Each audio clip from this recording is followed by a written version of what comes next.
Hello, everyone. So welcome to Digital CitizenCon 2951. So it's really, really good to be back in front of the camera and talking to all of you out there. I wish it was in person. As you know, we have been doing CitizenCons for a long time, and last year was the last year we didn't do it because of the pandemic. And we didn't want to go another year without having a CitizenCon, but we felt like this year it was a bit too close to get back to do it in person with all the issues with travel, and we're doing it virtually and digital this year. And I'm hoping next year we'll get to do it in person. So it's been very challenging for all of us. There's about 720 of us have all been working from home. But a silver lining to that cloud, which is a lot more of you have had more time to play Star Citizen and give us feedback and get engaged. I mean, we, compared to where we were in the last time we had a physical CitizenCon in 2019, the number of daily players that we have in Star Citizen is on average 2 to 3 times more than we had back in 2019, which is fantastic. 2020 was a big year of expansion for us. 21 is also been incredibly great. And we're hoping with some of the features that we're working on, like server meshing, we're working on a bunch of optimizations, quality of life, and maturing some of the gameplay loops that you're starting to see happen. I mean, we've got some stuff coming up like Death of a Spaceman, where the first part of it, the medical gameplay, is going to be there, and also the beginning of physical inventory with the personal inventory. It's not fully finished yet. Those are 2 major game changers that are coming very shortly. In fact, they're coming with 3.15, and there's a lot of other things that are just beyond that. And we're going to continue that momentum, and more and more people will be discovering Star Citizen, and more of you will be spending more hours playing it and having fun, giving us great feedback, and we're inevitably inching towards the finish line of having something that we can say, yep, this is the definitive experience for you guys. And so I'm really excited by that. But let's get back to today. And today is about Digital CitizenCon, and we've got some really great stuff to show you. The first of that is going to be led off by Todd Pappy with Ian Leland and David Haddock. And I don't want to spoil it. There's some really great stuff. It's going to use a combination of some features that are coming very soon and some features and content that is a little further down the road. But it's going to give you a taste of life to come in the Star Citizen universe. So without further ado, let me pass it to them.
Hi, I'm Todd Pappy, Star Citizen Live Game Director.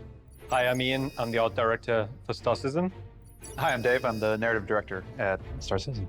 So finally, we're saying goodbye to Stanton. It's quite precious to us. We've been talking about it. We've been looking at it. We've been living there for quite a long time. Now it's time to, move the conversation on, start to look at something new. Now it's changed slightly, the jump point side, from what we saw a little while ago. One of the things that was quite important for Chris is he wanted that feeling of something that was quite wondrous, something that was quite amazing. It's not dark, it's not mysterious, it's not hostile, but it's more, like I said, wondrous.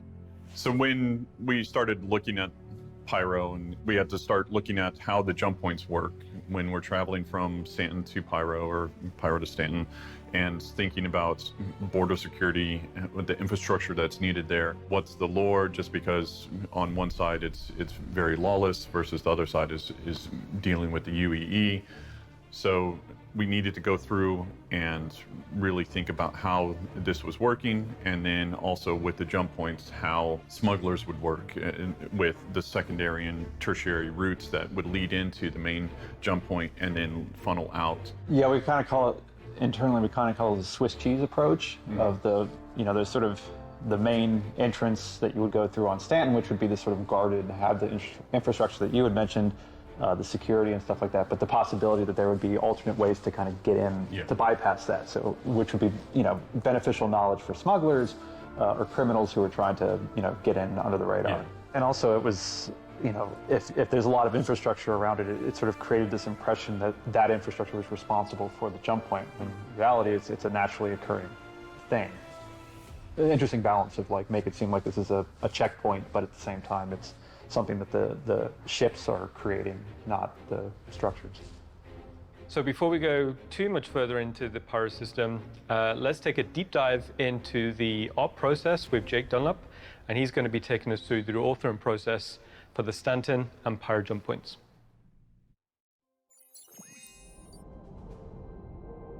Bringing jump points to the verse has been an interesting journey as we've been designing a new element in our game. We've put a lot of time into creating two solid examples of different types of jump points you'll eventually see all around the verse, one in Stanton and one in Pyro. We've been continuing to use Houdini as the tool to create these gas clouds. The setup we have for them is a parent gas cloud and a child gas cloud. The parent is mainly used as an establishing shot when you arrive in your ship from quantum travel, while the child is used as the main gameplay environment and is placed inside the parent. The child also has a reasonable scale, which keeps your average ship speed in mind. These things aren't nearly the size of real nebula, if you're curious. But by no means are the jump points small. Here's an example of a Pyro jump point next to Microtech. To explain the process a bit more, we create the parent at a large scale, then cut out a small box in the center of it. Inside the small box, we'll gather the volume data from the parent, up-res that, and then add details. The details will be different depending on what type of gas cloud you want and if you want to easily fly through it or not. We usually spend time investigating different designs for the gas clouds, but with the Stanton jump point, the work had already been started and used in the 2019 CitizenCon demo. We just had to go through, clean up the Houdini file and get it game ready with a couple of extra tweaks along the way. Some of the tweaks we made to the parent were making it feel like more of a structurally sound rotating disk. This was to make it feel like a safe and well-used jump point. The child gas cloud here was changed more dramatically. It used to have a bunch of dark clouds around it. We felt that it was feeling a little bit too closed in, so we spent time morphing the magnetic lines in the center to create a really interesting horizontal, flowing, relaxing composition to visually show you that Stanton itself is generally a safe place at first glance. The parent gas cloud for Pyro was created with the same process as the Stanton parent, but we changed the shape of the cloud into something more menacing and violent. We wanted the reveal of Pyro to be a clear warning of what you should be expecting throughout the entire system, so we made it very closed in, dense, and very active. We did make it a small challenge to traverse the child, something that won't take too long but should be something to consider when traveling through. Something that helped really quickly create a fun traversal route was creating a white box play area in engine out of solid geometry and flying around it right away.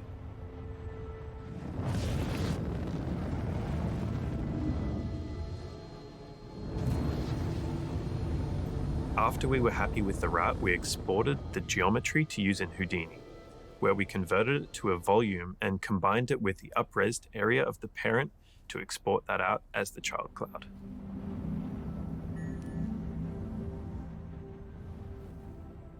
We wanted to make sure that these systems feel very different from each other.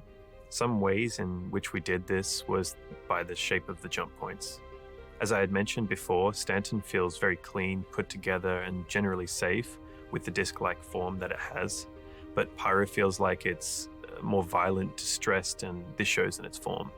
The comparison is shown well in both of the child clouds. In the Stanton child cloud, we have nice long strands of the magnetic waves that encapsulate the jump point that feel harmonious, beautiful, and free, whereas in the Pyro cloud, it shows almost the opposite. The walls feel like they're closing in on you, moving in unpredictable ways, completely unstable. Your ship could enter into a wall and disappear within a second. Lighting also plays a big role in how we feel about these spaces. You can see these are dramatically different areas in the mood and tone, and lighting is the key to that. So that's a brief look at jump points. They've evolved quite a bit since last time you saw them. Enjoy the rest of the show. Thanks, Jake. So one of the things that players will first probably come across when they come into the Pyro system is the space station. You know, it was discovered a long time ago. It was sort of deemed uninhabitable because it was just too dangerous with that variable flare star going on. So they kind of utilized the system for resources, and then when they kind of tapped out, they just sort of left, and that's when all the sort of squatters came in. So there's sort of older infrastructure built to sustain kind of the mining activities and the gas harvesting and stuff like that, but you know, they just basically left, and then other populations started to slowly move into the system, criminals, squatters, survivors, and whatever, and start to kind of take over what was left behind. Which gives us some unique gameplay comparatively to Stanton and the space stations there. So with Pyro, since they're in such disrepair, some of them are inhabited, some of them are completely abandoned, and then so players can go and explore. They can go and see what's happened there, whether it's been hit by an asteroid, or if it's there was some sort of conflict there before. But you'll be able to go and explore the different decks and be able to go and meet new people, meet the frontier lifestyle, enjoy it. Okay, so before we go to the inside of the stations, we're going to jump now to Eric, and he's going to go in a bit more detail, the concept development process taken when looking at the exteriors. Hi, I'm Eric Gagnon, Principal Concept Artist on Star Citizen. The goal of that initial step of sketch development is to create something not invited, dangerous, damaged by asteroids, and surrounded by floating debris. Hiding place for outlaw looks old, decrepit. Lawless, no security force here. Approach at your own risk. Industrial look, messy, but not abandoned. Some parts are wrecked, but under repair and raw looking. I like to use the black and white sketches to start. It allows us to go very quickly and focus on the shape only. We then try to play with a touch of color to define more of the commercial port platform. We try different schemes to remind us of the whole look with a rusty vibe and brown tones. Adding a touch of light and some context around the sketch allows to see the scale of things and properly view the silhouette. We expand on the idea to play with the mechanism and functionality. This is the color sketches of the asteroid Hunter Harpoon and at different angles. In this sketch, we can clearly feel the arrival of the asteroids and the dismantling or destruction zone. We also need some top angles to properly showcase the size and scale of it. With all those elements in place, we can now build a nice plate of the entire concept for the asteroids harpoon with all the pieces together. The Shantytown module habitation is a nice idea to add a kind of small city on the outskirts of the space station. So here I sketched those shapes to create something very modular. From the grayscale, it's pretty easy to do a color pass. I played with a color palette that reflects the vibe of Shantytown. In this sketch, here we can easily see how cool the area is going to be. Another angle shot here is pretty nice too. Playing with warm and cold color contrast is interesting. All those different angles help define and expose the different elements of the concept to properly illustrate it. Now we have a nice board of this sketch phase. We apply the same process here for the commercial port platform. The black and white sketches are a good way to go. In this image, we see the silhouette shape sketches for the front of the port platform structure. A quick side view plan here is necessary to well build this design. We fill the form and the ratio and the size of what we want to achieve. And of course, we create a color sketch to see what it could be. We see the industrial look and some potential details to better define and deep dive into. For those, we have a deeper design exploration of this industrial area. Pipes, tanks, angular shapes, and a color touch. Combining 2D and 3D sketches really help properly communicate the design intent. It's a common technique now, but it's really efficient to highlight areas of the concept. Using 3D is also very useful for level designers to validate the size and shape of things when creating the environment in-game. Let's talk about the big repair machinery idea. This machine could be used to repair surfaces damaged by asteroids, inspired from the heavy machinery that we see in mining. Nice to see the overall add-on ideas brought together on a single board. It gives a great look and makes you want to see the next design step. The mood looks. We also create a mood board from our different shots. This shows how lighting is used to set the tone of the environment by giving different options and color palettes. Finally, we provide some options for paint of the exterior surfaces. We work from a list of brands and factions that we need to incorporate to the design. We started from the narrative things, worked to build the visual identity of the different brands, exploring different ways to represent them in the environment, stickers, flat surfaces, graffiti, or official paint job. This really brings the sketches alive and set in the universe of Star Citizen. The Outlaw Station are a staple of the Pyro system, and we hope this first exterior concept phase excites you as much as we had fun to create it. Thank you. Thank you, Eric. Looks great. That's the exterior. So right now we're going to go from the outside and we're going to jump to the interior.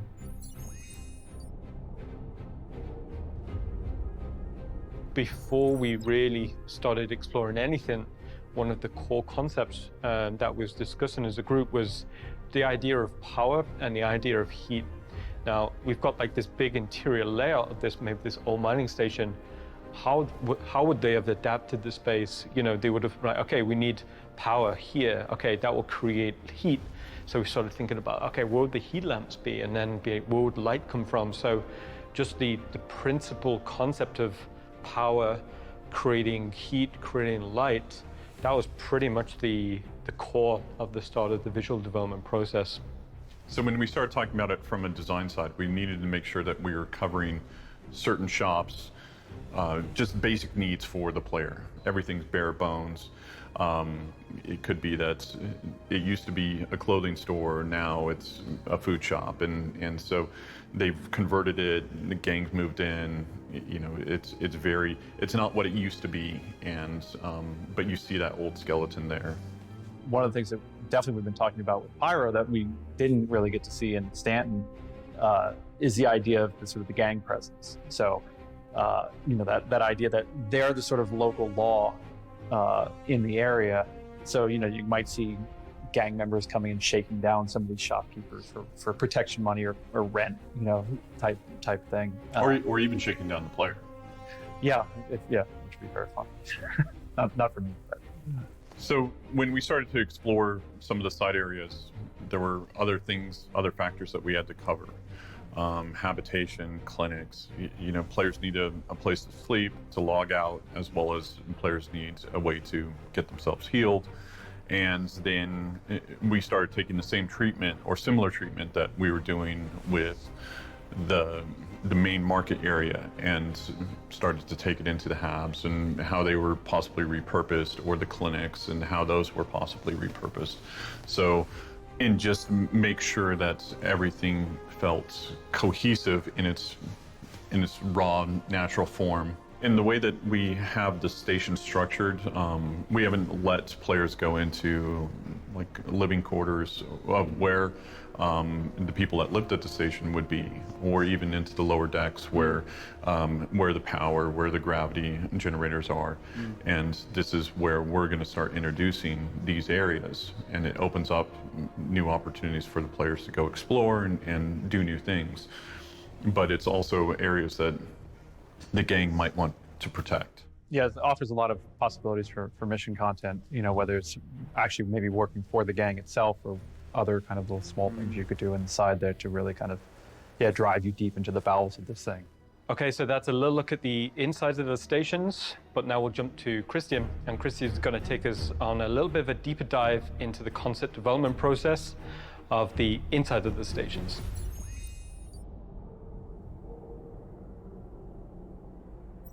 Hi, my name is Christian Doratz. I'm a senior concept artist on the environment team, and we're going to look at the concept development for the space station a little bit. So first off, we looked at the heat map. So there is a lot of what I said, the electricity is gone, the heating is gone, and the breathable air, the oxygen is gone. So there is pretty much all of those connected areas. They are lifeless in a way, right? So you wouldn't settle down somewhere in between those empty corridors. We were trying to sort our thoughts and get them on paper, right? So we were exploring different ideas that we on the concept team had in mind. So we were thinking about pathways that the player and the NPC could take. So what would happen? We were thinking about what would happen if all of a sudden one pathway is blocked off, or another one will open up, right? So we were thinking about verticality and how the players or the NPCs can traverse all of those interesting areas that are, in the end, pretty ominous, right? So think about, there are some people just screwing off side panels on the wall, or they are screwing off ceiling panels, and you would see all of the maintenance areas behind it. So we'd see a lot of struts, a lot of working areas. There's cables hanging. So those were the very first sketches where we could see what those eventually could evolve into. And we also started then slowly with some loose 3D sketches. So getting everything into 3D, and it's pretty much evolved over time where we could talk to the environment guys, and we were asking for some of the current rest stops geo and some of the textures, and then getting them into 3D, and we were just changing up all of the props, all of the side panels, or all of the whole the environment. So we could, looking back at the references, then convey this feeling. We could introduce more dirt, we could introduce some damaged panels, side panels, and pretty much explore this side area, right? And the big advantage of this is that we can make the environment how we like. So one thing that we did is like kill all the lights because we don't need lighting. We want to create our own lighting, and this is what I said earlier. The current rest stops are super bright. They're family friendly, but now we want to make it ominous. We want to make it dark mood. We want to make it super dark with the players like always feeling kind of in danger, and especially with the gang members in mind, right? So this would allow us to create one of the very early, or one of the earlier 3D explorations, which then lead to one of the final concept arts or the final implementation of this. So when we were at the point where we were kind of okay, or where we thought like, okay, this is an environment that we want to see, then we took care about the last 20%. So the last 20% in this case means having a final render and painting over. So we were just painting over in Photoshop and doing some more refinements for the mood and the lighting. We were painting in some of the decaling and some of the graffitis, because it is ultimately easier to do all these things in 2D than in 3D and caring about the materials. So we were able to just refine the final concept in this regard. And this wasn't a straight process from A to B. It was an iterating process. So in between, if you're looking at some of the other concepts, for example, the barriers, we were at one point thinking about what would happen if we introduce barriers that the gang members then would set up on one point. So what does that mean for you as a player? What is the player doing, or what is the player doing at this point? So will he encounter these gang members? Will he try to find a way around? Is he going to use some of the ladders or the underground vents, for example? So we were changing the concepts here and there, more or less. And this leads to, in the end, having a nice variety of concepts or different types of concepts that we then could cherry pick the best parts of it, or in other teams, the environment team, the design team could cherry pick the best ideas from those concepts. And this was pretty much a rundown of the concept development for the Pyro space station's interior. Thanks, Cristiano. Looked appropriately scummy. So we've been talking a lot about the insides of the stations. We've been looking at a lot of the concept art. But now we can jump to Josh, and Josh is going to talk about one of my favorite parts of the process, and it's when we take some concepts and we start to do some ideation, some visual development in the engine. Hi, my name's Josh Van Zorlen. I'm the principal environment artist here at Cloud Imperium Games. Today, we're going to be going through the Pyro space station's visual target and pre-production sort of things that we're going to be doing for these rundown/outlaw space stations. So what I have here right in front of me now is obviously the food court from our Stanton space stations. We've just dragged the wear up on all of them. So now we're getting all of this really nice grime on all of these surfaces, right? So if I turn off my working lights, which hopefully are gonna, produce that mood that we're after. So I'll turn on that right now. So a number of things have happened right in front of us, right? You can instantly see we've got lots of heavy fog coming in. Don't pay too much attention to the particles now. I'll go into them a little bit later. We've got some light panels up here shooting through the rafters, and we've got another one over here as well, right? So we're gonna do a quick little thing here. It's adding in some cables, right? And now this is really important, not only to achieve the art direction, but it gives us a really nice level of parallax within the scene, right? We have a couple of design constraints within this space as well. One of those being we have a gang and then a general civilian population, right? Now, one of the things that we wanted to do in terms of that design in this particular space was separate it out in like a kind of class type system, right? So we're going to start to explore some of the requirements of that. One of that being that, like I mentioned before, you can't get up here unless you're in favor with the gang. So we need to put in the instruments that are going to help portray that, and that is a checkpoint, right? So, and just a side note, all of this stuff is super work in progress and nothing is final. So don't read too much into it. So from here, we're missing a few bits and pieces, right? But one of the ways that we're gonna solve that is with graffiti. All right, so I'm gonna turn on those decals now. And you can start to see that the walls here are starting to disappear a little bit. It's a very subtle effect in this particular area, but you'll start to see how much more it comes through in others, right? So moving on from here, we need to start putting the stuff in the environment. So bear with me for a sec when I turn this on.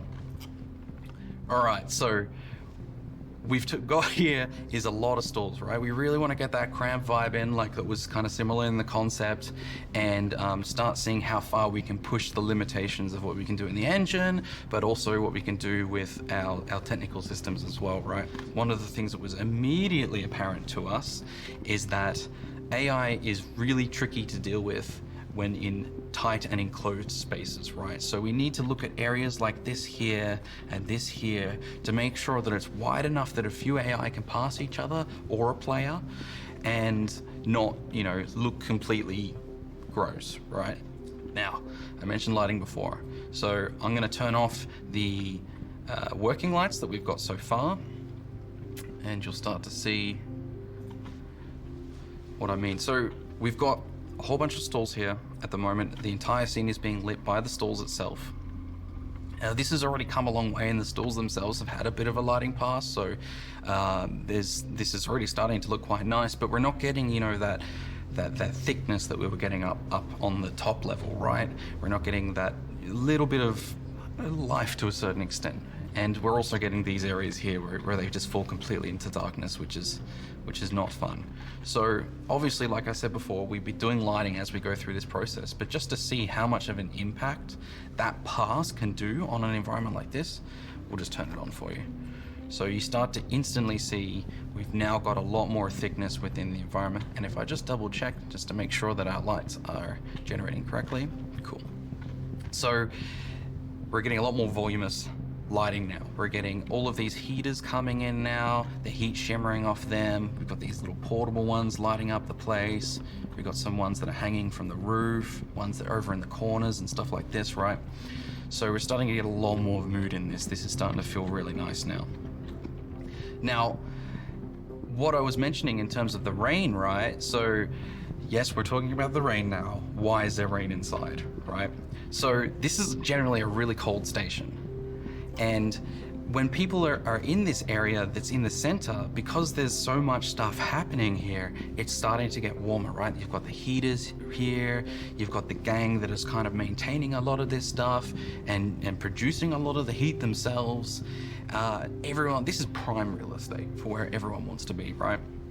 So what happens when you have this many people cooking food in this one small area, you know, breathing hot air, that sort of thing, it all starts to rise in this environment, and it starts to get that massive cavern, right, that we've got up here, all the way up to the roof there.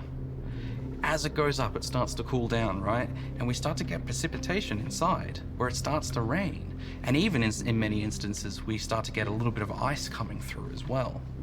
So that means once it's all fallen down here, it's actually quite wet and damp.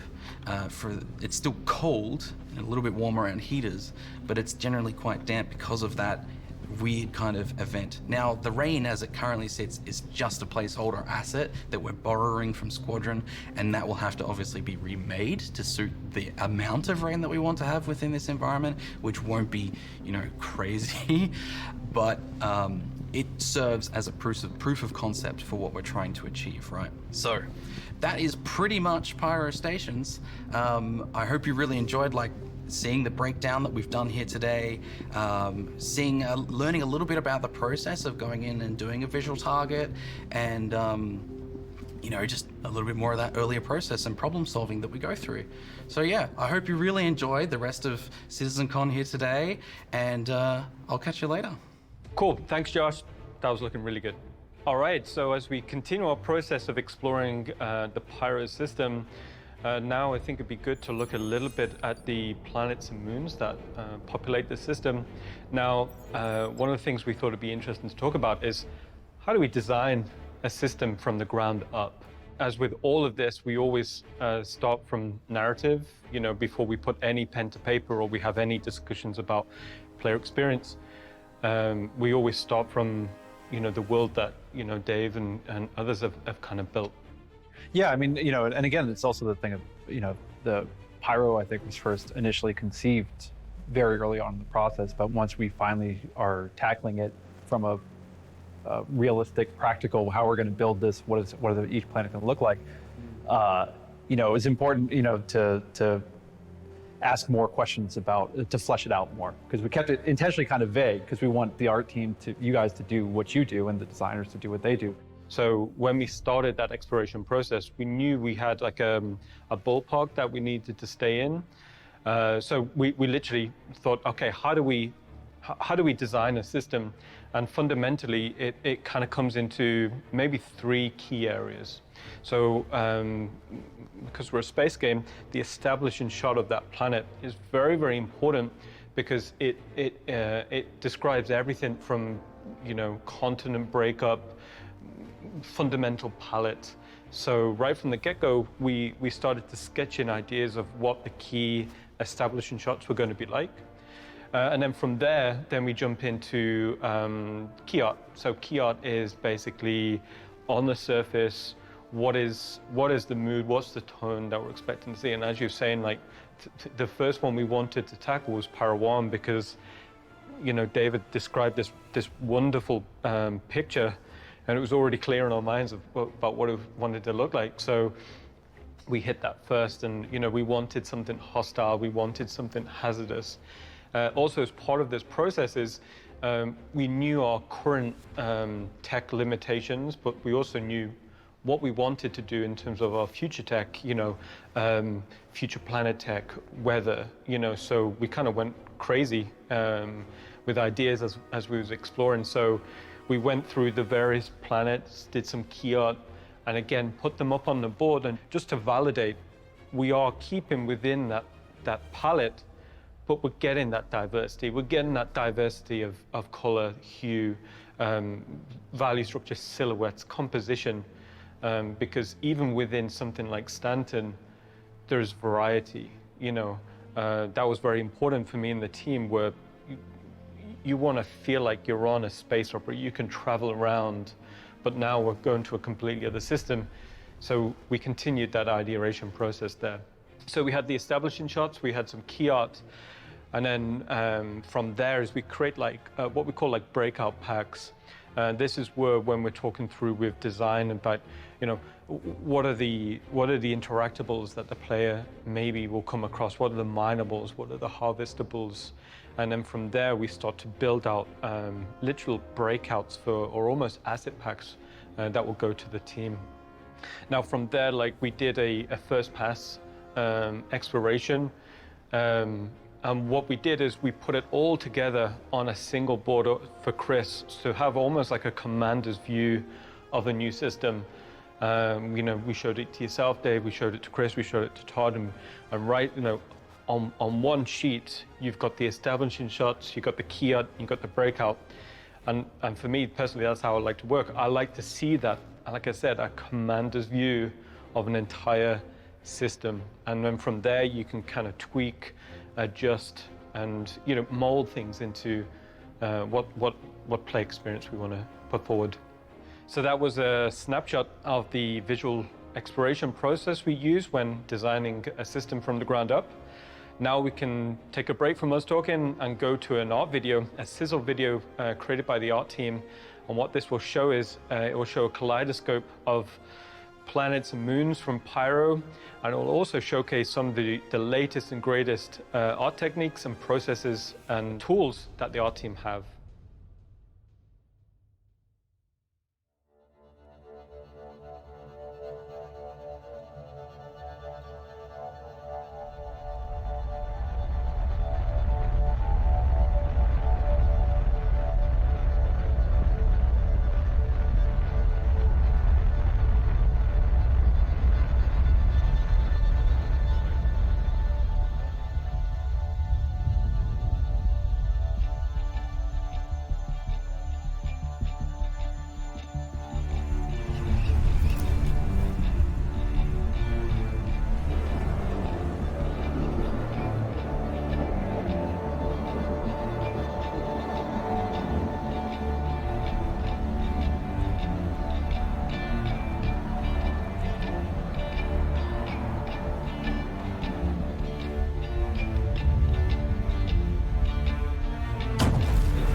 Awesome.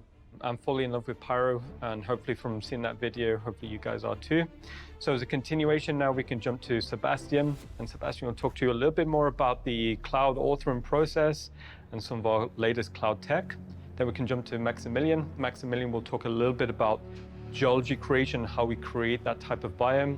And then lastly, we can go to Özlem, and Özlem will go into a lot more detail about how we take some of the concept art that we've been showing of the botanicals and how we interpret that to in-game artwork.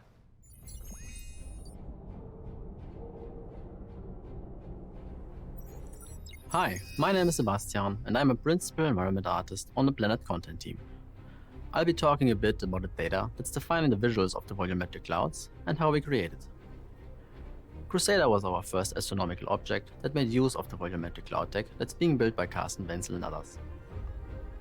While working on Crusader, we learned a lot on what kind of data gives us which results and what is better to be avoided. With the tech being new, we also needed all new workflows for it.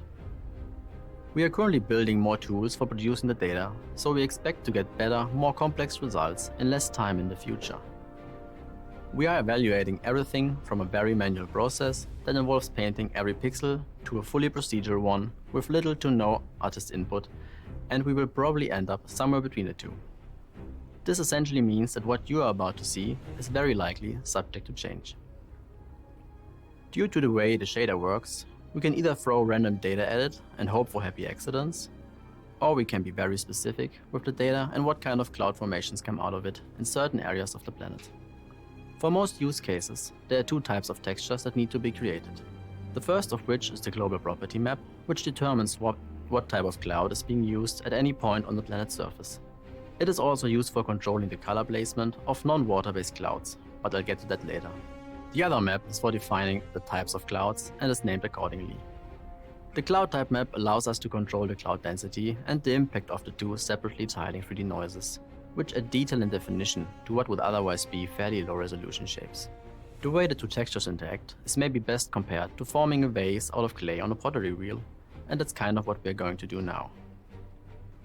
In this video, we are revolving half the silhouette of a vase around a circular pattern, which gives us a vase-like shape in 3D space. The big difference to a pottery wheel though is that we can not only feed it data in the shape of a circle, but ultimately whatever shape we want. With the density channel, we can control how thick the clouds appear. White pixels represent very dense clouds, black pixels produce no clouds at all, and then we also have everything in between. There's always a tiny bit of impact from the tiling noises, which you can see to have an effect on the lower density regions. The shaping noise and its control texture are the most impactful in terms of turning a nicely shaded volume into something we can clearly identify as clouds. How much it gets to affect the shape of the clouds depends on the brightness in the corresponding channel of the cloud type map. By combining density and shaping noise, we can model everything from dense clouds to soft, more ethereal shapes, and everything in between. The last of the cloud type map channels controls the erosion noise. It is lower resolution than the shaping noise, since its main purpose is to add an extra layer of small detail. We usually just add it everywhere, unless we specifically want soft clouds with less definition. Black values add details in the way the tiling noise is authored, while white values invert the noise, and medium gray values mean that the noise has no impact. Maybe you can already get a feeling for the complexity of the system and how every pixel in every channel can have a dramatic effect on the end result. Another thing we can change are the tiling 3D noises themselves. By default, a cauliflower-like noise is used for the shaping to model those fluffy sheep-like cumulus clouds. But by changing it to a different 3D noise, we can produce some more abstract cloud shapes that wouldn't normally occur on Earth. This is an area, in combination with different global data, we keep investigating to produce more alien cloud formations in the future. We've been advancing this approach with Pyro 5, another gas giant, which brings me to the other use of the global property map. It has a second channel, which, in combination with a color gradient, is used to control the global color of the clouds for not so physically correct coloring of the gas giants. We sometimes have to restrain ourselves to not make brightly colored balls of cotton candy. There are a lot more settings that allow us to tweak everything from how the clouds are shaded and shadowed, over the global impact and frequency of the detail noises, to parameters that drastically change what results the textures I've shown you today produce. You'll have to bear with us as we'll figure out if there's a best combination of settings and how those might change once all the features that are still planned eventually get added. By now you've probably seen a fair amount of volumetric clouds as part of this year's CitizenCon and are quite likely to see a bunch more. Because of that, and since I'm still an artist at heart, I leave you with this bad drawing of a cat instead of more epic cloudscapes. Thank you for your time. Hi, my name is Max and I'm a senior environment artist at CIG. I am part of the Planet team where my focus is on planet and asset creation. I want to give you some insight into how we transform simple terrain shapes to a final biome, plus a little preview of what you can expect in the future. When creating a new biome, we start by assigning ground textures to the terrain geometry. For this research and development desert biome, we chose a selection of different types of sand and soil. For additional depth and detail, we have the option to use displacement mapping. The next step is adding our first layer of ground cover assets. In our game, ground cover is any low-cost asset up to knee height, which does not require collision and allows us to use a lot of these assets to create a nice level of density. Here we use a mix of gravel, patches of moss, and dry grass. After that, we add slightly bigger assets in the form of clusters of desert bushes to give context to the smaller assets and add variety. We finish the object scattering pass by adding individual larger rocks and arrangements of small rocks which give the player a better understanding of how far away something is when walking, driving, or flying over a planet. For performance reasons, we use a range of settings like randomized rotation and scale values to get as much variety as possible out of the number of assets we created, to mimic a level of complexity that feels organic and comparable to what you find on Earth. Something that we have been missing on our current planets and moons are massive rock formations due to tech limitations. Some of these limitations have since been solved. For example, we are now able to render assets much further. Because of that, we recently kicked off a research and development phase during the production of the Pyro system to find workflows for the creation and distribution of cliffs. Full disclosure though, this is early in development and heavily work in progress, but we still wanted to give you a little glimpse of what to expect in the future. The challenge for us will be to figure out how we can make these assets look as good as possible from all angles. If a player walks up to them on foot, they must look just as good as when a player decides to land his ship on the highest point of a cliff. But we are excited to add an even more epic level of scale to our game. That's it for me. Thank you for watching and enjoy the rest of CitizenCon. Hello, my name is Özlem and I'm part of the Organics team. Today I want to talk a bit about how we build the different biomes on Pyro 3. Pyro 3 is a planet with very distinct biomes. For example, we got the yellow moss biome that is a strong contrast to the dark volcanic regions. We have some icy areas, boulder fields, acidic fields, different coastlines, and a lot more. When working on a biome, the first thing we do is to have a look at the concept art. We do an asset breakdown for all the elements we need to recreate the scene. By doing so, we get more information about what kinds of rocks and vegetation assets we need, the proportions of the assets in relation to the character, the distribution and frequency of those assets on the planet, but also the amount of coverage per biome on the planet. We can also get information about the color palette, the terrain colors, and what to scatter on the coastlines. The last thing we can see from the concepts is the asset and ground materials. We also try to reduce the amount of the asset packs because of performance and time constraints. Instead of doing 50 unique rocks, we can achieve the same result by using just 3 with our procedural scattering system, since the assets will be scaled and rotated randomly. After figuring out all the necessary elements, we start with the whiteboxing phase. This means doing a very quick mock-up of the scene by using very simple assets. The white boxes should just represent the shape and color of the final object. We do that to see if the asset breakdown we did beforehand is working in the 3D space as well. At this stage of the process, we can still change the whole look of the scene if we don't like the outcome yet. We can say, let's make the rocks 5 times bigger, or blue instead of red, and so on. Or we realize we need to do some research on a specific asset to solve it visually, which was the case for the moss, for example. When doing R&D on the moss, we were trying different shapes and sizes, and we also had to figure out how to do the moss strands that are covering the whole mesh. To make the workflow for the moss strands a bit easier, we used Houdini to procedurally scatter them. Otherwise, it would have been too time-consuming to place every single moss strand by hand, since there are several thousands of them. After figuring out how to do the moss strand, we still didn't like the overall shape of the moss, as it was a bit too blobby and yellow. We wanted something that looked a bit more natural and integrates better into the terrain, so we created some rocks with a moss blend on top instead. We broke up the moss shape even further because it looked a little bit too molten, and we added different kinds of moss strands to get a little bit more variety. In the end, all these things got us to a result that we were satisfied with. The usual approach to setting up a biome is to start with the largest elements first and work your way to the smallest one. If we take the moss preset as an example, we would start by adding the largest elements first, then adding some smaller moss patches around it to create a nice fall off. We continued with adding some flatter grass to make it sit nicer on the terrain. But then we realized we needed something bigger to bring the elements closer together, so we decided to add some high grass as well. The final steps are adding some ground cover like small rocks or tiny moss. As you can see, while building a biome, we need to do several iterations to get the best visuals. Thank you for watching.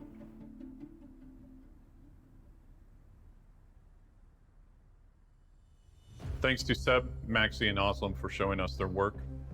So when we started looking at outposts and started really from a ground up on how to make it so that there's more diverse gameplay in there, the player can approach it in multiple different routes, there can be combat encounters, there can be social encounters.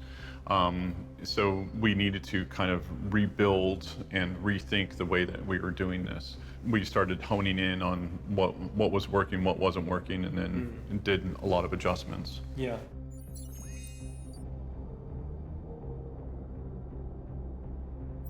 We've had outposts in our game for some time. You know, when we started to hear from an art side for what the design requirements were going to be, fundamentally thinking about these as modules, thinking about them as thematic modules and, you know, very specific, then, you know, already like the mind was going of like, okay, we're going to need a kind of like a paradigm shift in terms of how we visually present these. You know, what could these settlements kind of feel like? And, you know, as with everything with outposts, it's you know, it's a gameplay or it's a location archetype. It's the smallest, probably one of the smallest location archetypes that we have. And then in time that will lead to like, you know, villages and towns and yeah. Thinking about how we wanted to push this forward, I mean, Chris has always talked about putting outposts into players' hands. And so we needed to think about how would this expand? How would the players be able to make these homes feel, you know, homes or outposts or even businesses feel unique for the way that they want to play? And then there were even tools that we had to create in order to actually be able to embed these into the ground and make sure that it worked much better than what we did in Stanton, because with those we had to have them kind of on stilts and you know, just the points of contact were very limited for the ground. Right. If I connect these modules together, how do we get something that doesn't feel like? Well, and I know that design, we came up, in particular Andreas and Dan came up with a long list of things, you know, okay, well, here's what we'll need in HABs, here's what we'll need, you know, for utilitarian, here's what we'll need for defenses, here's what we'll need for power and some oxygen, life support, so on and so forth. So there was a very long list, and then it's how can we take those and make them feel unified and visually unified together. Yeah. Fundamentally, the thing that probably got us the most excited is finally we've started to think about these as like unified settlements, you know, base building. So as you can see on some of the concepts, we deliberately presented early exploration shots in this kind of like semi-isometric view to see, you know, how does it feel if I'm laying out my base? How would these modules kind of, you know, tie together? And you know, it kind of got the team excited, and finally we were thinking, all right, these settlements are going to be more than just like a single outpost, but more like a collection of modules. So just to continue on with the module building and the module creation, we can jump to Christian. And Christian can talk in a bit more detail about the visual development process we did for creating the exteriors of these new outposts.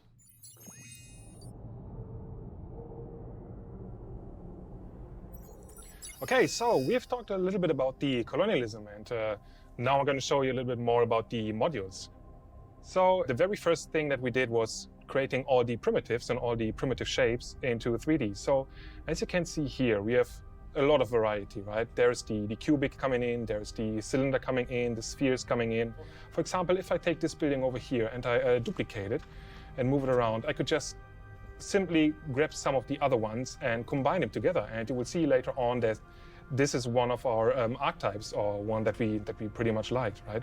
So you can see here already there's a lot of variety of entrances, maybe some garages, maybe some smaller entrances for those NPCs or for the players, right?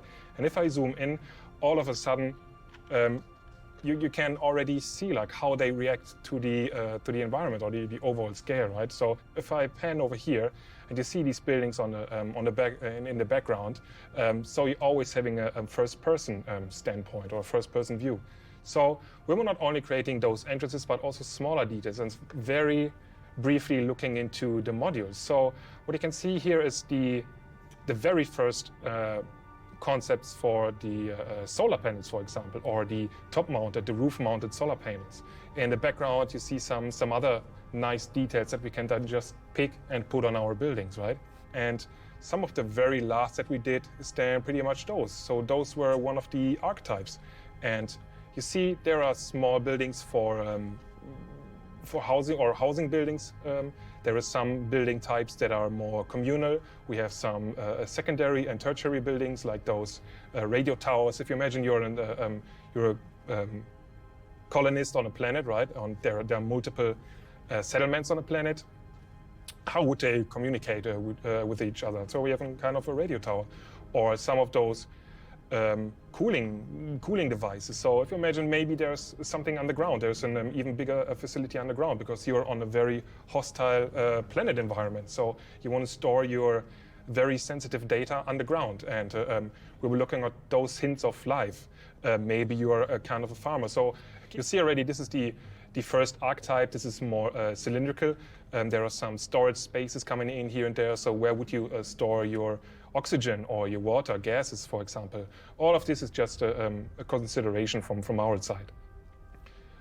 Going over to the next one, this is more pyramidical. So we were looking at also again the same materials, or changing up the materials. So now it is again more concrete, and the color palette is changing. There is some of the storage coming in, and going then over to the next one, it is again looking at different materials. There's some storage buildings that are not in one big storage facility, but it's divided into smaller parts. So you have to walk around your settlement and see like, okay, I can put some stuff in here, but if I need something else, then I need to walk over there. And there is some playing around with some more entrances and windows. How do they react to the environment, right? So this was just one of the very many files that we created. So those are mostly buildings, but we have different files for assets and props, and how they would fit inside this main architectural style that we wanted to see more involved, right? So just a very early version of the refinery, for example. But all of this in the end was given us the opportunity to just cherry pick the best ideas that we felt appropriate for this specific colonialism style, right? And where other people were able then to just grab the best parts and then use it in the actual game engine. Yeah, this was pretty much the concept development for the colonialism modules. I hope you have a great time, and wish you all the best for the next panels that are coming up.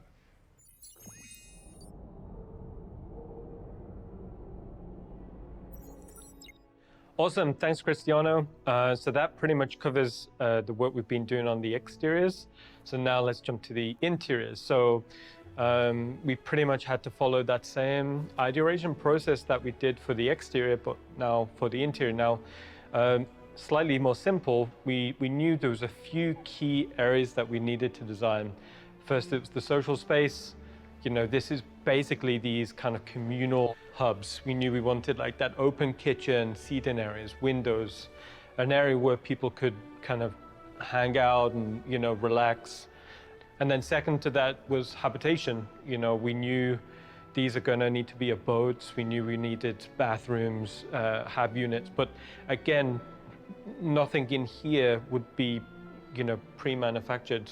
So we wanted actual beds, not racks of beds. So everything about this process was about, you know, creating a design which you would look at and relate to and think, oh, I could see myself living there. I could see someone living there for quite a long period of time. So in habitation, you know, it's soft surfaces, soft shapes, but again, something which felt fairly integrated into the core architecture. In contrast to that, we knew we needed technical spaces. You know, these could be used in the future to be, I don't know, soil processing rooms or anything really within a technical bracket. So this one was quite a tricky one because, again, we needed to describe a feeling of age and, you know, a type of historical depth in this. So we tried a few you know, visual cues like, you know, there's the physical tape deck, you know, the clicky buttons, you know, again, to give you that feeling of like, all right, this isn't necessarily like a modern technology level, you know. And then the last major visual archetype was engineering. So these are the type of spaces, it could be a power room or an engine room, or some areas if your armor got beat up, you could, you know, repair your armor in there. Basically, it's a language which will enable us to create a variety of like engineering type spaces. And then once we'd established a spread of visual archetypes, we knew that they were all working well together. We could take that as a format and then start to think more about actual themes that we wanted in these outposts. Yeah, kind of looking at who would be the people that would be inhabiting it, what are the circumstances that would drive them to be there. And so we sort of came up with like, I call it the triangle of kind of the edge points of the independent, the outlaw, and the corporate.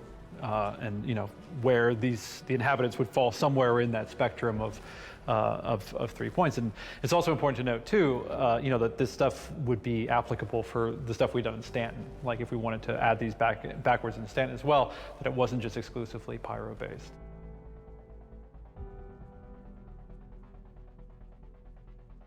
Basically, when we was doing the design process, we pretty much focused on independent.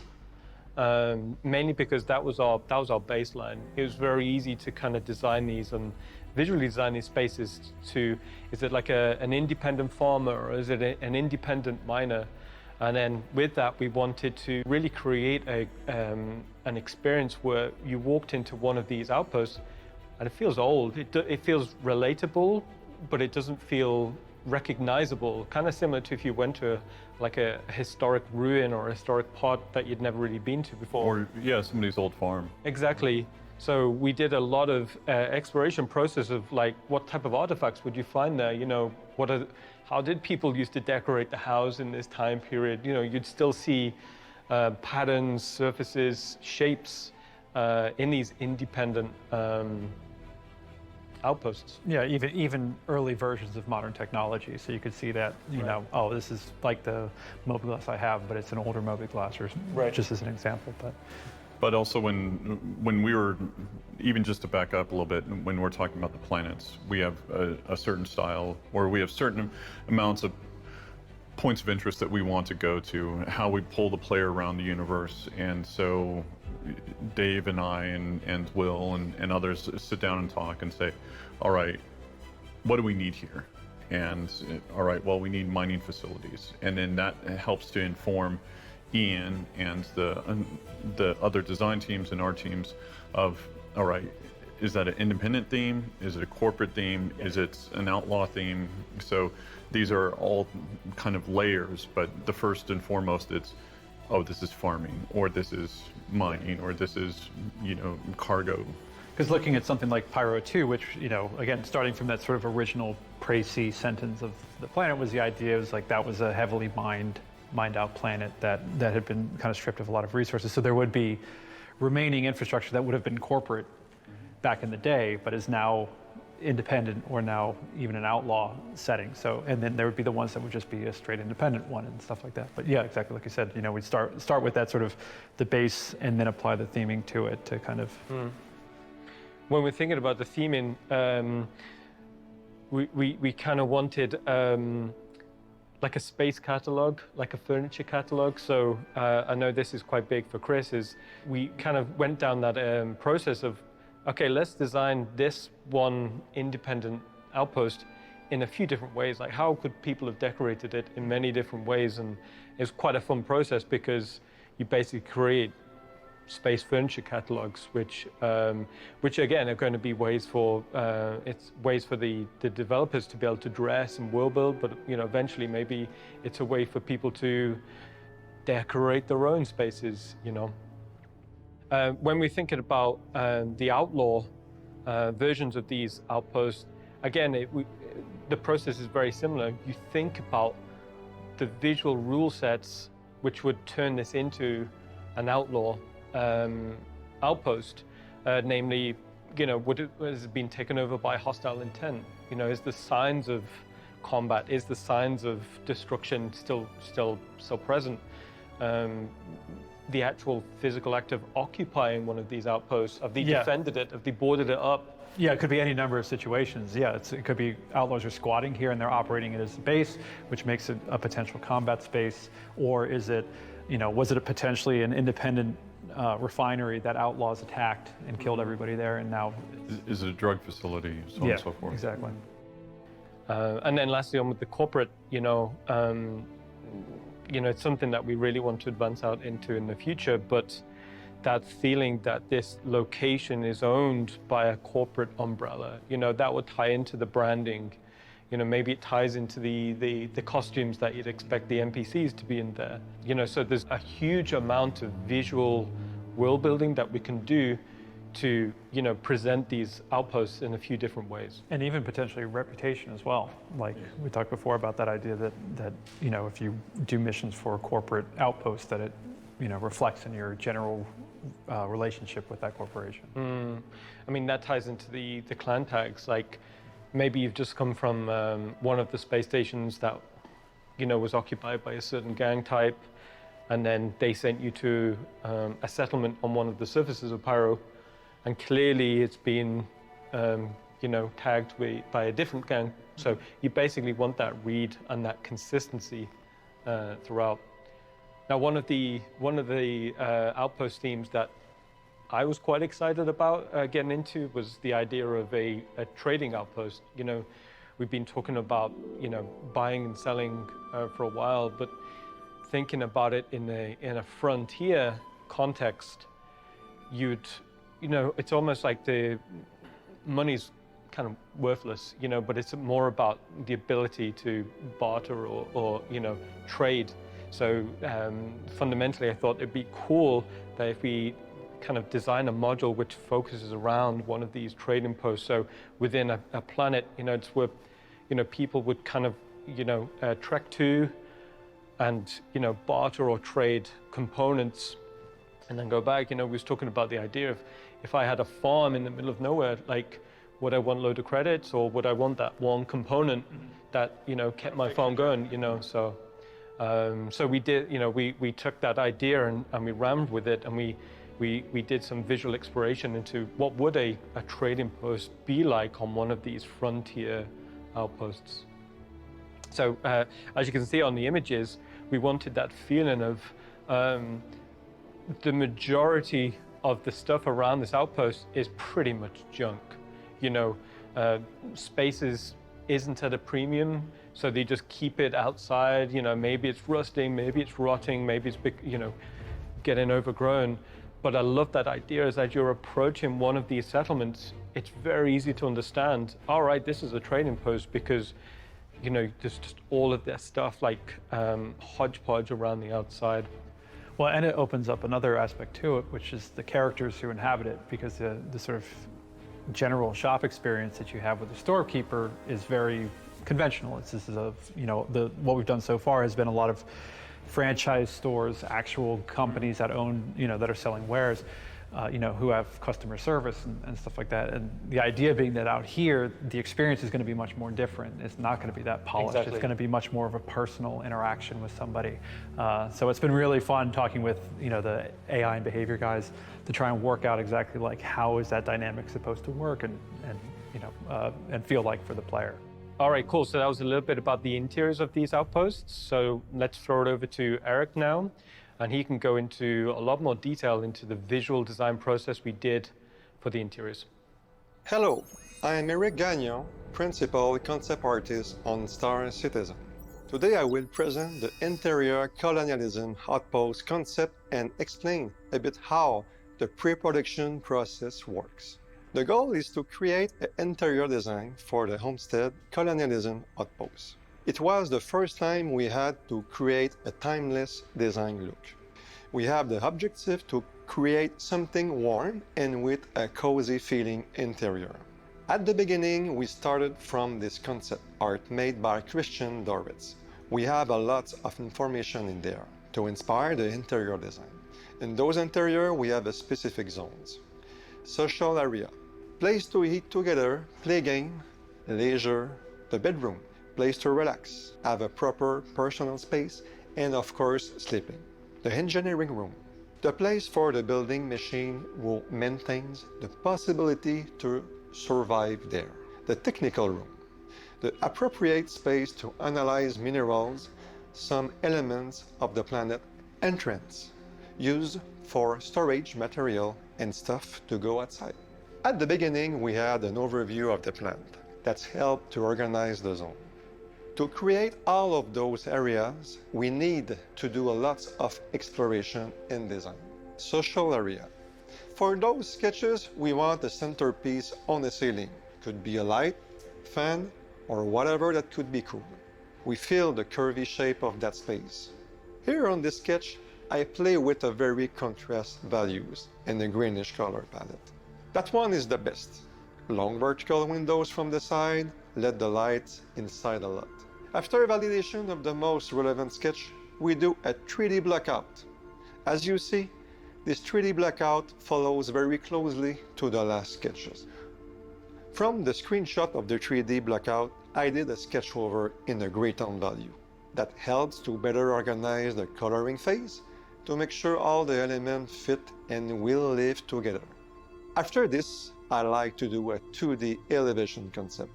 It's a good way to make sure all elements fit together and the ratio proportions between each of them. The final key shot of the social area brings it alive. Nice lighting comes from the windows. Cozy mood gives a soul to this social area. Now my concept art co-workers extract the elements from this key shot and break down the props to define more accurately. First, the Homestead radial contour done by Danny Chan from the UK. That concept is the perfect blueprint to start the production. The color lighting people food is there on this one. More close-up version on specific zones of the radial kitchen contour. Some explanation are had to properly convey the intent of each part. All the details are there to define a fully functional stove. For the bedroom area, the process is the same as the social area. The sketch phase is essential. As you see here is an example of grayscale sketch. From one of those shots, we get a validation from art directors and CR. And boom, this is the final one. To detail the engineering room, we again go back to the painting technique. This process again is key to send us in the right direction. The detail of the machinery, cabling, metal grates really help convey the ambience of the room and also informs what players will have to do when they go to this place. For the technical room, we wanted to make sure the technology came true. Again, it's the same process where we start from manual painting to set the tone and then deep dive into color, elevation, and then the final key piece. To make the homestead a living space, the bathroom props are important to define the functionality of futuristic hygiene. Finally, let's exit by the entrance. This is the first sketch exploration I did for Star Citizen. The goal of the homestead entrance is to show what the player has access to and set the overall ambience of the place. A huge thanks to all for helping to make the final result in the game match the amazing work that is produced during pre-production. I sincerely hope you will enjoy living in those homesteads in Star Citizen. Thanks everybody. Thanks, Eric. Awesome stuff. Now that we've shown a lot of art and talked a lot of theory, we want to get into game and show off what we've been working on. We're going to be showing you multiple playthroughs and how it changes based off of what you do and how you have faction with the certain game.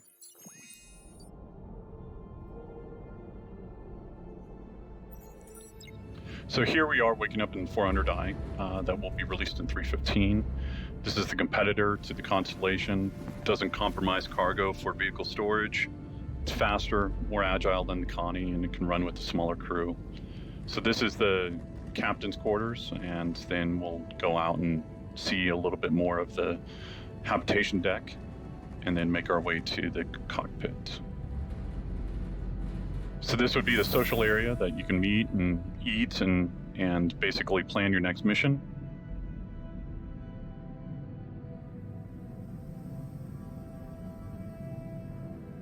And then from here, we'll go to the cockpit.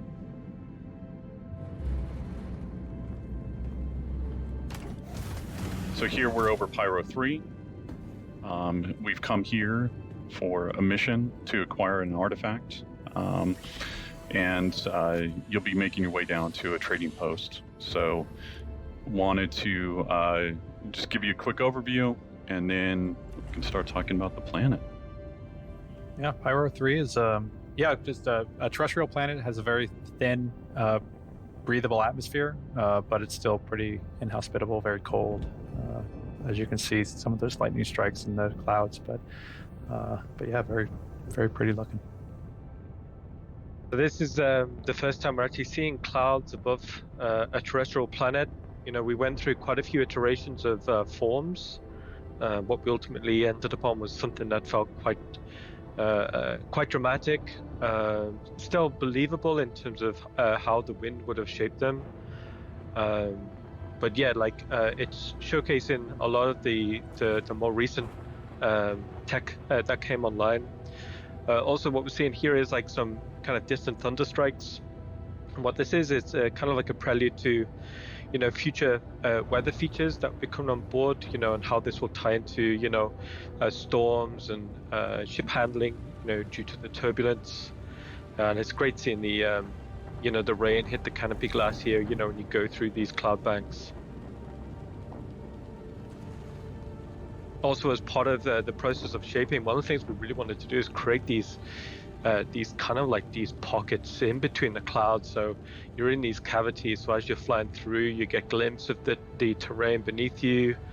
But you know, it feels really quite exhilarating, you know, to fly through.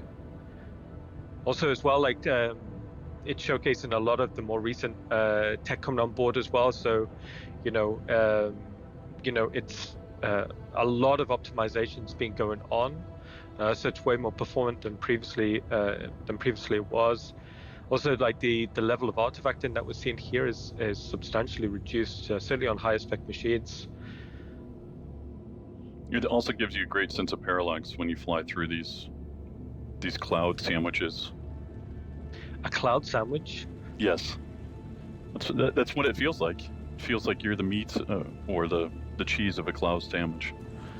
The cheese of a cloud sandwich. So as we get out of the cheese, another really big feature that was important for me was, you know, terrain shadowing and terrain occlusion from the clouds. So you're actually seeing, you know, these large areas of occlusion cast onto the terrain.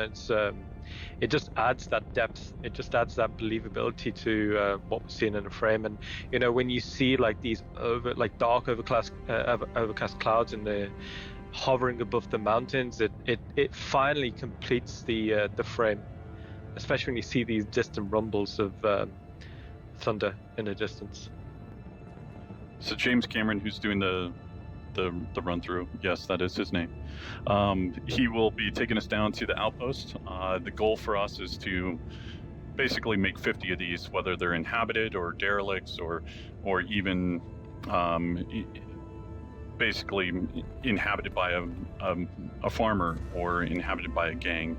So the goal is to have these act as different factions, and so that you can develop different rep associated with them, and you can start seeing how big these outposts stretch to with the comms tower that's behind us, and then even some of the AA turrets that you'll actually see up close and personal.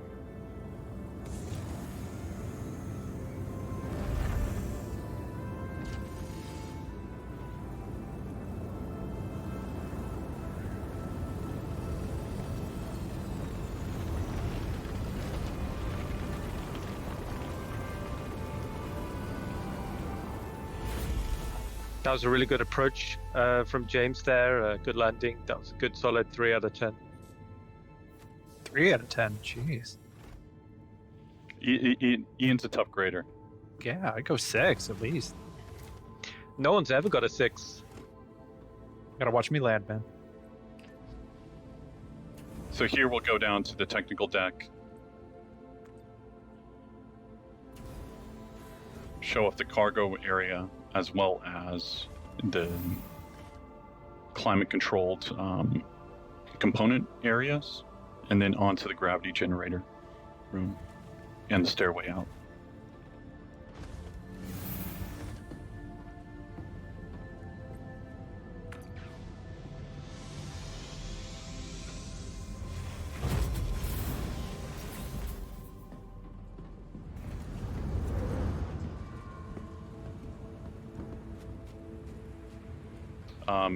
So you'll be able to learn more about the ship in one of the later panels that we have with Ben, Paul, and John. I think the team did a great job on this. I think this is one of my favorite skins. Yeah.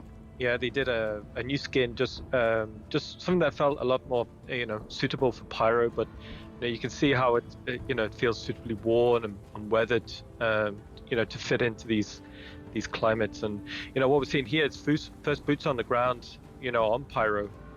I think it looks great, especially in contrast to what we're seeing here is like actual AI on the terrain, walking about, going about their business. And is that an AA turret there? It is.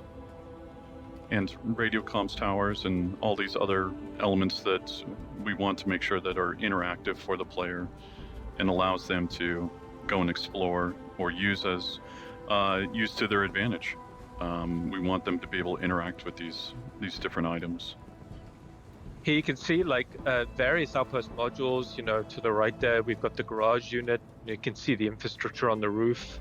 But this large, beautiful, archway here kind of signifies, the main entrance, the primary entrance to the main social module. I think the airlocks look great. Fits in with the art style beautifully. The team did a great job on this. And then we've seen the concept art previously in the day, and then here you can see it translated in game, and I think it absolutely looks fantastic. The radial forms, is quite special to this art style, and you can see how that complements these archways that lead into other areas of the outpost. So with the AI, we want to make sure that it's living, it's breathing. If you look back a little bit, there was a chef actually cooking. There's security guards here to make sure that they're actually protecting their investments, protecting their home from strangers. And then, but you have good rep with them, and so they allow you to kind of enter into certain areas that the other players wouldn't be able to enter into.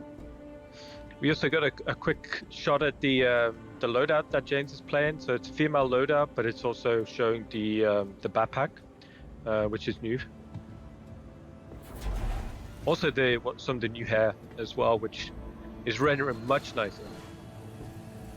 So here the player will make their way out to the trading post, go see the dealer, acquire the artifact. And for the trading post, we wanted to get all of the junk on the outside as well, so the player can see it as they're approaching. We wanted, as many tops as we could, and you can see it's using the new soft deck shader. So these are reacting to the planetary wind, the same force that the tall grass and the moss on the ground is reacting to as well. The other thing with the trading post is, like Ian spoke about before, the inventory and what they'll be able to actually sell here will vary depending on where they're at in the solar system. Are they close to a jump point where they might be coming down and using this as a chop shop, or are they in a very rural area that's, they care more about the frontier lifestyle and being able to survive versus money? We passed the kitchen as well on the way back there. That's the local diner for this outpost. Tough crowd. Also, so in the inside as well, we wanted this, kaleidoscope of colors and shapes. Like it's just literally the dealers displaying all the wares, everything they'll have outside in the open here.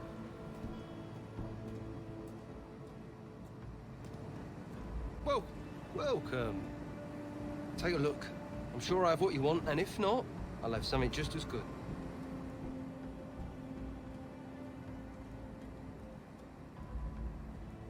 Yeah. Oh yeah, very good choice. Very good. So after 5 million credits of disposable income, we get our first look at the Hadesian artifact, which is obviously going to be what is sort of a super rare thing that you'll hopefully be able to start finding in the galaxy, which is sort of, if you're familiar with the lore of Hades, was an old civilization that destroyed itself. So somehow this trader has gotten their hands on this artifact.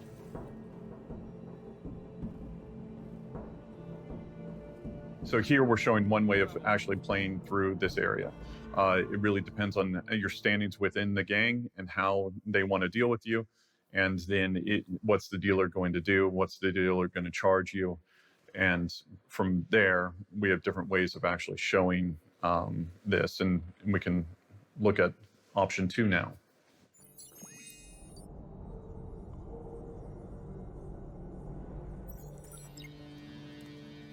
So here we're going to run it back a little bit and show off a different way of entering into the trading post. This is a little bit more straightforward versus in demo 1 we took a side route through the social area.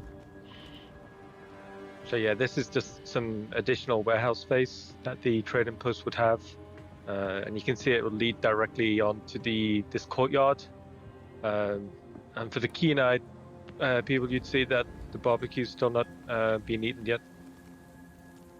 The grill master would be fired. Yeah. Still full of wieners.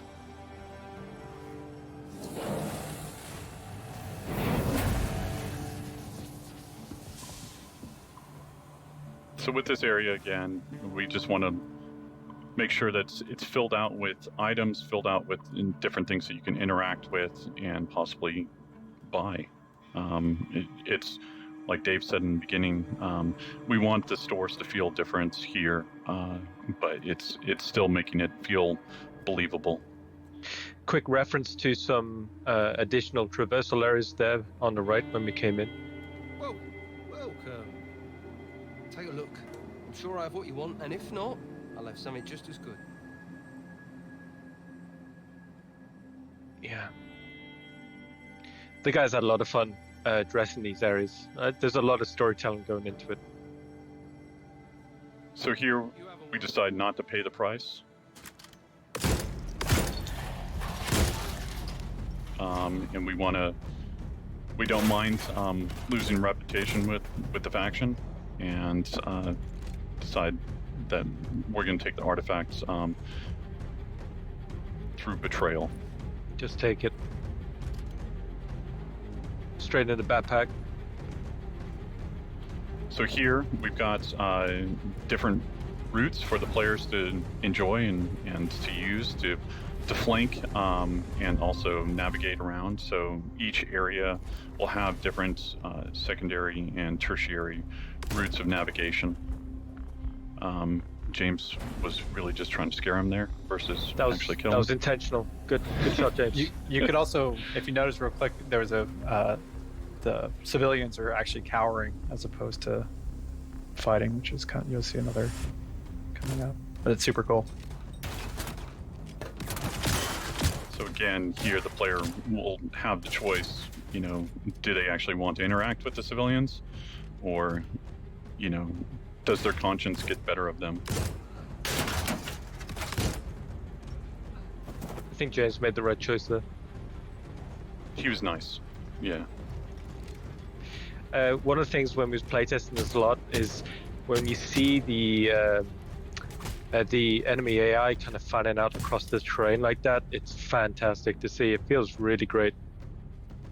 Just seeing the base start to wake up to you and actually trying to exfiltrate. Also, I know it's under you know, combat stress, but that yellow grass just looks fantastic.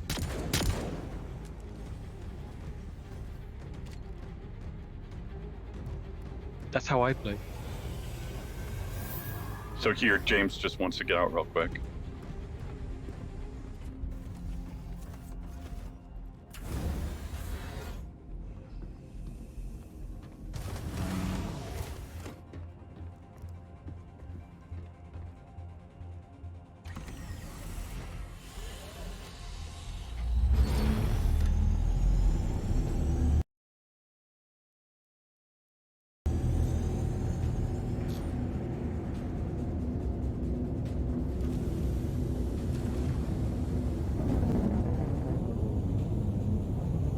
As we slightly hinted to in the first walkthrough, this is where the AA turrets will come alive, and basically, if you're not fast enough, as James isn't, with your countermeasures, then they'll take you down.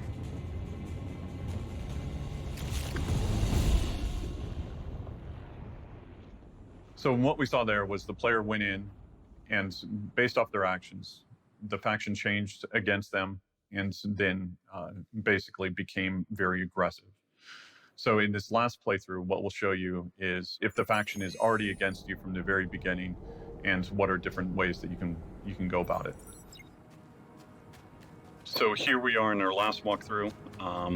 Since you're all by yourself, we wanted to show the player take a stealthy routes versus if you were with friends, you could go in guns blazing. But this allows the player to come in, access the outpost from a different side than what we've shown. It also allows them to clock all the AI and see how they want to approach the problem and see what other secondary or tertiary routes would be open to them, either via the ladder or maybe a possible door.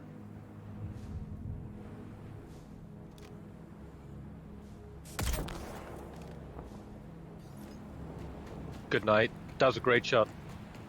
Also, one thing we did as well, as Todd said, you know, we changed the time of day.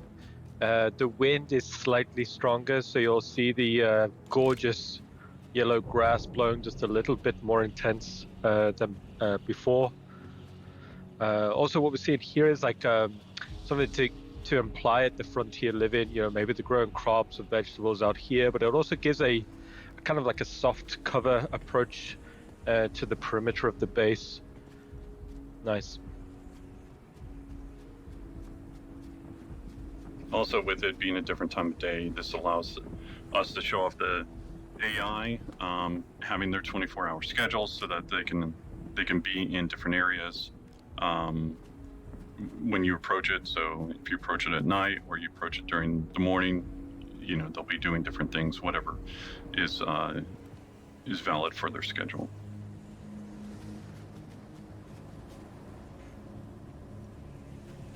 That door's locked, so there's no going through that way. But what James does actually see here as he's scouting out the next AI is, just checking the roofline. But as I said previously, we wanted as many kind of like views in to the base as possible. Just so the player can continue to keep context of what's inside. But also when you're inside, it allows the player to have context of where they're at within the actual outpost. And that was a great shot. The AI fell beautifully on the already called out beautiful yellow grass and moss. Also, as James is looking back, what he's doing is actually making a mental map of possible routes, possible advanced traversal routes on top of the outpost.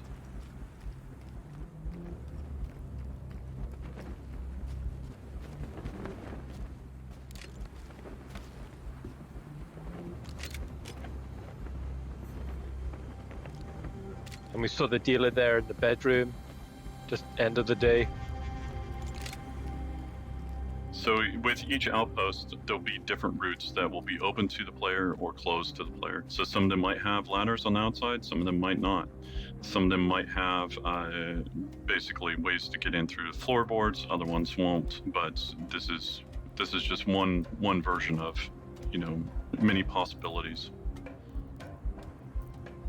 So here, the player will take a secondary route of navigation all the way up to the roof, and then from here, this allows them to be able to check out any of the AI, also be able to look at any of the interactables in the future. If you got a good reputation, maybe you need to go and fix different items on the roof, or if you are there for nefarious means, then maybe you want to take out the power, and which will then kill the AA turrets, or will turn off the lights in the outpost.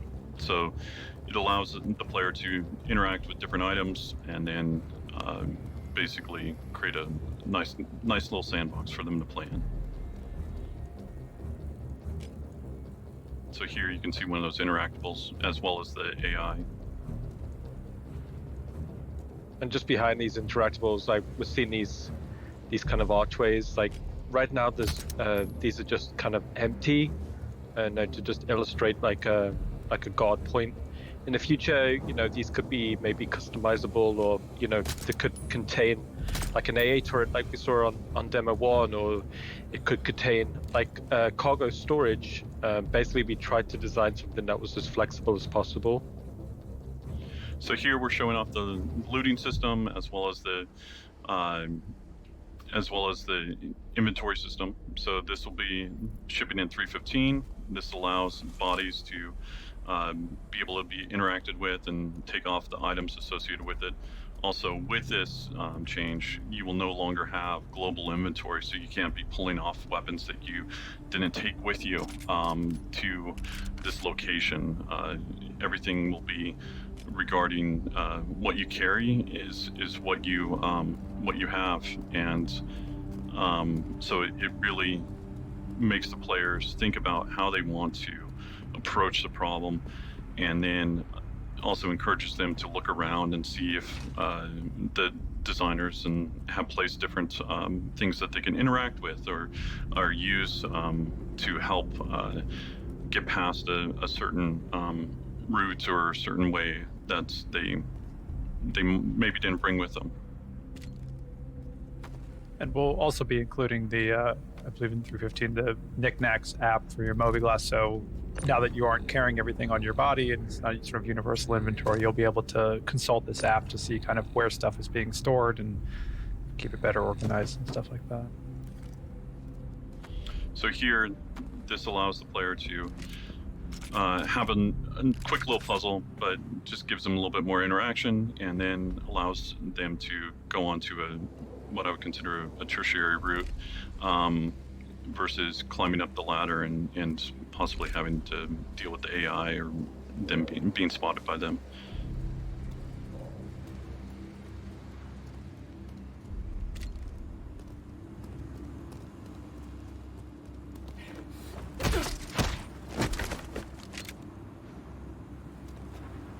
Also, I think the team did a great job on the planet, as well as the outpost.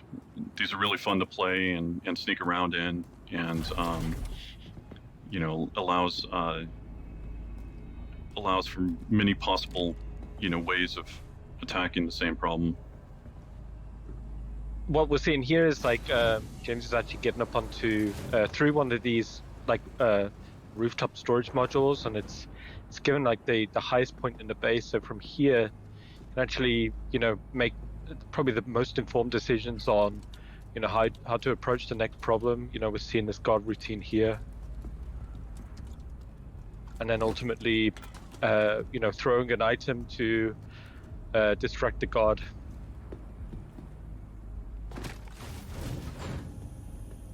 Allows them to go and access new areas. It's a behavior that we're still working out, but at least we're seeing like the first iterations and be able to continue to optimize it, as well as make sure that the behavior is working properly. So we just saw there for the first time. It's like the first rooftop airlock hatch.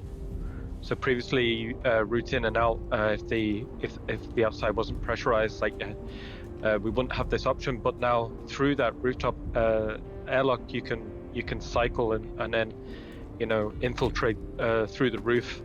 And also, what we're seeing here is, you know, potentially scouting out an advanced traversal up into the rafters. You know, getting on top of some infrastructure and getting like this overview as we go into the garage module.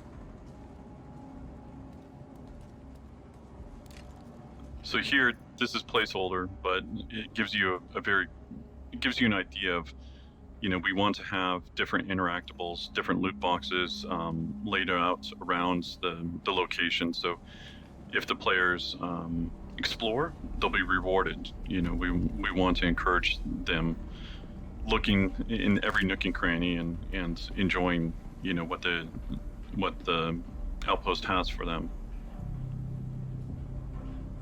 And one of the things that's interesting is these garages won't be vehicle spawn points, so it's not like a big kind of like pad in the middle, but it's more like, you know, if you want to have your vehicle there, you got to drive it in and park it. So here you can see a variety of vehicles just laid out how the player would have just parked them.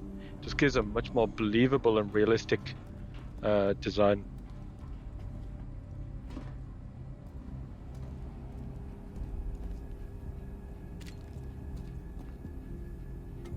So again, we're just encouraging different navigation, different routes for the player to go and see. Over to the left, back there, there was a possible way of going into the floorboards or going underneath the outpost. Again, those will be opened up or closed off based off of, you know, just how we want to build the outpost. Not every one will be built the same.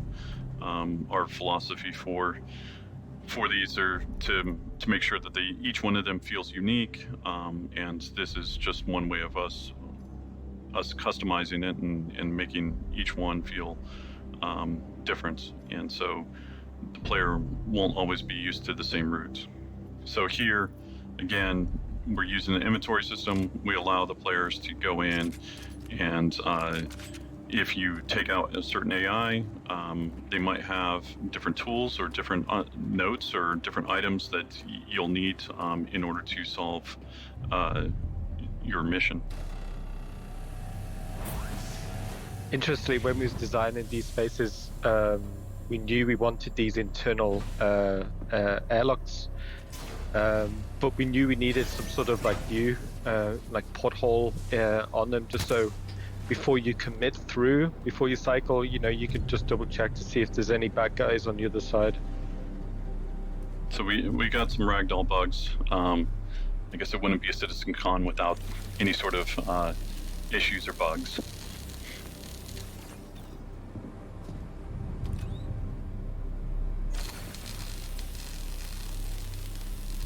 So here, like previously the players being, on the roof, they've come down through the main section of the outpost.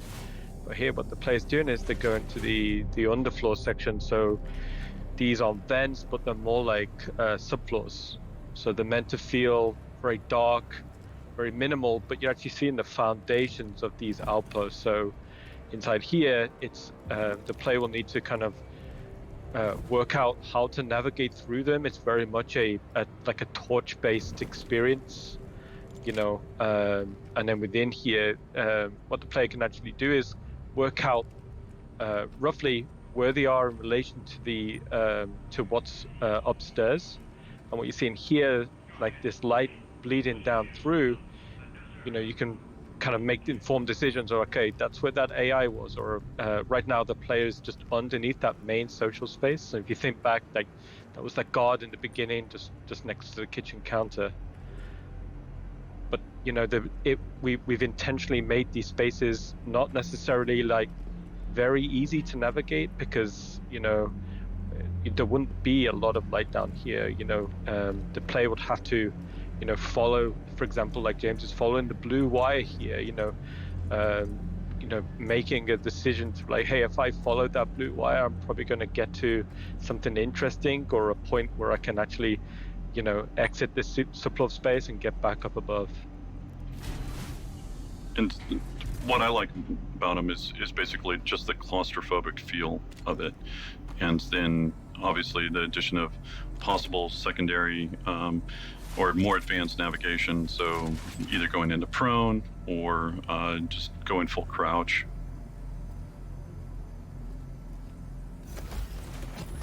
So here we come out in the bathroom space that's on the other side of the garage. So we're on the opposite side of the outpost from where we just were. It's a good ragdoll. Now the body drag. In the shower. So here, this is just a different wrapper on a loot box. In this case, it's a hamper. And so the player will be able to really change outfits and adjust the way that they look so that they can walk around the outpost and not be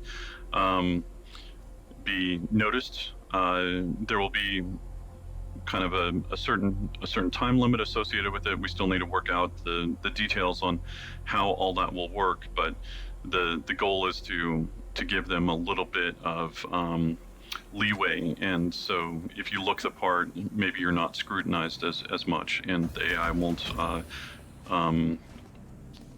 notice you as quickly.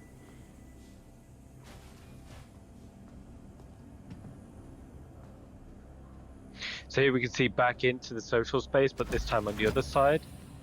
And then this door will lead directly into the habitation room that we saw previously on the outside. Speaking of fun ragdoll physics.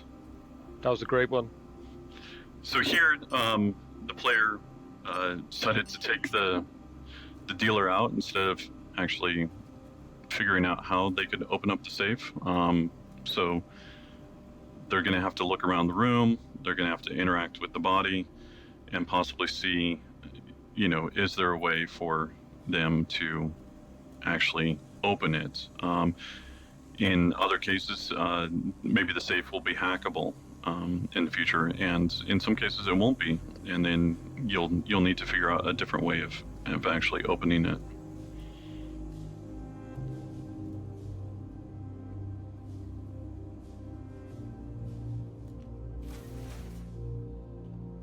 So here we spot a little clue, a little note, and you'll notice what's fun is like the name on here. If you look back and see some of the AI we've been taken out, you may notice some names. So here's the clue for the player. But one of the coolest things for me here is the player is holding an item with the clue And while holding the item, they can seamlessly interact with another item to solve a puzzle. That's awesome. And then here we got a little bug. The player was able to acquire the artifact, and then we'll be able to do whatever they want with it, either sell it or be able to use it somehow in a future mission.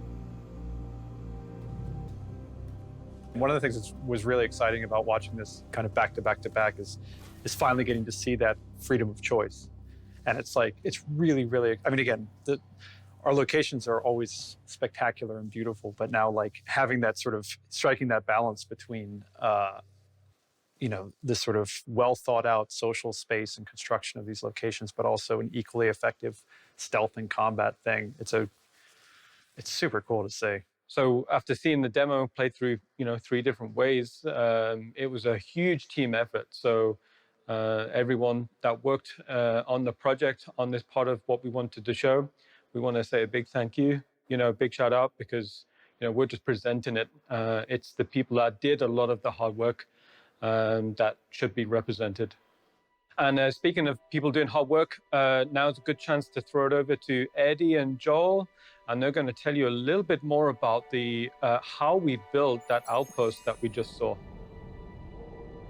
I'm Eddie Hilditch. I'm a senior lead, and myself and my team have been working on the new colonialism outposts. My name's Joel Azapati, and I'm senior environment artist too for the EU Sandbox team. So after the initial concept is done and rounds of feedback have been iterated on, we move into pre-production. This phase allows us to spend some time testing the concepts for in-game viability. Translation from concept to game isn't always one-to-one, and during pre-production we'll get rough versions of the concept meshes into game and spend time making sure that they'll work practically. The art direction can also change at this stage, so we use this phase to kind of explore creatively as well, and concept art is a fantastic jumping-off point for sparking ideas. One of the first steps when starting a new location is to start look development. A hyper-focused small section of the location where we can hone in the tools and methods needed to execute the concept in-game. Some things translate well, some things don't. It's important to figure all this out before going full steam ahead with the entire team. One of the great assets on the Sandbox team is we have a lot of people who are passionate about concept and design, which means when translating from concept to production environment, it's very easy to expand on the concept art. With the art styles of the Colonial Outpost, we decided to change up the way we typically author content. Our hard surface locations are meant to feel prefabricated, like there's a manufacturing plant out there on ArtCorp that churns out these flat pack space station kits, so stations can be mass produced. Colonial Outposts are more personal, more handcrafted by the people who live there, based on their needs, not wants. They're on the frontier world, so they can't always choose luxury over practicality. Materials were one of the first things we tackled, and we started off by developing the idea of how the inhabitants would have built these structures and what materials they would use. We wanted to show not only the age of the outpost, but also wanted to hint at all those different layers of the structure and give you an idea how, functionally, they constructed them. One of the biggest challenges with the new outposts is how we introduce variation between each location the player will visit. Building each as a bespoke set of buildings is impossible, as we want hundreds, if not thousands, of outposts in the game eventually. The modular approach that we've developed really evolved out of our previous work on space station interiors, but with a few key improvements. This starts at the macro level, where on the planet's outposts are placed, how the local conditions affect your time there, then what kind of buildings an outpost has and how they're laid out, all the way down to the ability to independently swap out an underfloor layout in a single building of that outpost. We'll have various types of modules, from large standalone modules like warehouses or ore extractors, which have a singular function, all the way down to smaller room modules that can be connected together in different ways to form a complete headquarters building. After pre-production was finished, we had a list of the room module types that we wanted to tackle first. For the headquarters building, everything hinges around a hub module with different room modules that can be attached to extend the structure. The room modules will serve different functions in the base, with various gameplay systems linking one to another for an interconnected web of sandbox gameplay opportunities. As content creators for the Outpost, we needed a new system to build, edit, and manage the library of modules we're creating. Rastar is the tool we use to do this. It allows us to intuitively create a location template directly on the surface of the planet. Not only this, but headquarter buildings can be snapped together directly within the tool, or with an intuitive user interface. One of the other major innovations with the Planet Tech has been the ability to modify the terrain mesh and flatten areas of terrain. Previously, we were at the mercy of the terrain when it came to designing our buildings, which is why our outposts had to be built with stilts and placed in naturally flat areas of the planet. Now, we can build much more natural buildings with walls and entrances connected directly to the planet's surface. And also, we can place these buildings in a much wider range of locations. We believe our new outposts inject a refreshing new location experience into Star Citizen. They're organic, warm, personal spaces that really convey the age and history of humanity's expansion into the verse. The new art style, the focus from design on gameplay, and the flexible modular approach to their construction will allow us as developers and you as players be part of creating a wider variety of rich and satisfying experiences for every outpost the player comes across. Okay, cool. Thank you, Eddie. Thank you, Joel. That was awesome. And moving on, we're actually going to talk to Corey now, who is going to give us kind of a deep dive into the creation of the artifact, which is actually kind of our first little glimpse of the Hadesian culture from Hades system. Thanks, guys. I'm Corey Bamford, lead props artist at Cloud Imperium Games. I'm here today specifically to talk about the Hadesian artifact that you'll see in the walkthrough. So we knew early on we wanted some sort of MacGuffin for the walkthrough. We originally had a few ideas of what that could be. Originally, it was either going to be a tablet fragment, a sculpture, or a Hadesian artifact. So initially, the concept team explored a variety of ideas. We used a lot of reference for existing alien artifacts in the game, as well as reference from the real world. You know, lots of tomes and ancient kind of Egyptian stuff as well, just all sorts of really reference just to get a general idea. We knew we wanted to integrate some form of ancient power or technology into the asset. We also knew we wanted it to have some sort of symbolism and text.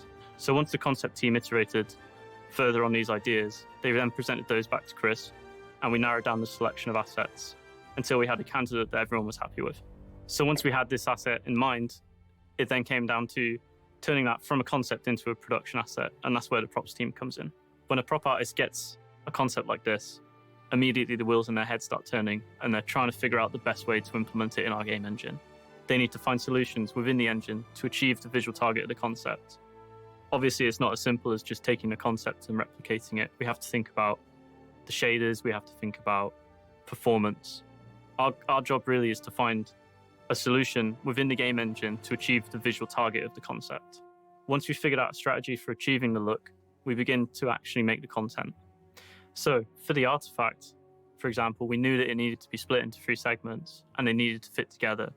The first thing we do is get a placeholder into the game for the design team to actually implement as an entity. We also then figure out how the scale actually works in the player's hand and when they inspect it. For the artifact, there was a bit of back and forth between the size because we wanted to get a balance between it having prominence and also being easily carryable. After we figured out the size of the asset, we then need to actually break down how we're going to make it. So the first thing we really get into is the materials. We know that this asset is made of a few different materials. Firstly, we have the stone with the complicated glowing pattern. We also have these large copper structures and some smaller, thinner metal structures as well. For this asset, we knew we'd need to use unique textures just because of the amount of detail we wanted to achieve. One of the biggest challenges we had was making sure that the stone looked really good. To create the stone, we started with some scan data of rocks and concrete, as well as some mesh data like curvature. We also used a lot of procedural noises from Substance Designer just to add some variety. Using the height map as a jumping off point for the rest of the texture maps is quite a nice logical and physicalized way of doing things. It took quite a lot of iteration to get the final look. It was definitely a group effort. The glow was probably the trickiest part of this asset. We ended up actually using a shader some of you might remember from the Vandal Driller trailer. We created the iconography using a bespoke texture mask, and then the circles were derived from some cells within Substance Designer. We took these cells, quantized them, and then got the edges of that quantization to create rings. And then we used a procedural mask as well as some hand-painted textures to mask out that glow. Once we were happy with this texture, we multiplied that onto the height map, which is used to drive the glow threshold. The glow effect has 3 texture inputs that we need to create. There's an animated glow map, which is sort of used to drive the background effect of the glow. There's also a gradient, which colors that map. Finally, we have the actual pulse itself, which is the texture map that pulses across the asset. Next up is the bronze. This was actually pretty straightforward to achieve. We didn't need any fancy shader effects for this one, just a standard set of unique textures. We wanted to get lots of nice scratches and aging on the bronze. And in the concept, there was also this nice effect on the edges where the metal got darker. So we wanted to add that in as well, just to give it a more distinctive feel. Once we were happy with the visual look of the asset and engine, it then was just a case of wrapping it up. We needed to create LOD meshes for the object, as well as collision proxies. As you can tell, quite a lot of work goes into these hero assets. So that was a little bit of exploration into how we created the Hadesian artifact for the walkthrough. I hope you guys enjoyed listening to me talk about it, and enjoy the rest of the show. So we wanted to thank you for your time. We wanted to introduce Pyro and show all the hard work that all the team's been working on and working towards. The team has put in a lot of hard work in building the Pyro system, building the AI, building the planets, the worlds that you'll go and explore. So Pyro will be ready when server meshing is, and it will be coming out with Star Citizen Alpha 4.0. So on behalf of myself, I want to thank Dave and Ian and yourselves for watching, and I hope you enjoyed the panel, and I hope you enjoy the rest of Digital CitizenCon. See you in the verse.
Credits burning a hole in your pocket?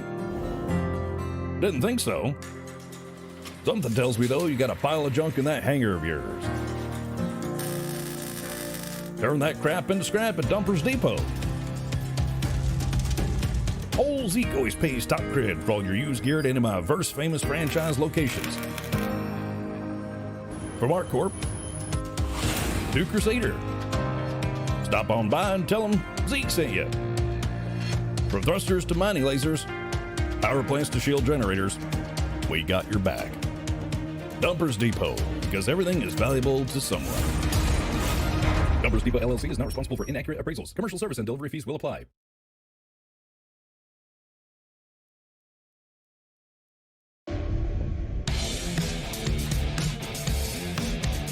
Space is cold and unforgiving. Only the toughest survive here. But even the toughest outlaw has a sensitive side. He doesn't have to show it to everyone. Because with your very own Moby Horizon, you have peace, freedom, relaxation and your very private emotional retreat always with you. Welcome to your very own Moby Horizon. The use of Moby Horizon can be addictive. If in doubt, consult a licensed physician.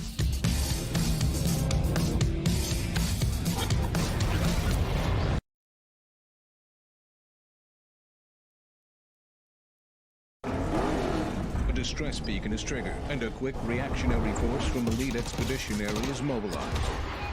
Roger, boss. Albatross flight, prepare for drop. 1 minute out. Loadmaster copies. Dropping the ramp. Utilizing state-of-the-art technology, highly trained professionals arrive within moments. Albatross flight, 30 seconds. Camera team, power up. Rolling on 3. prepared to deliver justice in even the most remote reaches of the verse. Execute, execute, execute. Hammer team is rolling.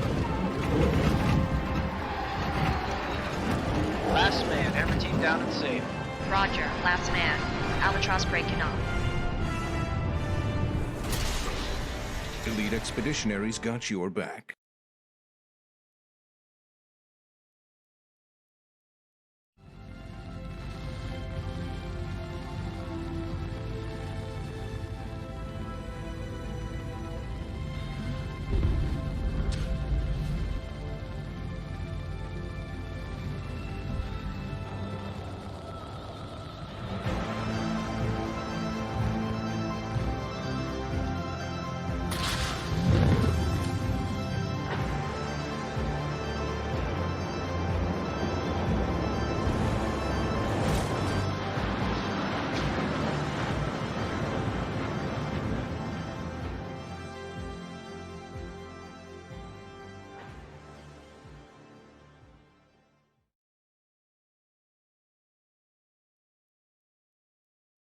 Here at Kelto, we have one simple goal: to bring you the items you need quickly and easily. We've got everything you need: food, drinks, toys for the little ones, guns for the wife, all inside one store, Kelto. Just walk inside to begin your astronomical savings. Using the latest in Moby technology and machine learning, we know exactly what you've picked up and have already charged you. Want something hot and ready to go? How about hot dogs, nachos, or burritos, Kelto? We've even got the latest in Gemini ballistic weapons, like the Gemini F-55 LMG, featuring an explosive rate of fire that tops over 1,000 rounds per minute. It's the best light machine gun you can get in a convenience store. Looking for something a bit smaller for the kids? We also carry the Gemini LH-86 pistol, perfect for those small hands. So come down to Kelto today for quality products at low prices. Come to Kelto, come to Kelto. Hey, welcome to CitizenCon 2951, our yearly celebration of everything Star Citizen is, and showcase of what Star Citizen is on its way to become. As usual, I'm your host, Jared Huckabee. So, what is CitizenCon? When it started in 2013, it may have had its humble roots in Sandy just wanting some place to bring folks together, and a solid excuse for Ben and Pete to watch the Wing Commander movie in a theater in Austin, Texas. But as with all things Star Citizen, it grew each year to become a full day of activities, most recently held in Manchester, England in 2019. Now, with a hiatus in 2020 due to the pandemic, and our desire to remain diligent and responsible in 2021, CitizenCon is back as something slightly different this year. Now, while it won't be the same without seeing all of you in person, and worrying if your plastic bag helmet is safe or not, we hope this year's event brings with it a similar sense of community and interaction as our developers present to you their continuing efforts in bringing Star Citizen's future to the present. And let's talk about some of that future we just saw with a look we just took at the Pyro system. Now, I've always said it, and I'll continue to always say it, we get better with every one of these things we do, whether that's planets, spaceships, or anything else in between. And with the Pyro presentation, we got our first true look at some of the new planets and moons, the process of converting our existing space stations into new outlaw variants, taking those colonial outposts that we've been seeing before from concept to amazingly detailed reality, and perhaps most excitedly, planetary AI nav mesh in action with a 24-hour day-night cycle that will truly bring these worlds to life and provide that universe of gameplay possibilities seen in those multiple different ways you can go about achieving your objectives. And for those of you who were wondering, yes, that was really Pyro 3, that was a real outpost and a real mission. No sandworms here. That's what's coming to Star Citizen and a whole lot more.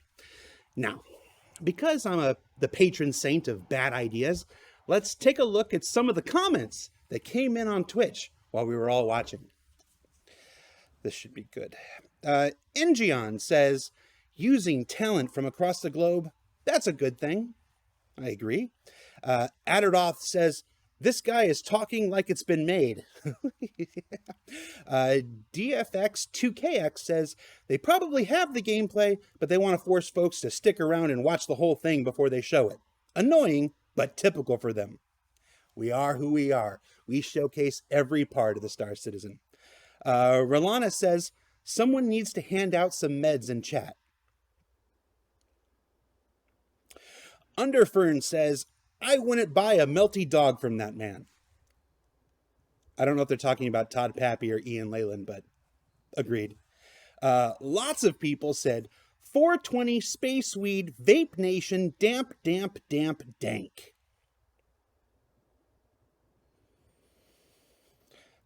Gaming Fortis says, just remember, he's more scared of you than you are of him.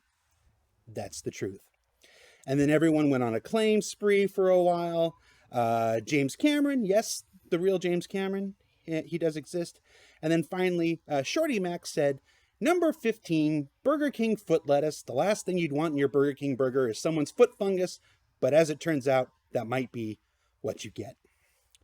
Wise words, always. You can always rely on the Twitch community.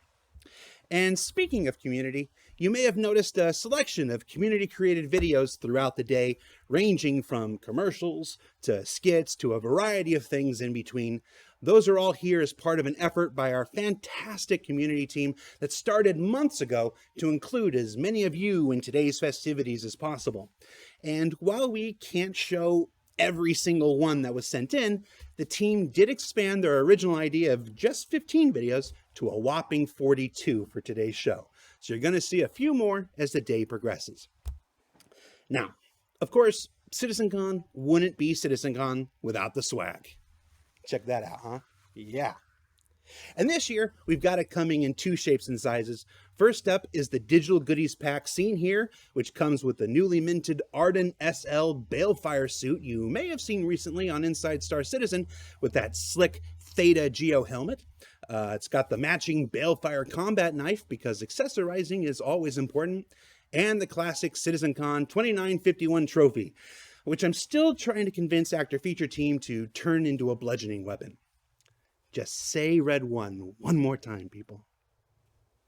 Now, these will all be distributed Monday to all backers. So if you've been on the fence so far and decide to back the project today, you'll get it along with everybody else on Monday. Now, over in Meat Space, since we can't do the traditional swag bag that's included for attendees with their ticket, we're doing a swag box that you can purchase on the RSI store. For the collectors out there, it's got 3 brand new Star Citizen pins to add to the collection, as well as an individually numbered challenge coin that says there are many like it, but this one is yours. Now, both collector's items come in a neat box and bundled with stickers that you can place all over the place, like Steve Bender's desk. I know, because I did. Now, the swag bag made box is available now on the robertsspaceindustries.com website. And we've also got some contests and giveaways going throughout the day, starting with this Astro Gaming headset contest, where folks hosting their own CitizenCon watch parties have an opportunity to submit images on Twitter or Instagram with the hashtag SCWatchParty to win a custom-painted Xenothreat headset seen here. Whether your party is at home or at work, or if you're Captain Richard in his car. And for those of you who don't do social media, we're also giving away some Tobii eye trackers on Spectrum today in a short story contest. So tell us about some incredible moments you've had in person with your fellow citizens and win a Tobii eye tracker. Check that out on Spectrum for your chance to win. And no, I don't have one of those to show you because, as somebody said, I don't give things back. Now, let's talk about the day's activities. We just completed our Life in the Verse, or Life in Pyro presentation. Up next, we've got Ship Talk, where you'll learn about the latest and greatest in spacecraft coming to Star Citizen. Then we got Gen 12 and the multi-core of Vulcan, where we'll take you through some of the new technologies that will unlock Star Citizen's ultimate performance potential. Crafting Worlds, which offers a brief look at some of the new tools that make up those wonderful pyro planets we just saw. Server meshing and the state of persistence, which will give you an inside look at the process of expanding Star Citizen out to the breadth and scope we all want it to reach. The Sounds of Space, which for my money is the sleeper presentation of the day. Don't miss out. It looks at the new tools that will unleash our sound designers from the constraints of yesterday's outdated processes. And then finally, Systemic Gameplay and the Stream of Thought. an entirely silent presentation where Tony beams his brainwaves directly into your skull through the TV, provided, of course, you have your SGS brainwave amplitude receiver. You all have your SGS brainwave amplitude receiver, don't you? We'll figure it out later. Basically, it's a big, long day of Star Citizen presentations and infos. That Pyro presentation alone was like an entire season of ISC just crammed into a single day. Which makes me think, can I take the rest of this quarter off? I can. I cannot.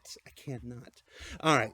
Well, if you end up missing any part of the show or just want to watch it again, each presentation will be going up on YouTube later today in glorious 4K.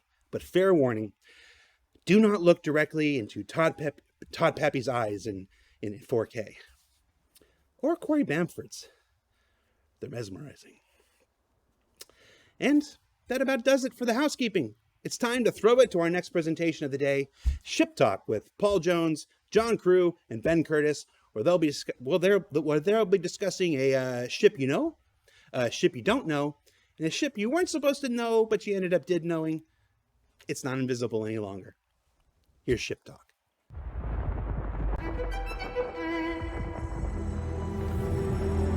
Through unforgiving lands,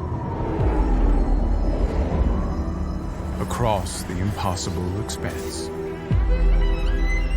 a mirage calls, a distant oasis.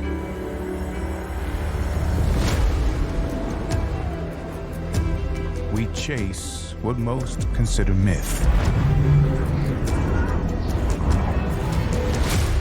pursue an obsession.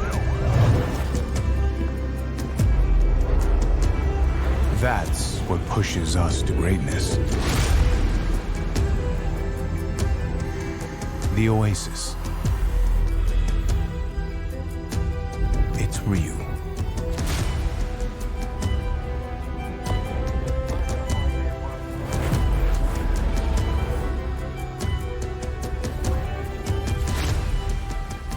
The 400i by Origin Jumpworks.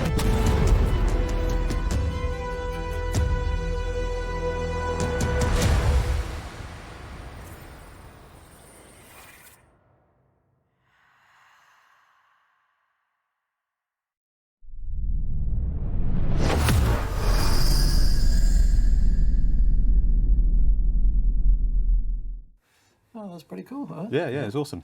So we made the 404 Yeah, in the end. It was a ruse all along. It was a real ship.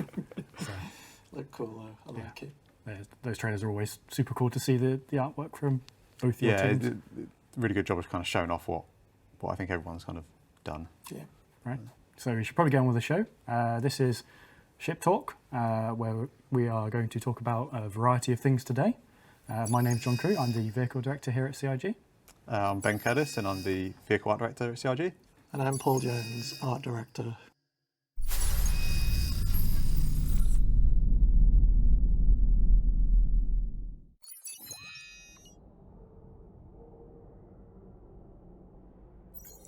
So the 400i, it's a Constellation competitor, and we've got a few of these ships in this category across the board. We have the Constellation, we have the Corsair, and now we have the 400i. And the 400i has a few interesting features that makes it a compelling choice over the others. So being an Origin ship, it's obviously very visually sleek and fast, but also it can carry cargo and a vehicle at the same time. Size-wise, there's obviously a big gap in the range. We have the 100 series at the start, it jumps up to the 300 series, then there's the big jump to the 600 series, and then another jump to the 890, so finding a space for this was fairly easy size-wise. I think it fills the gap quite nicely. So in terms of the process, normally what happens is we assign it to one concept artist and we start the ball rolling. So it's really just a game of sort of exploration at this point. It's fast and loose. We always have a timeline for each concept, and so it's the pressure is always on basically. It doesn't matter how many ships we've done, there's always that pressure to get it done and hit the sort of key points. And so at this point of exploration, it's really sort of loosey-goosey in terms of figuring out ideas, looking at shapes, looking at silhouettes, and sort of not locking yourself into a line of thinking. It's basically, we'll look at different ships. So some will be more influenced by the 600i, some more by the 100i, and then we'll sort of do a mix and match. And so, like I said, sometimes you don't quite hit it on that sort of, I think like right at the beginning. Yeah, when you've got like a well-established manufacturer, it's really beneficial because you kind of you have that to pull from, but you also don't want to get into the point where it's just a scaled down 600 or a scaled up. Do you know what I mean? You kind of like, you don't want them all just to look like they're the same ship, just slightly different variants. Yeah. So I think the 400 is it certainly stands out within the lineup, but it's clearly an Origin ship.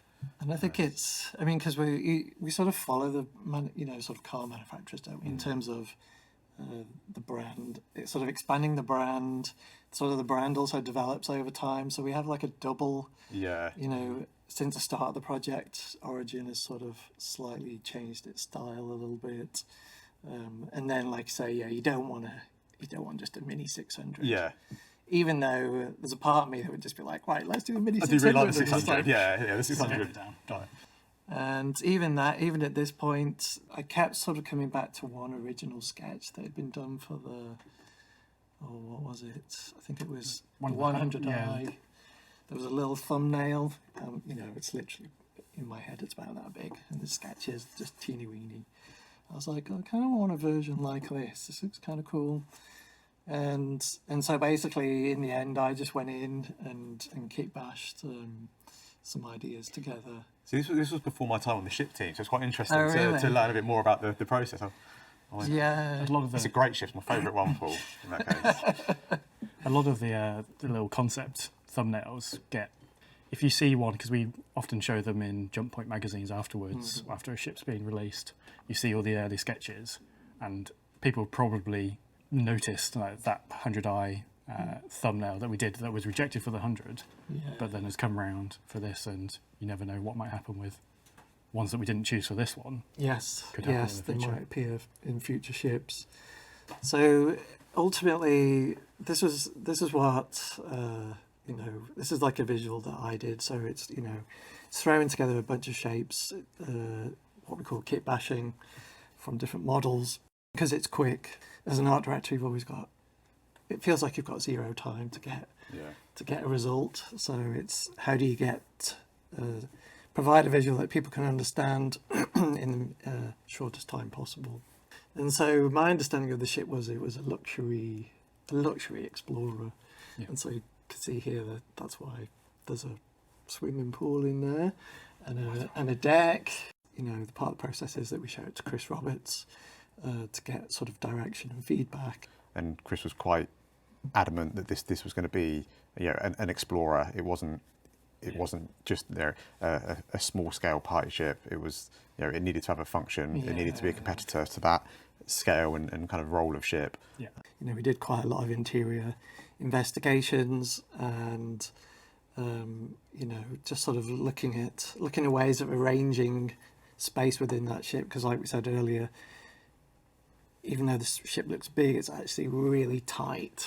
It's a lot harder than you think to achieve everything that now Star Citizens expect to have in their ships, and all the components and all the functionality. A very streamlined sort of 2 decks, or really like 1 deck that stretches most of the lower section and the upper bit, which had the pool in it. Yes. Maybe one day you'll get. Maybe get the pool. You'll get your pool one day. So in terms of this process, what happens is we finish the concept, or what we think is finished, and then get Chris sign off, do a couple of paint schemes, and then it passes over to your department. Yeah. So from the concept, normally we'll kind of take it as quickly as possible into the editor, and that just allows us to kind of really get a good sense of the space from the player, and making sure that everything that we think we need is actually going to fit, making sure the components go through. And like we were saying earlier, a lot of the time is what a ship starts off with its kind of paper design, its official design document, to the point where we're actually kind of working on the ship. The requirements can change, that might, that's not just because, we're like, oh, we'll add this and add that to it. It's sometimes, a balance pass has been done in the game and we've realised that, a certain ship item, a certain size shield might not be suitable for it anymore. Or it might be just that, we think, well, actually, it'd be great if we could fit the X1 in it because it's kind of the perfect ship for it. But that wasn't, like I say, on the original plans. So, yeah, I mean, like you were saying, the ship is kind of a hard split with its 2 floors. So we've kept sort of all of engineering and cargo and storage and everything downstairs still, and then the kind of the habs and the crew space is all upstairs with the bridge, obviously. Once we kind of get that white box in game, we then start just making sure that we can fit everything in we need. We also, that's the point that we kind of really start internally showing that ship to everyone that is invested in it, and including Chris and everyone that needs to kind of have a say. And one of the kind of things that Chris was really keen for, although he didn't want this ship to be a kind of luxury party ship, he did want it to feel Origin. I think originally we had like the lift entrance. There was a smaller, trying not to do hand movements too much. Yes.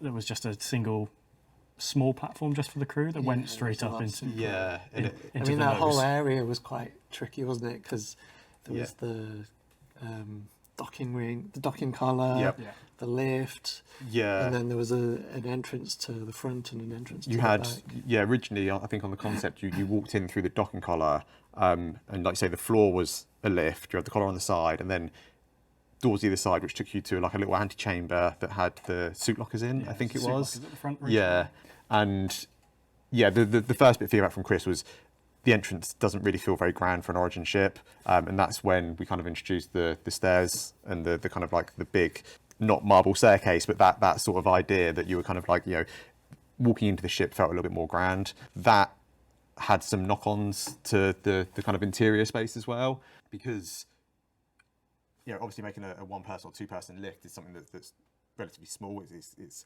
fits in a nice tight space, but when you've got a set of stairs that need to fit or need to have a decent height change, that requires a lot more space. So what we ended up doing was kind of opening up this first chamber you walk into, and rather than being divided into separate rooms, that kind of whole space kind of acts as the airlock, and that's got everything that you need when you first enter the ship.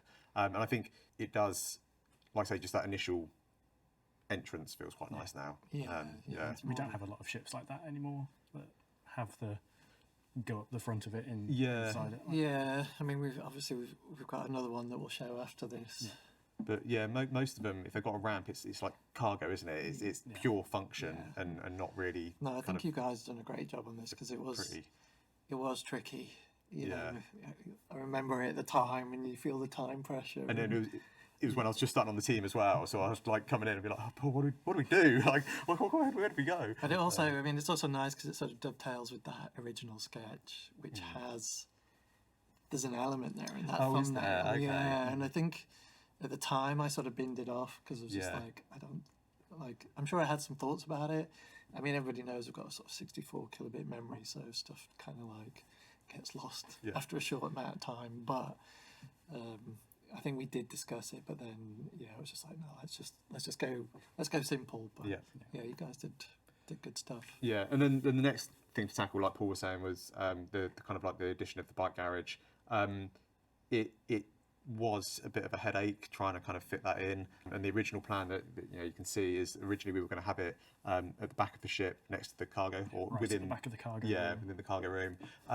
It did fit, but it kind of brought up a few quirks with it. I think there was a few different quirks from different departments. So from a design point of view, I think we could only make it fit if you sent the bike up on its own, which was fine. But because the main entrance to the ship was at the front, it meant that you'd get off. Yeah, to drive your bike onto this platform, get off your bike, send the bike up, run around to the front of the ship, run up the stairs. Yeah, and the and stairs then just look at your bike. Opening isn't exactly like a super quick thing. So if you, it just felt kind of like in terms of flow. Yeah, it's like, all right, I need to quickly get off planet, and you're like, oh, click that, right, okay, send that up. Oh, run, yep, okay, A minute later or 2 minutes later, you're in the seat ready to fly. Like I say, that was one of the issues we kind of hit, and then the other, I guess, issue was it it started eating into the cargo space, so it meant that you couldn't, once you had the cargo fully loaded, there was very little space for you to kind of traverse around the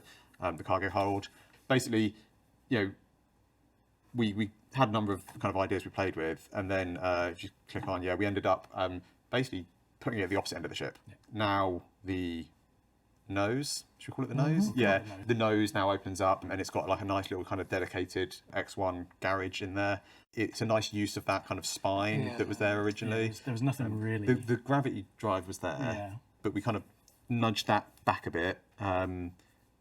And I guess the mounts for the guns, but they kind of still tucked out to the side a little bit. So there's a better use of space, because it was sort of, like you say, it had the gravity generator there, and it had the suit lockers, but it was weird that you had to go through the airlock to get your suit and then back out.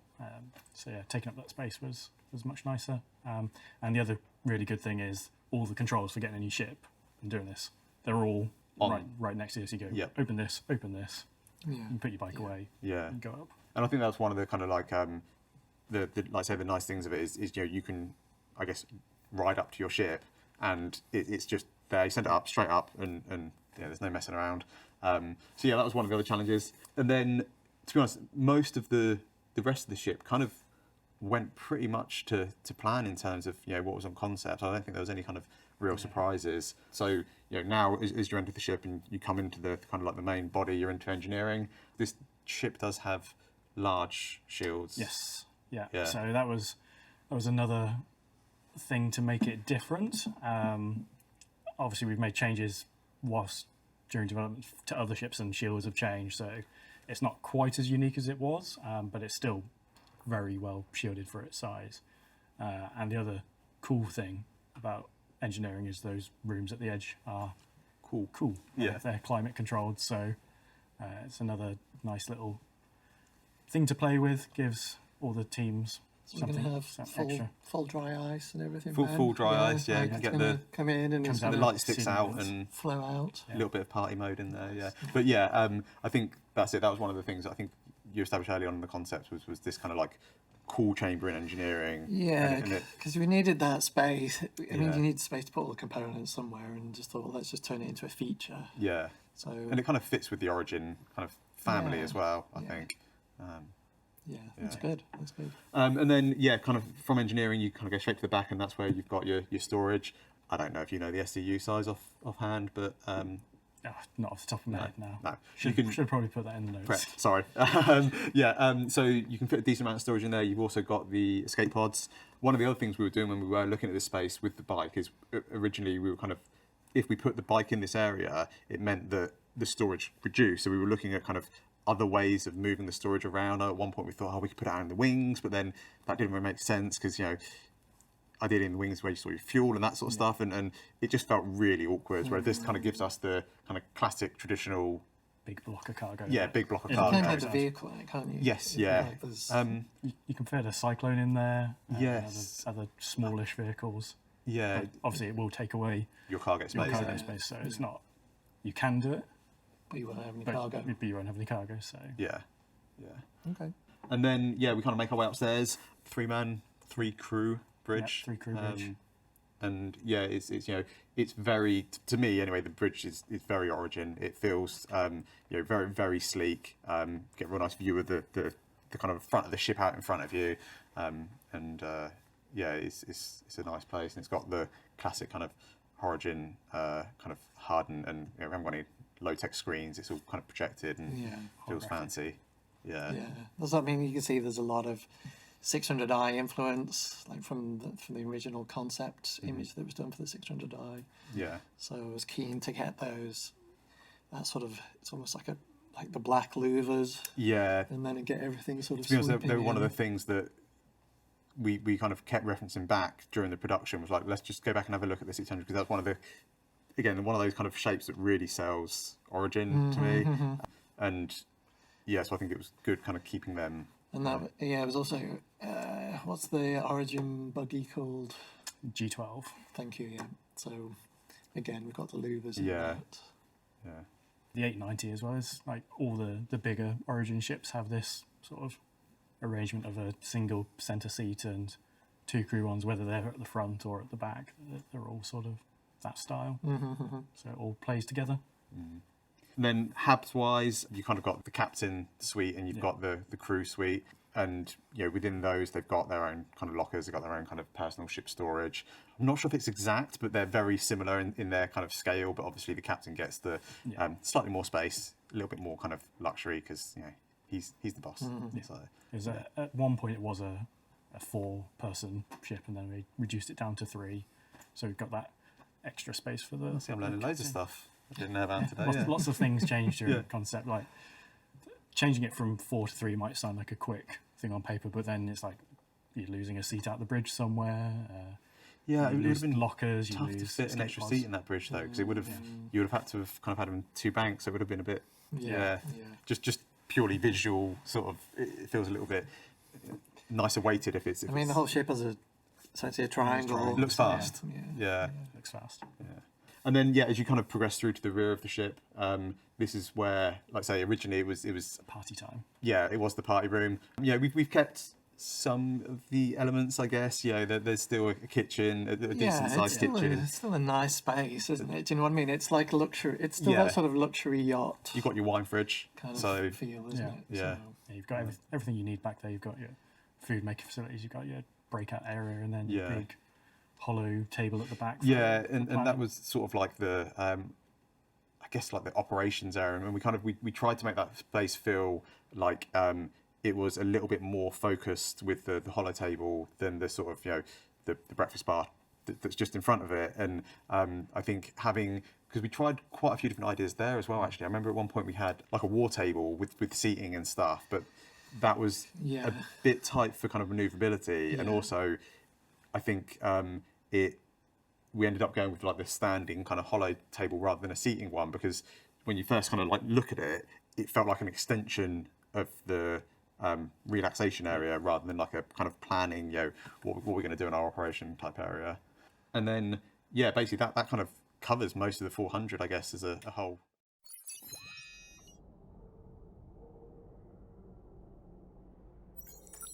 So we'll move from the 400i to something a bit bigger and something entirely new, which is the Anvil Liberator, which is Anvil's latest design spaceship, which is purely for transporting ships. So we wanted to do something properly and sort of provide that entry-level spaceship for that career. If you want to be a ship hauler, then this is the ship for you. It provides that good foundational base for it. It's a fairly regular sort of process on this one. As Jared and I have chatted before, these ships are often described as berths, easy berths, hard berths, difficult berths. I think this one was a fast berth. It's been a while since we worked on some Anvil stuff, so in terms of the lineup, we have the Ballista, the Terrapin, the Hurricane. The Valkyrie, is probably more sort of, it's one of those larger ships. Then we've got the Carrack. Yeah. So a lot of work has already been done for those ships, and we've got, we've got the modular kits. So in terms of a concept process, theoretically, it's smoother sailing. And in terms of our process again, it's that investigation, and each manufacturer has sort of a loose set of rules. I'll say it's loose because there's always space for us to sort of slightly veer and slightly tweak the manufacturer. Well, I think, like you were saying earlier, like manufacturers change with time as well as they evolve. Yeah, it's not like every ship came out at the exact same date with the exact same manufacturing processes. It kind of all.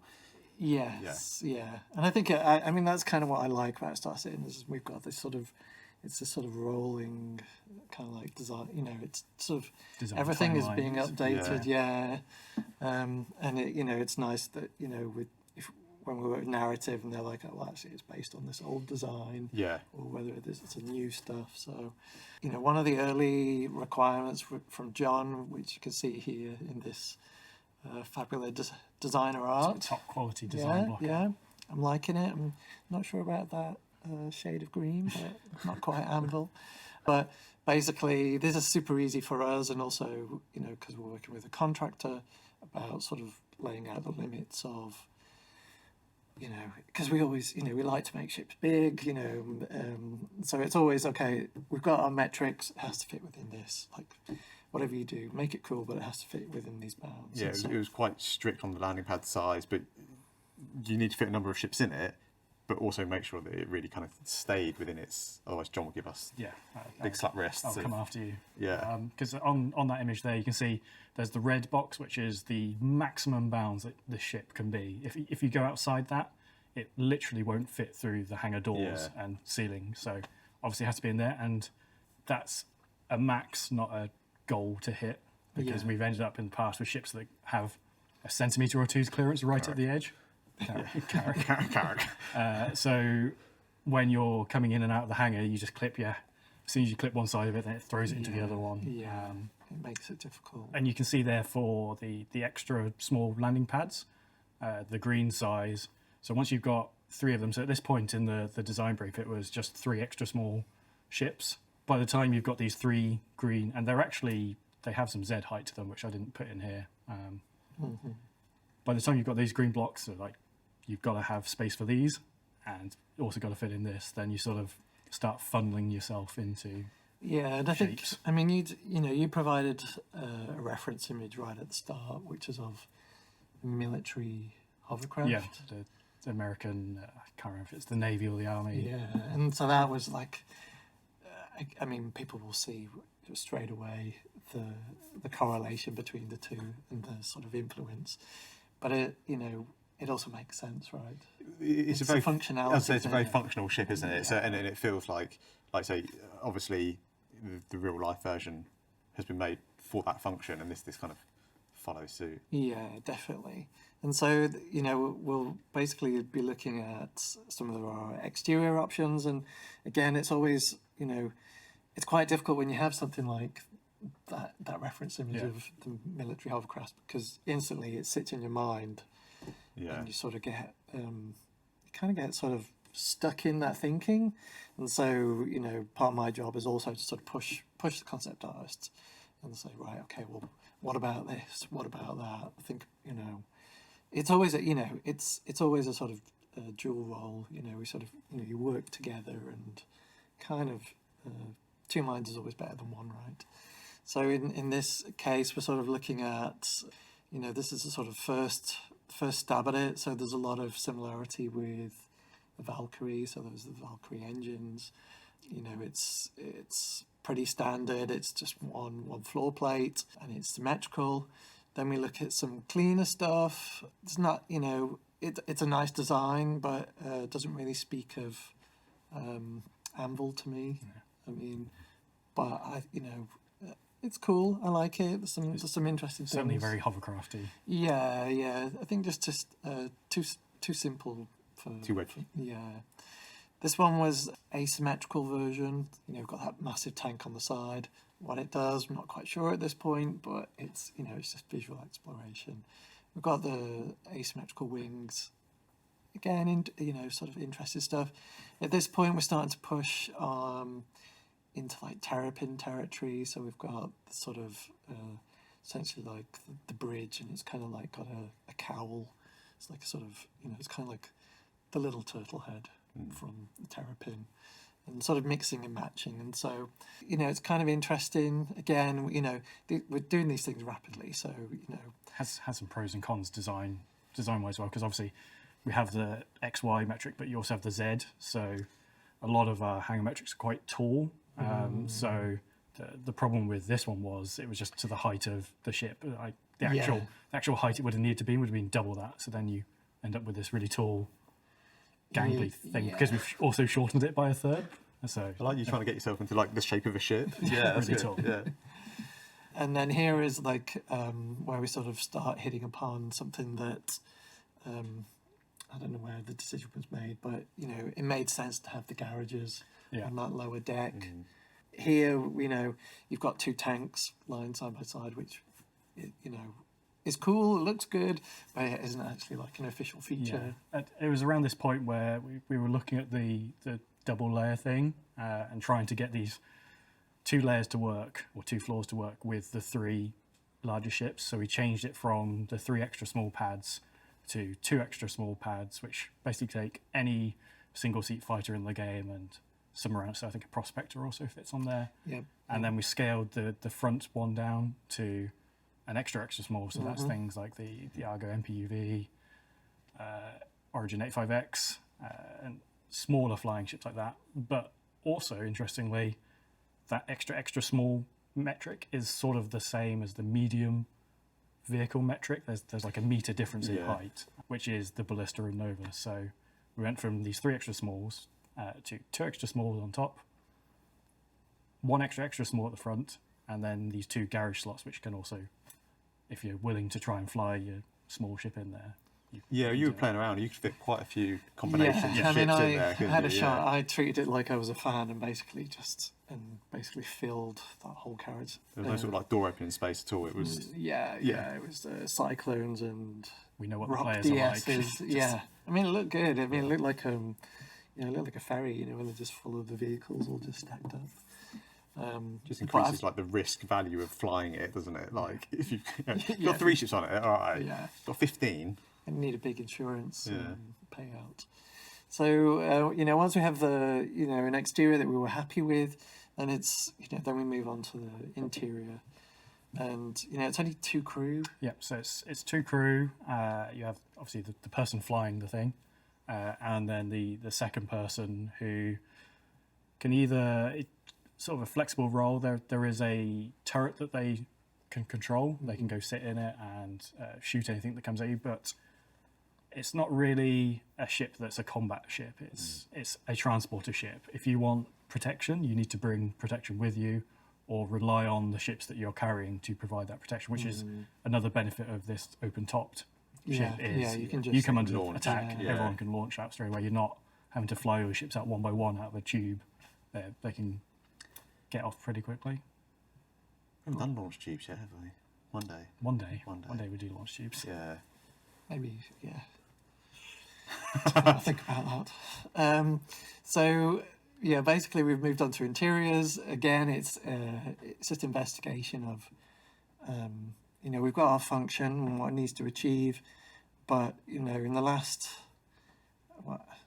2-4 years, definitely the last 2 years, like our process has just been a lot stronger in terms of player flow. So there's no more of the Starfarer, higgledy-piggledy mystery tour. I mean, that was our first multi-crew ship, so pipeline wasn't in place. I mean, spaceships interiors was like, I don't know. So I mean, there's been a lot of learning going on, and so now it's like, okay, if I'm a player, what experience do I want? Like, how do I get from A to B? I don't want to do A to G to H to get to B. None of that business. So as we look at these interiors, we just sort of looked at sort of different flow, basically, different ideas. So it feels quite good, and we sort of worked on, again, just flow. So if you're in the garage, you can easily get from the garage into the living quarters. The elevators just run the full height. There's one for crew, one for passengers. So if you're under the ship, you can just easily get up and down. And so the whole process is a lot more streamlined. And there's even if you're in those top rooms, and there's a call to action. You've all got to get out. We've even put a nice little set of stairs that just run down the side of the ramp, and so you can just run down, get in your whatever vehicle, and then off you go. So I feel like a lot of thought was given to just improving. And I think it's really nice as well, the fact that you've got, like say, that passenger section kind of sectioned off, and they're always ready. But then, like say, you were saying about the bows of the ship and how that's sort of all that technical stuff's like hidden at the bottom, and that feels nice that that's crew only, and because you don't want passengers just just definitely milling around. And then moving on to, you can see here the garage space and where the cargo is stored. So originally the cargo was going to essentially take up one of the garage spaces. It was going to be a compromise choice that players could make of that the cargo is stacked down, either down the middle of the lower garage or across like one of the pads, so you could choose. But then decided to. Well, we had a bit of space. Well, had a bit of space basically, to fill. the concept guy went rogue. I was like, oh, what about this? This is cool. And we were like, yeah, it does look cool. Yeah. Yeah, I was like, well, like, John, can we have this? Coming to a meeting. Oh, I've just gone away and done this this thing that we're not going to talk about, but it's turned Yeah. into the cargo storage room. So Yes, yeah. It's a good sort of save. Well, we want. I mean, you know, for me as an art director, I want my team to feel like they can take those little forays off if they want, if they've got a good idea. And you know, luckily this time it's panned out. Yeah. And makes good use of the space. I mean, because like I said, the ship is quite big. So then we get to the fun part, which is when we get onto promo. I think it's everyone's favourite part involved with this sort of stuff, and that is really sort of, I call it selling the dream. So it's you know, you're really sort of honing in into what a player's experience might be. And I love doing this sort of stuff as well. So so here we've got, you know, a fully loaded carrier. And The core of what that ship is for. Like, you have these smaller carrier-borne ships, is what Chris likes to call them. Like, they're not deep space fighters. They can't go long distances by themselves. They need to be from a parent ship. So the Liberator is, unless you're suddenly got an Idris to carry things with, this is what you're going to see going through these wide and long star systems. Like Pyro is incredibly large compared to Stanton, and Stanton's already quite big to go from one side to the other. So we really need these ships to help you lug all your stuff from point A to point B. Because if you do it in your Hornet, that's going to be, I don't know, 50, 100 little stops, whereas you cram it in one of these and send it on its way. It's going to be a much better experience for everyone. Yeah, absolutely. No, I think this is going to be a fun one to kind of get onto. Yeah, I think your team's going to like that. That's pretty much it for the Anvil Liberator. Ship transporter at its core, 2-man crew, designed for hauling 3 spaceships and some ground vehicles long distance. Very cool.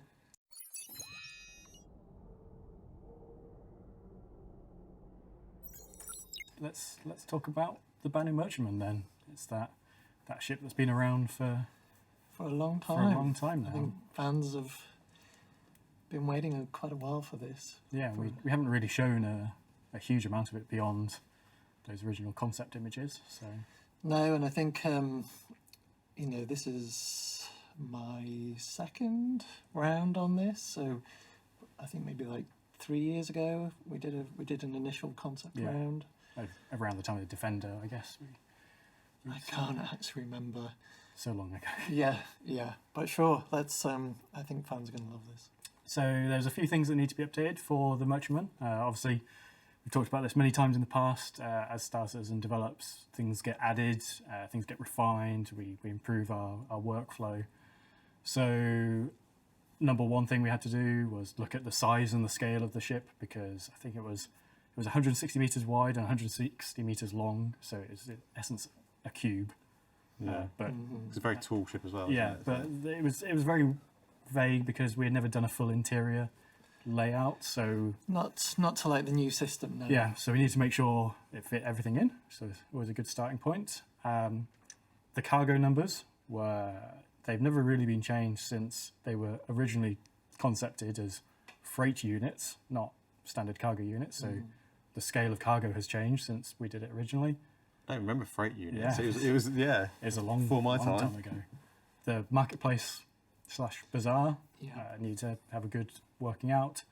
And then lastly, we wanted to have some synergy between the Defender and the Merchantman. So we found a way to get a Defender hangar on board. So that obviously has big consequences for the ship.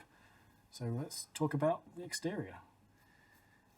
I guess thinking about it, seems so long ago since I started on this, but the addition of the Defender to the ship basically had the biggest impact in a way. Like, just because the Defender is not a slim ship, is it? No, it's deceptively big to me. Like the Defender, I always think in my head that it's this tiny little thing, but in flight mode, it's quite slim. Yeah. But then when it's landed, it's got this sort of, big stance. Yeah. So this has been, I think I've probably been on this for maybe a year, something like that now. And I said before, we did an initial round of concept work, and it was sort of done more in isolation. So we didn't really have a full interior, and we sort of treated it more as, okay, we need a corridor, we need an idea of a marketplace, we need an idea of a bridge, and we'll kind of sort of piece them together. And so that was maybe like 3 years ago, something like that. And obviously processes have changed, as we've discussed today. It's more about the player experience and the flow and things making sense, less rule of cool. If we still have the coolness, but you want it to work right. You don't want it to be frustrating. I think when you kind of do it, like obviously this big ship, so you think, oh yeah, we can make whatever room this size and it'll be fine, but that kind of always sets us up for just a lot more headaches when it comes to our size. So by you spending the time to actually like fully flesh out the interior, it just saves us so much time when we come to actually do the production side of it. Definitely. Kind of takes all that risk away from us and puts it up front onto you, basically. Yeah. So thanks, Paul. Yeah. Well, you're welcome. You're welcome. I mean, we've tried hard. I mean, you can see here that the ship did have to scale up. Yep. We talked about earlier. We have those hanger metrics, and scaled up it now doesn't fit the hanger metrics. So we'll get to the solution in a little bit. Yeah. And just a quick shot of the front, and you can actually see that from the front it hasn't actually changed that much. It's grown a little bit in height, but gained a little bit of body mass, but overall pretty similar. I mean, we've the ethos of this whole thing is, the ship was really cool anyway. Like, everybody really liked the ship, so it wasn't that we wanted to change it just for change's sake. It was just, we need to make it work. We do need to advance it. And so between myself, concept artists Mike Oberschneider and Mark Gibson, one of the CIG's designers, we basically met twice a week, every week for months, and basically gone through this ship from top to bottom, inside to out. There's a huge amount of ship. And hands down, this has been the most difficult and hardest ship to date. Like, I've not had a nervous breakdown. Actually, the whole process has been quite nice in a way, but it's just been long. I think this is the one that, like, it's a marathon. To begin with, I was really scared, and then the kind of like the closer you kind of got to finishing your work, the kind of like the less scared I'm getting and the more excited I'm getting.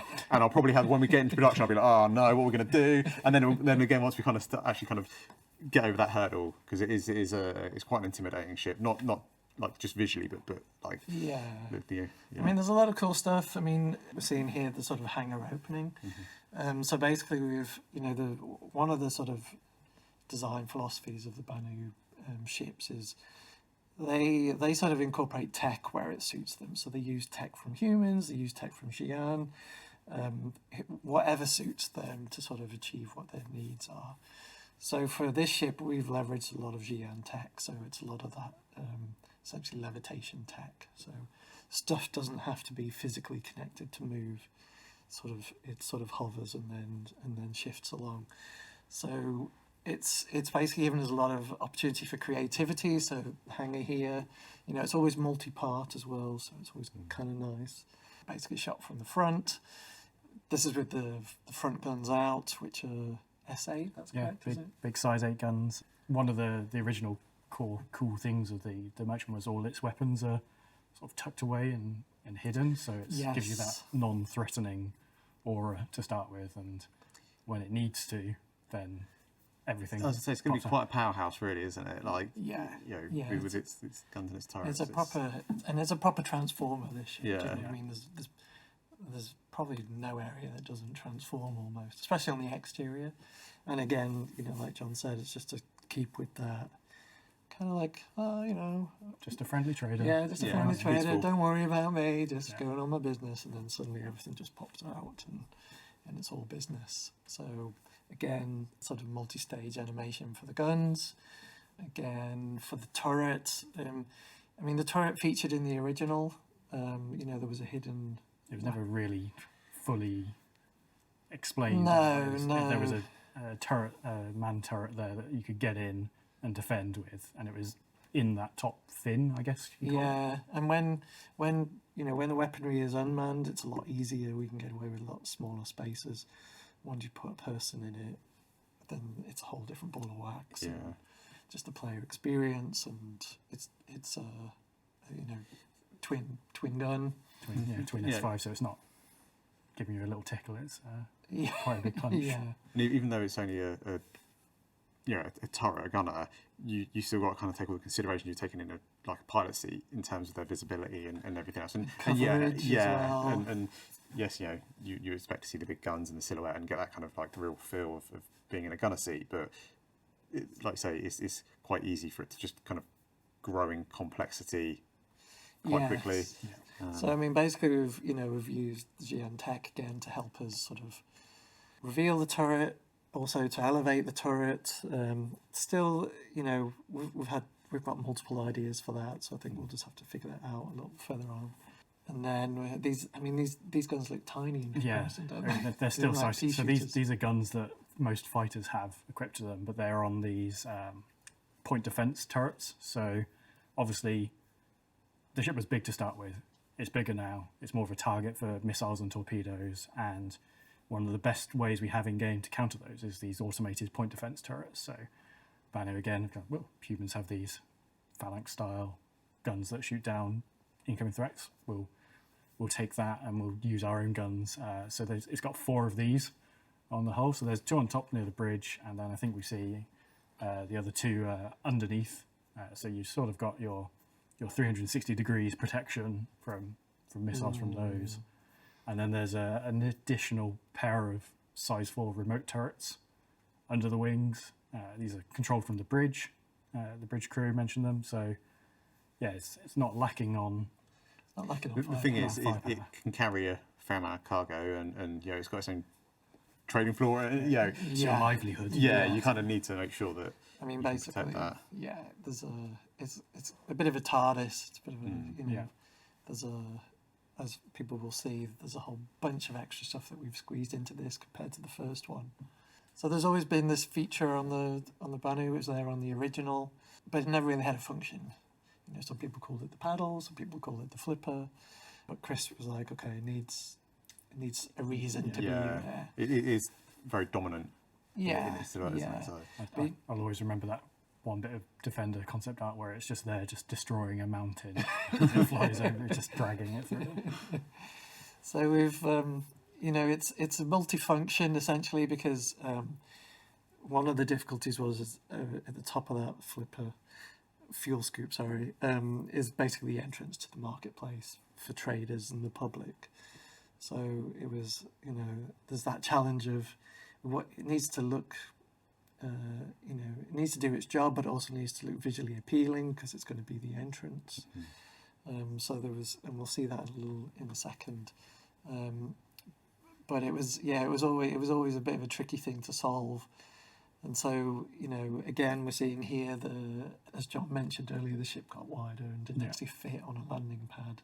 Which meant we had no hangars that it would officially fit in. We could only ever officially land at docking stations with docking ports or on a planet's surface, which is, as a trader, you're missing out on all the places you could land to do trading. So we had to find a solution. I mean, the funny thing is, this is the simplest of the solutions that we came up with. I mean, there's probably like 10 others that we did. Some of them were super crazy, parts just folding back on each other and all sorts of things. So, but in the end, I think, simplicity wins out. I mean, they're not small bits of wing to move. Yeah. It's kind of deceptive. I mean, there's gaps here, and we haven't got the mesh in there, but there will be. We'll work it out for you, Ben. Yeah. So you can see here, this is basically a shot of what is the fuel scoop, but it transforms again and becomes this pathway to the marketplace. So you'll have this, basically we wanted this experience again, it's kind of the red carpet treatment. You're walking up into the marketplace. It's not in this image, but we will have, hopefully, we'll have like softs, like awnings, basically, that will sort of come out as well, and so we'll have that sort of marketplace. I think for me, this is one of the ships that really excites me because it is very different to, not a lot of the ships that we've done, and I think that sort of like initial experience, like you say, of seeing this thing kind of like come and land down, and the traders kind of inviting you in and entering into, it's very otherworldly. Yeah. Kind of entering up that, walking up those steps out of one of our kind of space station, like our human space stations. Oh, absolutely. I think it's going to be kind of really exciting to kind of. I mean, the idea is that as you go up those stairs, you'll have holographic visuals of products that are in the marketplace, and so they will sort of pop up and just be spinning. So you'll have like, it's just that sort of shopping experience. And it's like, oh, okay, I can get that and get that, or maybe even artifacts that the traders picked up. I mean, you've got options basically. So, and then also the cargo that changed. Cargo is a big topic. It was one of those things in the original concept. Even digging out the original design brief wasn't particularly clear on, was the cargo bay internal, was it external, was it was it a walkable space? And we kept it external for the first half of this development. And then it was during a meeting where I think a bunch of us were in there with Chris, and we were all like, oh no, it's internal, and then someone else was like, oh no, it's external, and we just decided like, let's make it enclosed. We'll keep the styling of how it was in the original concept, so you have that sort of, I don't know how you want to call it, shuttering or on the outside. Yeah, I'm struggling to actually remember it now because I'm kind of like locked into this one. But it was more that it was you saw the cargo crates, didn't you? They were very exposed, weren't they? They were exposed, certainly from underneath. You could see them all. Yeah. They were top mounted, and they could all drop down. But that caused huge problems with the entrance case, where if they could all drop down at the same time, then you couldn't get in the ship to start with. So we did have a solution, but this is definitely better. Yeah. So now it's enclosed. You just have one way of dropping at the front, and then we'll see later how it's all managed inside. So you can have the front ramp open and cargo coming up and down. The two systems are not interfering with each other. And that was your cargo is more protected as well. Yeah, and that's kind of, I guess, a key element of it, isn't it? Is not only having the like footfall into your marketplace, but these big trade items, you're going to need to deliver them. Yep. So we're going to move on to so we've been looking at sort of functional images of basically explaining how we've been dealing with design decisions and how that's affected art. And so now we move on to the sort of the sexy stuff of looking at how we've taken the existing Banu materials, from the early merchantmen, which there was a lot of good stuff on that, and then just progressing it a little bit further. And again, this is still probably this is subject to change still. It's previs, but in terms of where it's heading, it's really quite exciting. And so not everything is modelled in this, so there probably will be more folds in the metal, kind of like there is on the Defender. Where, if you look at the concept images versus where it all ends up pivoting on those arms, there's a lot more detail. There's a lot more sort of intricate sort of folding of the metal, and so we're just kind of like working in. We're kind of sort of turning it into more. It is more ornate. It's more of a sort of a sort of special item essentially, and sort of really trying to sort of get that impression. So we're layering in the gold, we're layering in the sort of all the sort of Art Nouveau line work, sort of with a sort of Banu influence. We're looking at sort of taking materials like opal or whatever the Star Citizen equivalent is of that, and also integrating that into the ship. So it really is sort of a display of wealth. It's like if you've got this, like you're loaded. Crown jewel of your fleet. It is. So I think it's going in some really nice places, and so we're looking at this heavy bruiser of a turret, and this is still work in progress. Ideally there would be more work to do with this, and so we'd get more of the sort of curvature in the metalwork and stuff. But because we're on because of time scale and stuff, we've got to make some compromises. But we'll pass that information on. I'm sure we'll get a good kick-off on this one. I like the turret on this one. Yeah. So that's the exterior. We'll move on to the interior. Yes, we'll go over how it was, how it is, and then we'll go on a magical mystery tour through the up through interior. the ship. Yeah. So it was a lot simpler, wasn't it? Yeah. Back in the day, it was pre-metric, so we didn't have all the requirements in place. No components. No components. The marketplace is a lot simpler in here, and so with Banu Merchantman 2.0, or in my head it's 3.0.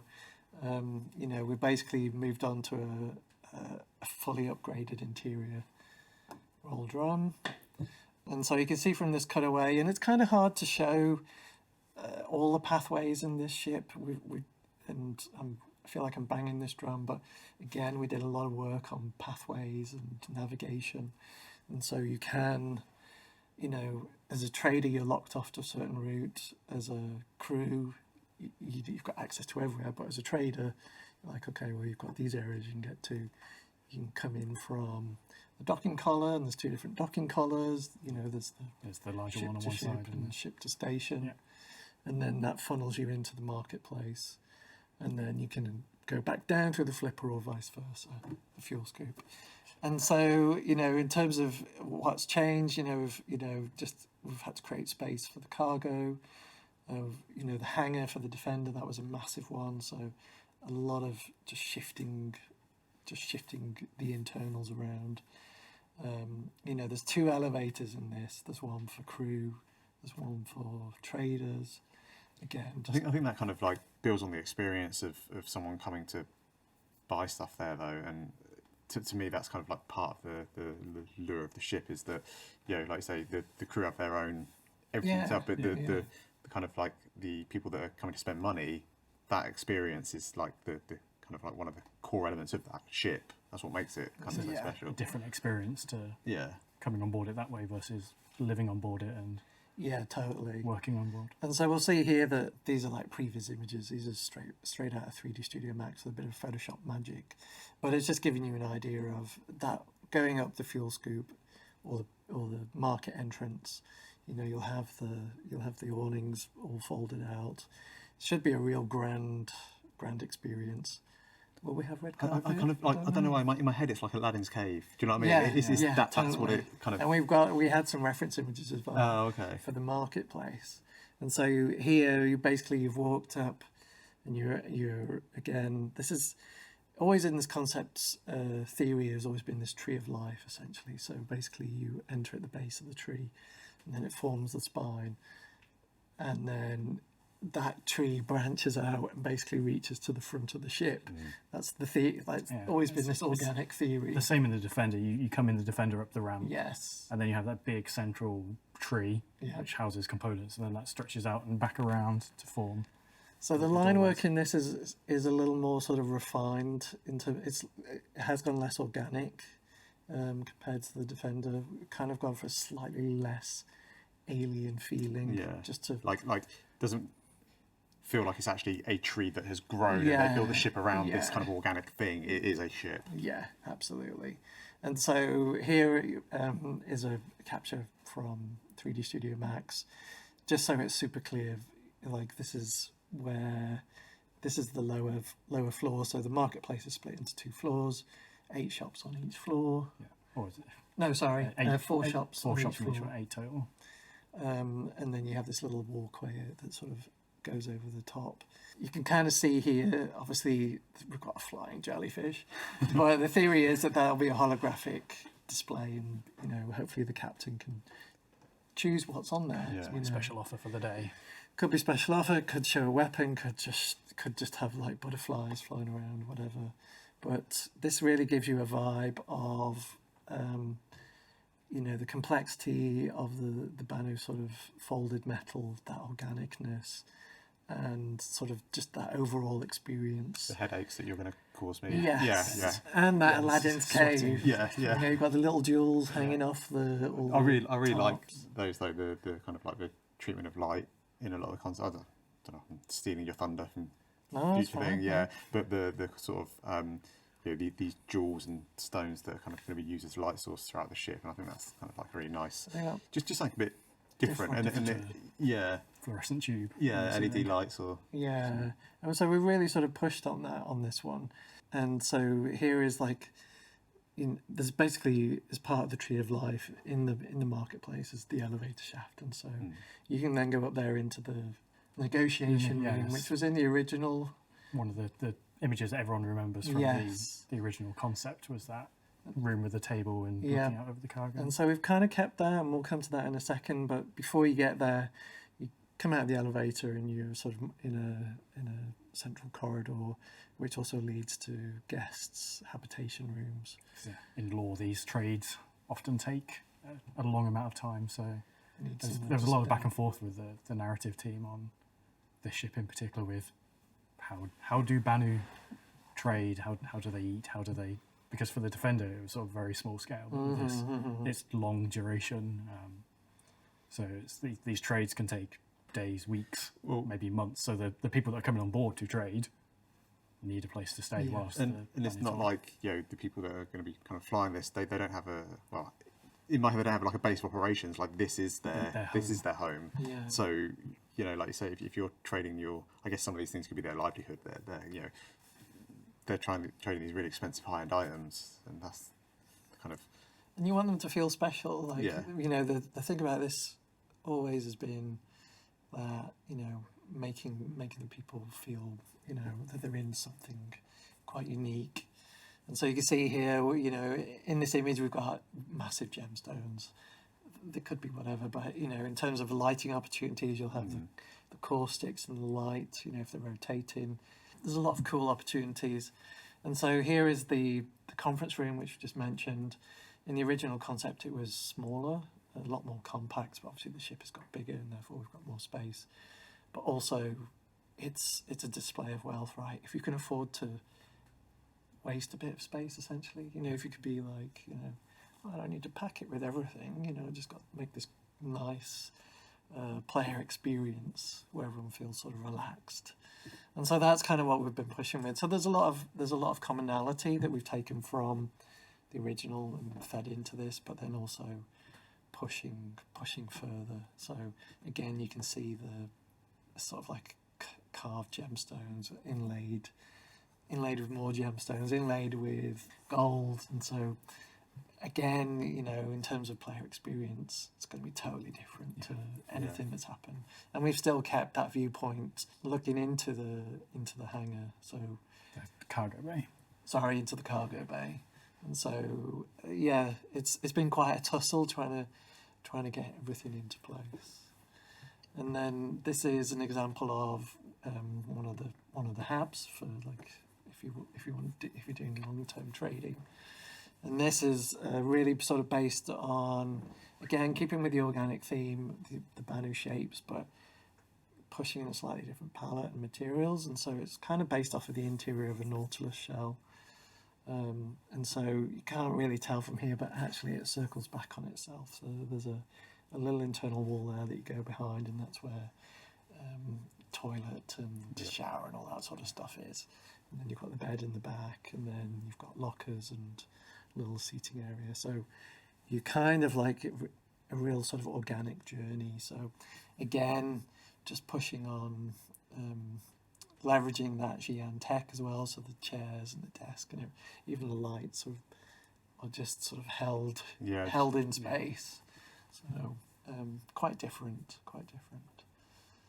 And so that's where the traders go, but the crew obviously has got access to the full ship. And so slightly less grandiose, but not. Yeah. So the docking cargo that docking corridor is still quite elaborate, but That's going to be shared between. yeah, it's more of a shared space.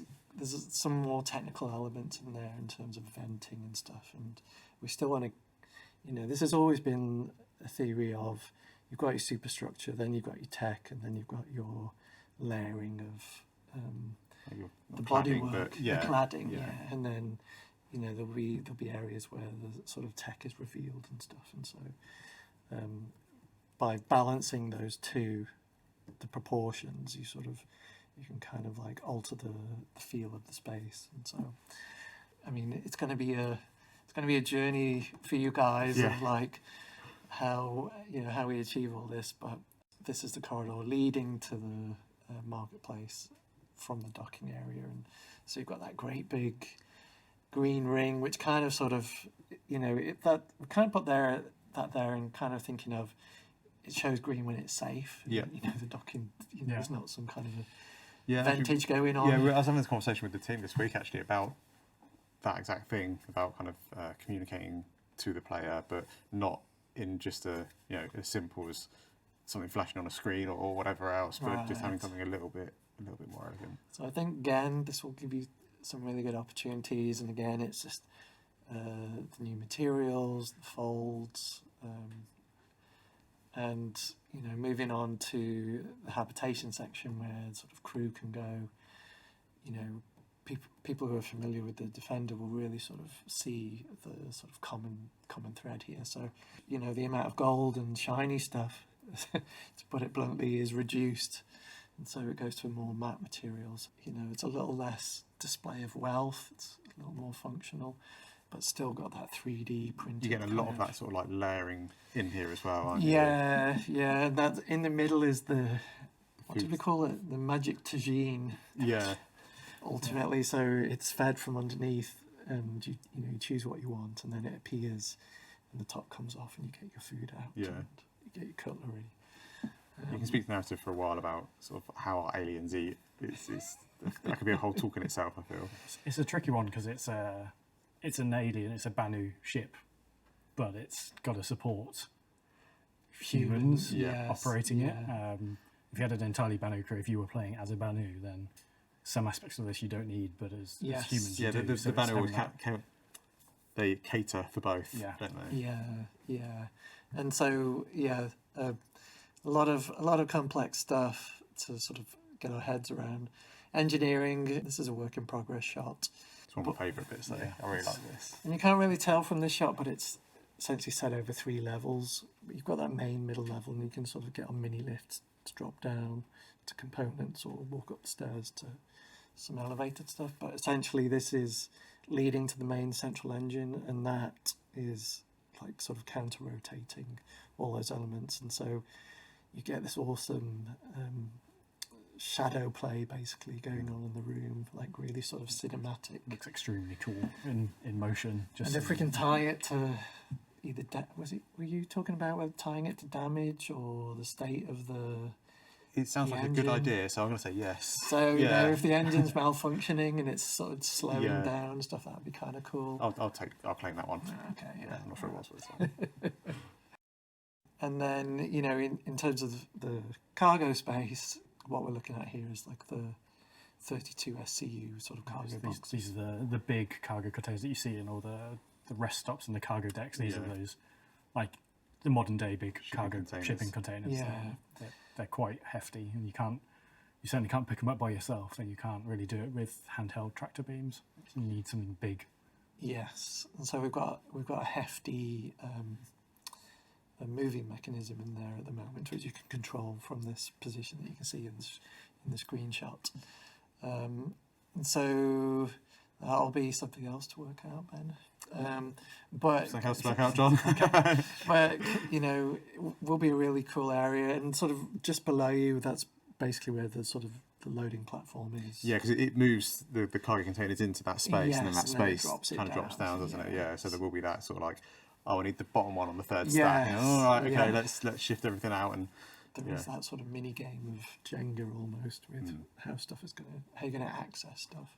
Yeah. And all the time you'll be able to see from the negotiation room the poor guy moving it around, just to mess it up. But yeah, as a result of all those changes, the cargo capacity has gone down a little. I think it was a nebulous number to start with that had never really been proved Still out. pretty It's still big. big. So Yeah. it's around 2,800, which is not a small amount of cargo by any means. Yeah.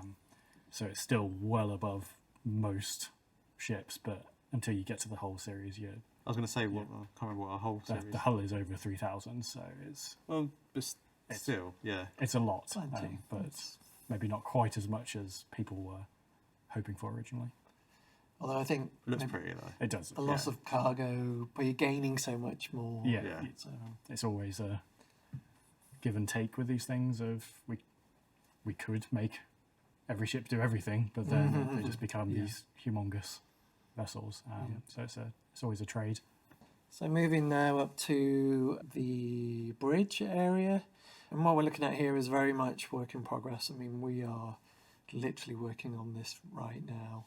In the sort of top left, had to think then, is an image that we created sort of on round 2, and we're sort of leveraging that heavily. So a lot of those shapes will appear into this new stuff, but in this new sort of configuration, you're able to access the bridge, but you're also able to access the remote, not the manned turret.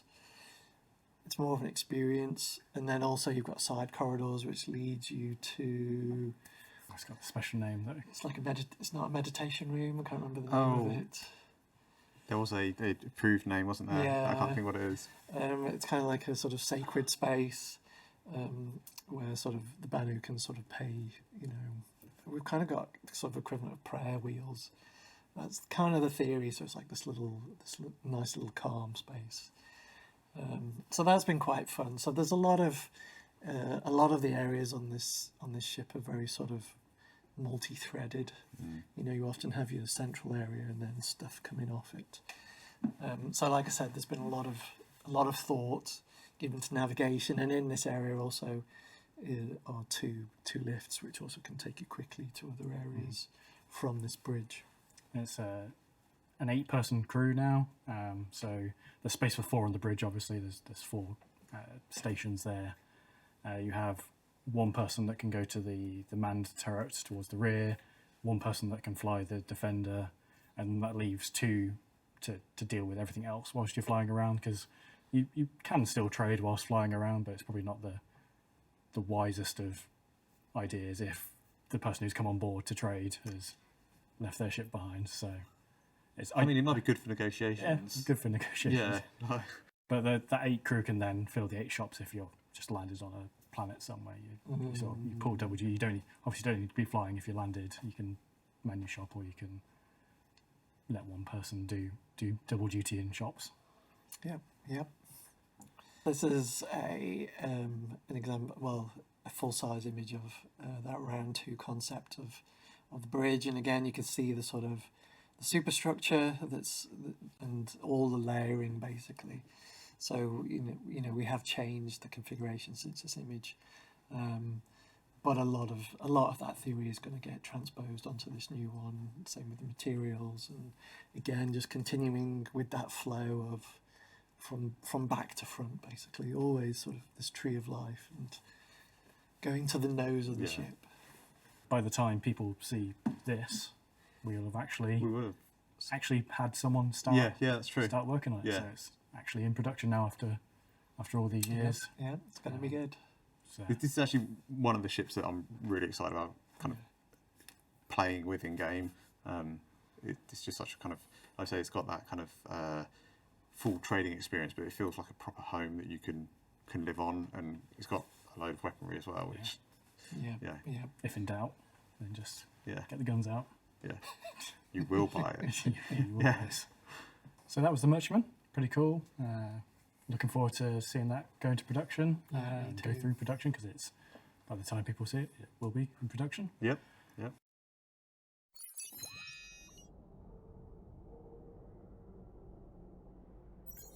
So to close our talk out, thought we would revisit the idea that we had last time we did one of these panels. We showed some concept ships, or some ideas for concept ships, talked about it, and everyone voted for them. Obviously, as this is pre-recorded segment. We can't interact with the crowd and get a feel of that. So fight amongst ourselves. Arm wrestle for which one we do. Yeah, I don't think So It's not good telly. at the end, Jared will explain how you can sort of vote or express your preference for what we show today, and we will see what comes of that. But first, let's go over what we did last time. So we had this ground mining vehicle concept. We had the Xi'an small cargo. We had the Tavaran light fighter. People may recognize a sort of a pattern emerging here. And then a small refinery ship. So let's see what's happened to those over the last few years. So that small ground miner turned into the Greycat Rock and the Rock DS. The Gatak Raylan was the Xi'an small cargo, and that was very close to that concept thumbnail that we did. It was, wasn't it? We have the Asperia Talon, which was the Talon light fighter. And then the fourth one, which is a bit of a mystery. A mystery. A mystery. I like this because I wasn't involved with this last time, but you've got a couple of my favourite ships in that, so yeah, it's good. Read your mind in the future. Yeah, yeah. So that fourth one, the small refinery ship, obviously people don't know about, but I can pretty confidently say people will know about it very soon, fingers crossed. So, it's a new year, we'll do it all again. We've got 4 more sort of cuts of options here, so we go over those. Option A is a big explorer ship, so we obviously have the Carrack as the pinnacle of explorer ships, but there can always be more. Yeah, it would be nice to get a bit of competition in for the Carrack, really. Yeah, maybe something Misky, as we go in the Misk line. Mm-hmm. Yep, I'm down for that. Then we have a selection of ground vehicles there, so there's a right mismatch there. So we've got 2 little small vehicles and what looks like an APC based off the ballista chassis. They all look cool. Yeah, the ground vehicles are kind of, although they're not as grand and exciting as the ships, I think they're just really fun. And it's nice. They're nice things to work on because they are kind of contained and they are quite small. They are, I was going to say like less complex, but they're probably not that much less complex than a ship because they still require all the same sort of setup and everything else. Yeah. And the confinement. Yeah, you've got to fit everything in a small space. But I think the ground vehicles kind of they just add that extra element of fun when you are playing with your friends. That it's you know, it's not all just about space. We've got some beautiful planets and being able to explore them, not by foot, is good. Yeah. I don't see a floating noodle wagon there though. Floating noodle bike. That's still on the list. Yeah, It's on my PJ list. special. Yeah. I've got a few that I'm trying to like just wear John down with. Maybe option C. This hover vehicle could be a floating big pennies Delivery bike. delivery quad bike. Yeah. Could be. You'd go to like flying green zones though, wouldn't you? And that'd be like, all actual kind of landing zones would be all sorts of difficulties. Yeah, so that's we have some Gravlev bikes in game at the moment, but this is a sort of a more stable, secure option because anyone that's flown Gravlev bikes has experienced probably some mild terror as they try and do It's turns. been a while since we've done. Yeah, we've not done I'm trying to think when the last proper Gravlev vehicle was. Well, I mean, Nox. I mean, So yeah. it's been a while. Yeah. So the last option D, is a bomber ship. So we have the Hercules A2, which is coming this patch. That obviously carries very big bombs, or it's a collection of smaller bombs, but it is our only dedicated ground bomber. We have bombers like the Retaliator and Eclipse with them, or torpedoes. This would be another single man, get in, get out, drop your bombs, job. Nice. And I've kind of said I like all of them, but for like, I think the visual aesthetics of the bombers is kind of like the single seat bomber. They just look cool. I think the hover vehicle for me. Yeah. I'll go for the explorer ship at the start because I like big ships. I cannot lie.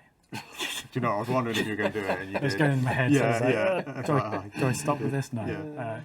But yeah, I think a nice big explorer ship that you can have all your friends on board, because that's really where you have the huge amount of fun with Star Citizen, is getting a group of friends together and just going off. I just think and causing chaos. Visually, the small little kind of compacts are cool. But Can we have them all, John? Maybe. I guess we'll find out if we do get like a perfect split on the votes. Yeah. Like Jared's come back to be like, well, actually, definitely don't come down trying to split the votes. Yeah. So we have to make them all. But just double your team, Ben. Double the team. It could happen. Yeah, I'll try. Yeah, thanks. So yeah, that's a little wrap up at the end of the show. So obviously it would have been easier to do this in person, but the world we live in doesn't allow that at the moment. Hopefully next year, but I don't know. Yeah. Jared will come on in a minute and explain how to vote for these. Leave your comments and suggestions on them, and we'll see what happens.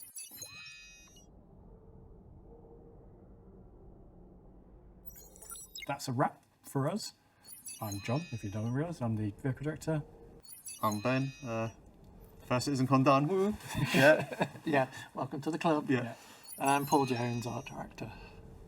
And thanks for watching our Ship Talk panel.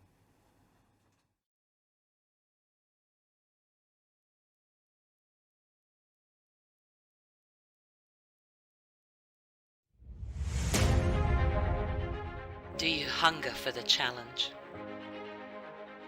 Pitted against nature, you will need discipline, determination, and the courage to never give up.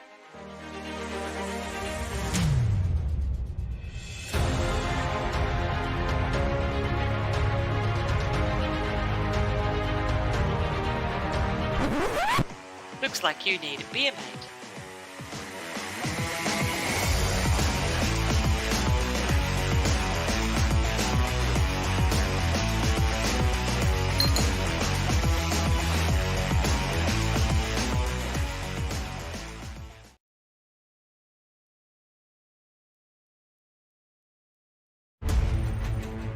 This is Nova AI. Application accepted. Report to Everest Harbor. Welcome to Nova. Today you can join one of our 5 branches. Nova Core. Specializing in industry and commerce. Nova Skyline. Recreational activities and public relations. Nova Defense. Aggressive negotiations and security management. Nova Relief, our medical aid and first responders. And Nova Frontiers, the science and exploration branch. The future is in your hands.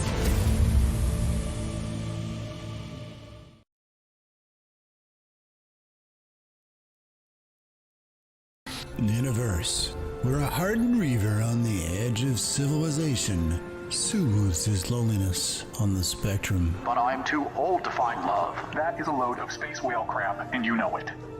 Where a slaver in the heart of Cathcart meets new people every day, but just can't find that someone special. I can't handle it anymore, Maurice. I'm leaving. But who will subjugate your slaves if you leave? Perhaps a little magic can happen in the cold vacuum space. From the producers of Replace Me comes a romantic comedy with a pirate's heart of gold, Sleepless in Stanton. Coming soon to the Spectrum on Cathcart Public Access.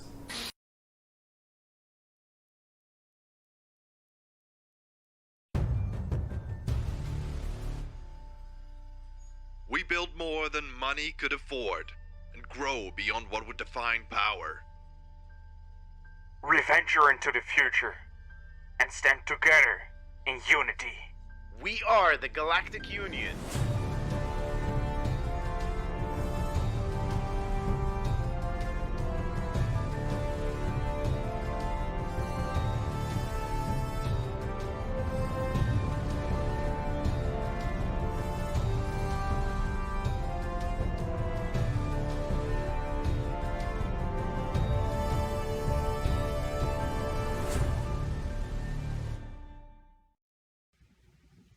Welcome back. You're watching CitizenCon 2951.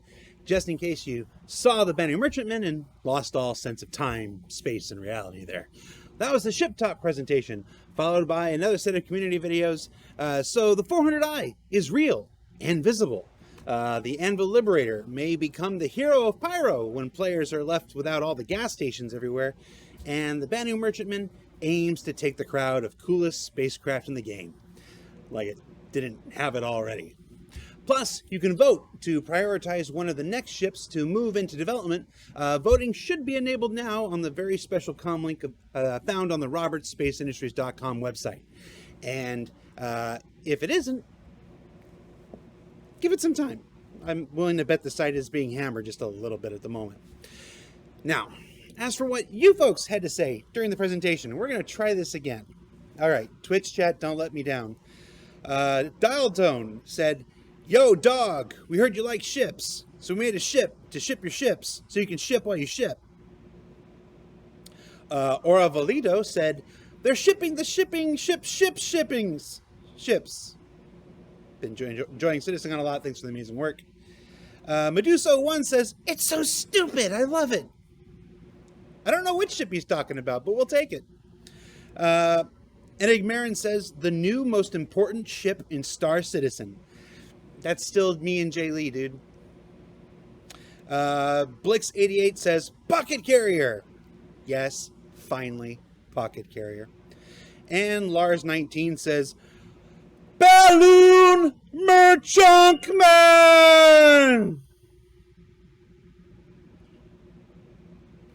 I asked for the best of the best, and they gave me Lars19.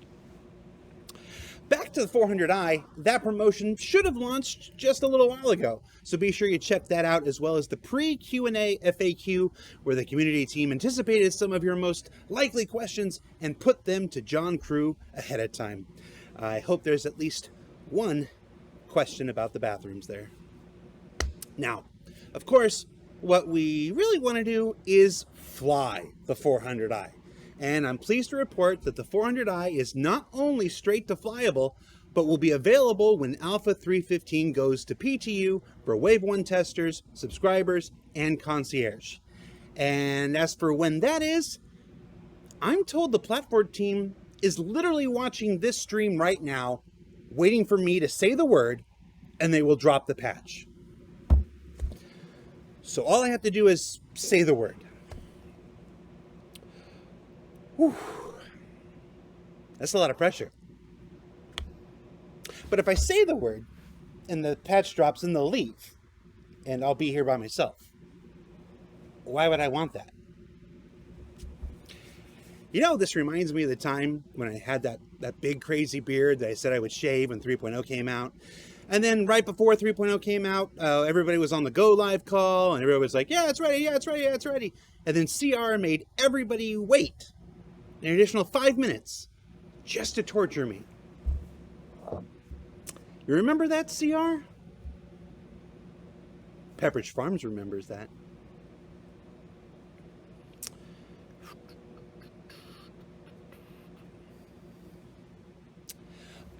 All right, I've pushed the gag too far, as it seems. All right, here we go. Countdown ready. And 3, 2, 1, go.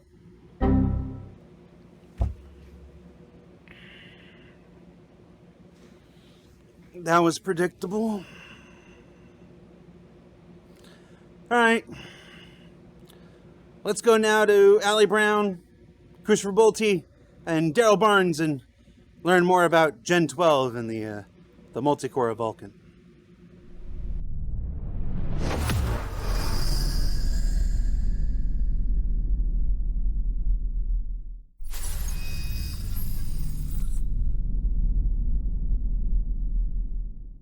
Hi, I'm Ali Brown, Director of Graphics Engineering here at Cloud Imperium Games, and today we're going to be talking about Gen 12, our new multi-core renderer. In addition to myself, we'll also be hearing from Christopher Bolte, our core engine architect, and Daryl Barnes, our graphics programmer.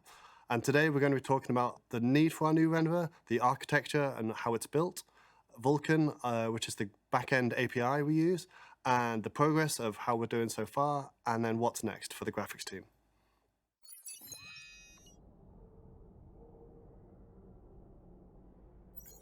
So, to help understand the need for the Gen 12 renderer, We first want to take a look at the high-level structure of our existing renderer to try and understand how the new render will differ.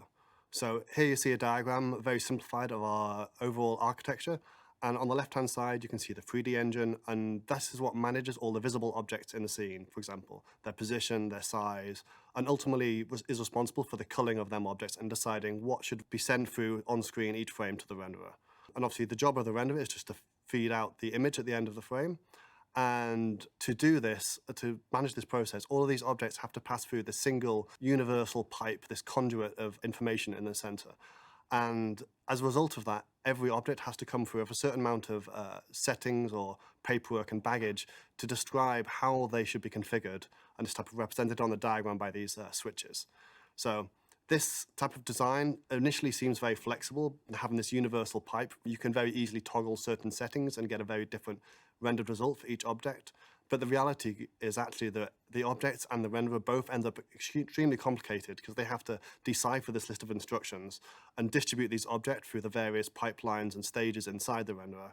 And this has to happen for every object, every frame. And this deciphering ends up resulting in quite a significant performance problem. And it also makes the renderer quite inflexible because it's quite complicated and hard to change the architecture. So how does our Gen 12 renderer differ from this? Well, the methodology we're taking on is to try and make everything as explicit as possible. And we're trying to minimize all these redundant connections and switches and configuration options and try and get things much more streamlined.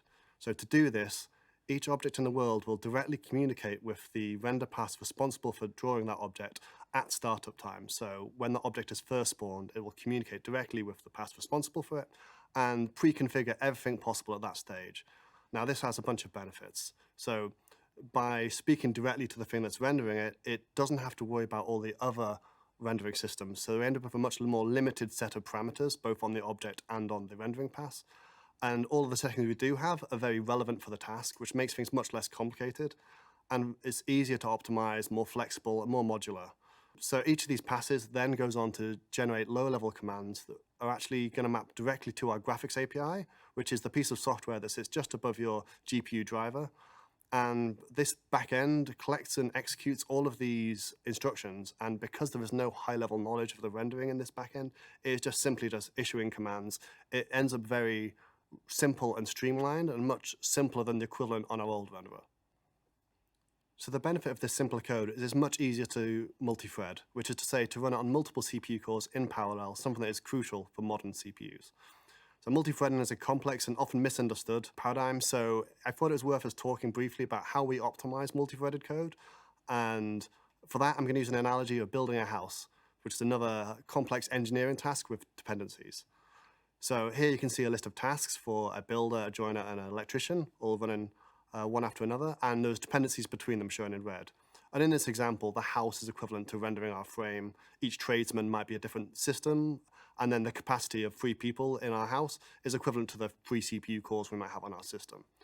And the occupancy, as in the average number of people in the house, is effectively the same as the CPU or GPU utilization numbers you might see in Task Manager. So in this example, we can see the project takes 11 units of time and is on average 60% full for this house.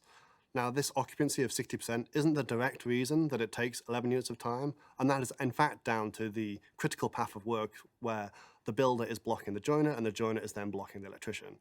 So the obvious answer here is that you need another builder or multiple builders to work on this in parallel to unblock the joiner, and so on. You can keep on parallelizing this work to try and reduce the critical path, and that is our focus when we're optimizing multi-threaded code. However, not all tasks are trivial to run in parallel, and sometimes it's impossible to actually run them in parallel, so you will end up with these unallocated capacity space and these bubbles. And in this case, if we imagine the electrician was in fact our GPU, then the fact that it takes longer is just going to result in a CPU bubble, which is unavoidable. And this type of thing happens very frequently if you have a configuration, for example, a very fast GPU and a very slow CPU, then unavoidably one of those two systems is going to have a bubble. So we can fill these bubbles with non-critical work like streaming meshes or textures, and this can help fill the unused CPU capacity. And this can be useful to try and get some extra work done, but ultimately it's not going to improve the performance of the frame. And the point I really wanted to drive home was that the CPU and GPU utilization, which are often looked at as key indicators of performance, aren't actually the direct thing we should be looking at. They are useful as statistics, but ultimately the frame time is the only thing that matters and the critical path that resulted in that frame time. So as we roll out Gen 12, we'll hopefully be putting some new statistics in there that the players can see to help them understand the performance and understand these bubbles, and that should hopefully give a little bit clearer insight into the performance of the renderer. So how we can actually achieve this parallelism in practice, that's going to come down to two major changes. One is the architectural changes, which Christopher will talk us through, and the second is the Vulkan graphics API that Darrell is going to talk us through. Welcome to the next section of our Gen 12 renderer presentation. My name is Christopher Bolte, Core Engine Architect here at Cloud Imperium Games, and I would like to spend the next few minutes introducing the high-level architecture of our in-development Gen 12 renderer.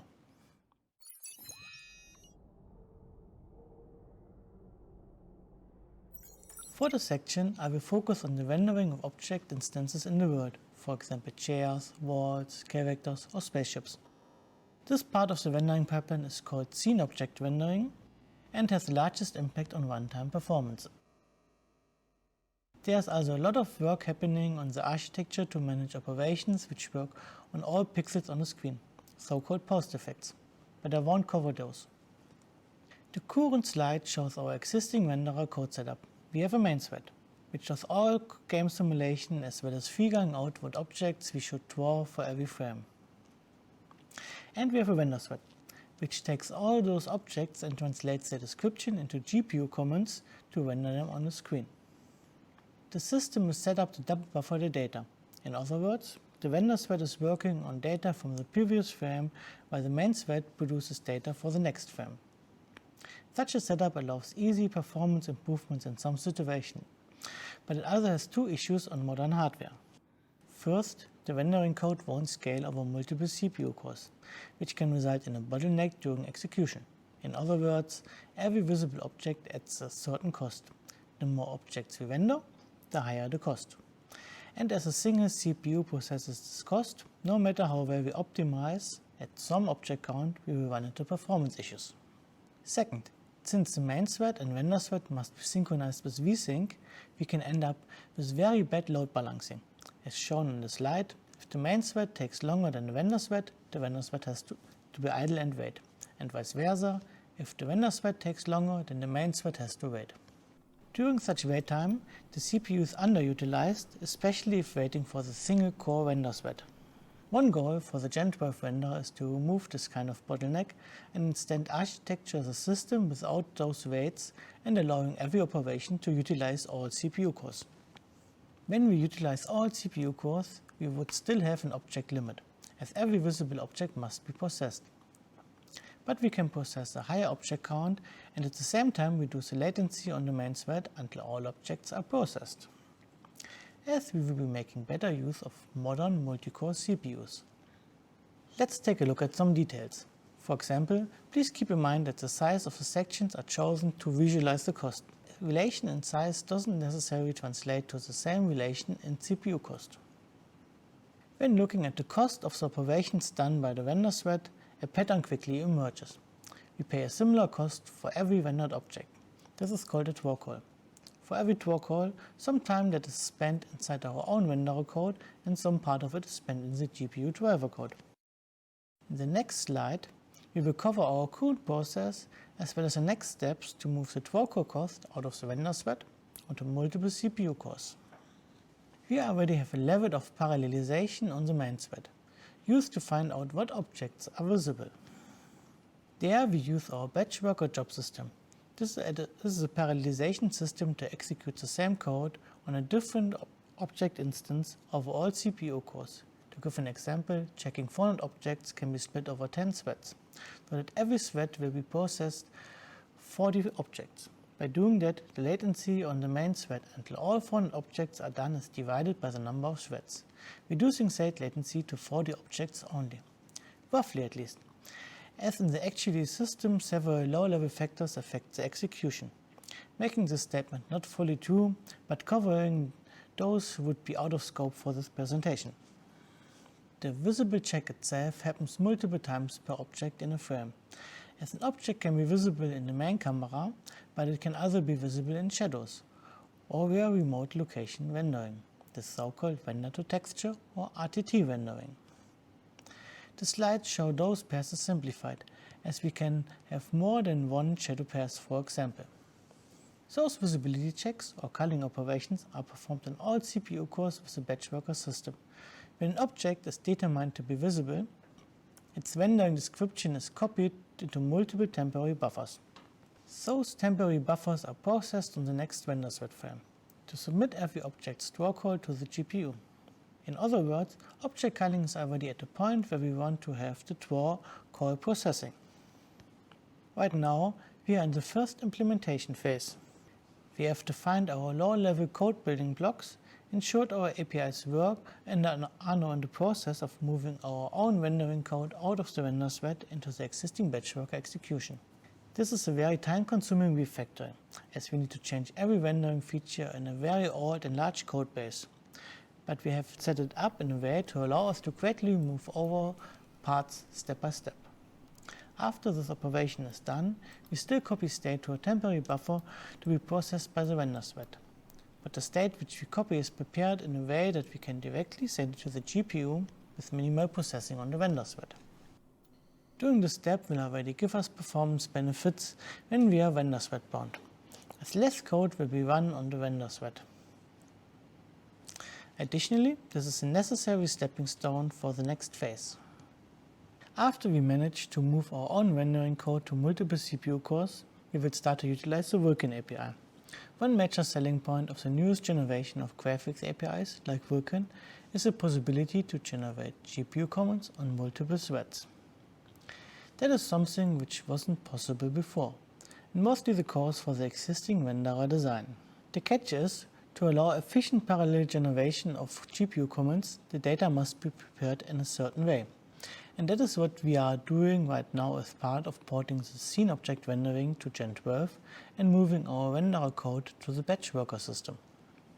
When this is done, we can implement the parallel Vulkan backend and remove the render thread.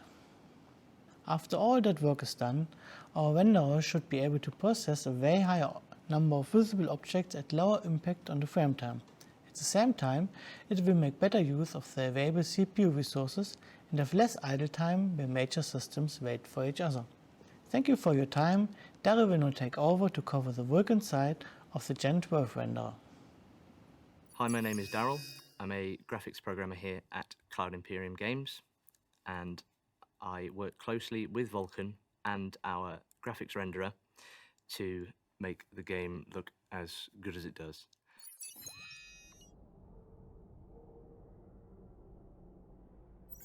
So what exactly is Vulkan?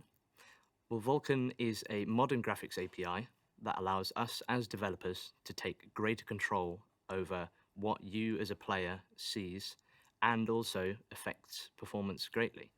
As you know, we already have a few areas of bottlenecking on the CPU, but the design of Vulkan allows us to alleviate these bottlenecks by submitting work in parallel to the GPU.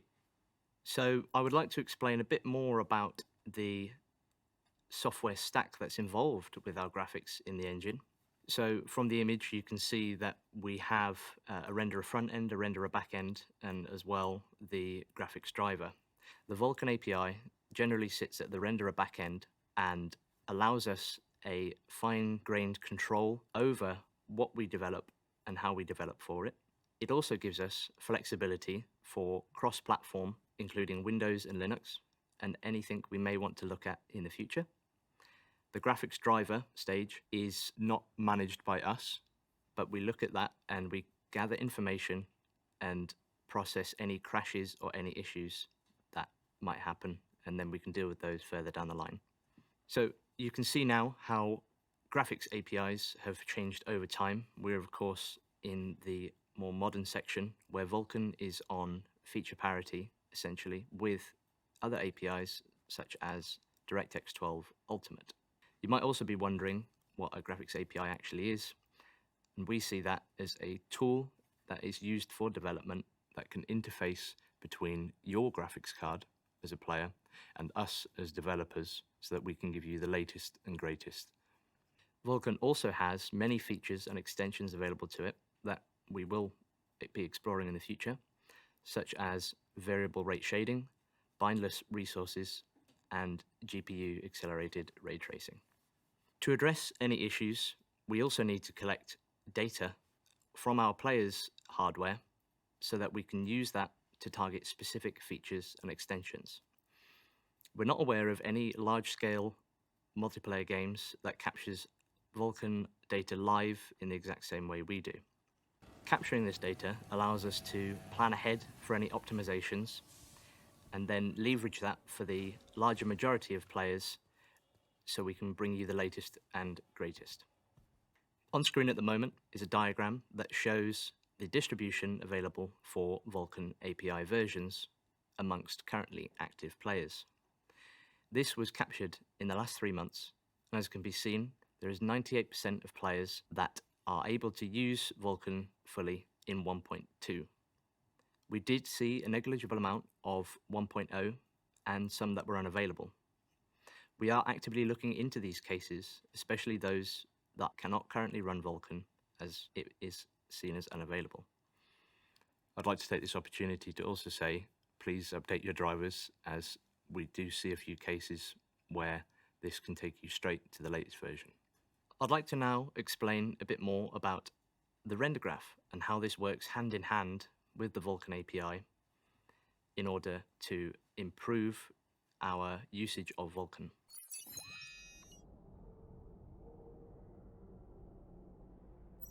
So a render graph can be seen as a collection of stages that depend on each other. This then determines the ordering, the scheduling, and the flow of the actual frame. This allows us also to then achieve any synchronization that we need to during that frame. It also helps us from a design point of view, as we can look at the render graph and see where there may be issues or potential optimizations. The render graph also allows us to keep track of any state of resources, and we can also validate against those resources as well. Now I would like to explain the render graph as a whole and give you an overview of how it works between the GPU and also how it works in terms of our frame. So a frame is made up of a collection of passes, and sometimes we require a texture to switch states, perhaps between read and write.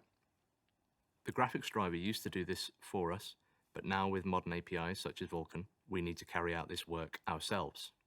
What the render graph will then do is insert a pipeline barrier into the render graph and pass this work along to the GPU and switch the state. We can also cache the render graph and use any data we had from a previous frame or perhaps similar resources as an optimization. I'd now like to talk a bit about the synchronization that happens within the render graph and how resources change state.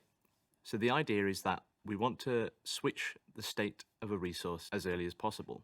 We need to then also validate that this resource is in the correct state. So from the diagram, we can see that the depth prepass writes to image A, but then later on we require to read from image A in the G buffer.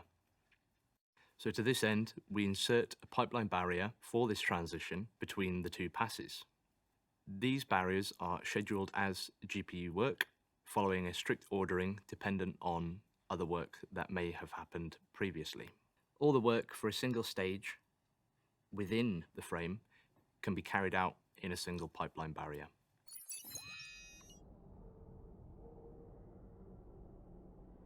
I'd now like to talk about some of the more nuanced areas of our Vulkan implementation and how this affects us as developers and you as players. We use the DirectX compiler for our shaders, and this can compile our HLSL code into SPIR-V. DXC is a more modern compiler and has features that span both the D3D set of APIs and Vulkan. HLSL is a shader programming language that we as developers can utilize and read in order to make work happen on your GPU. This HLSL is compiled down then into SPIR-V. SPIR-V itself is not as readable, as it is seen as an intermediate language between HLSL and shader microcode. SpearV gives us less driver overhead at compile time. We can use this then to create our shader modules in Vulkan and optimize any dead code away.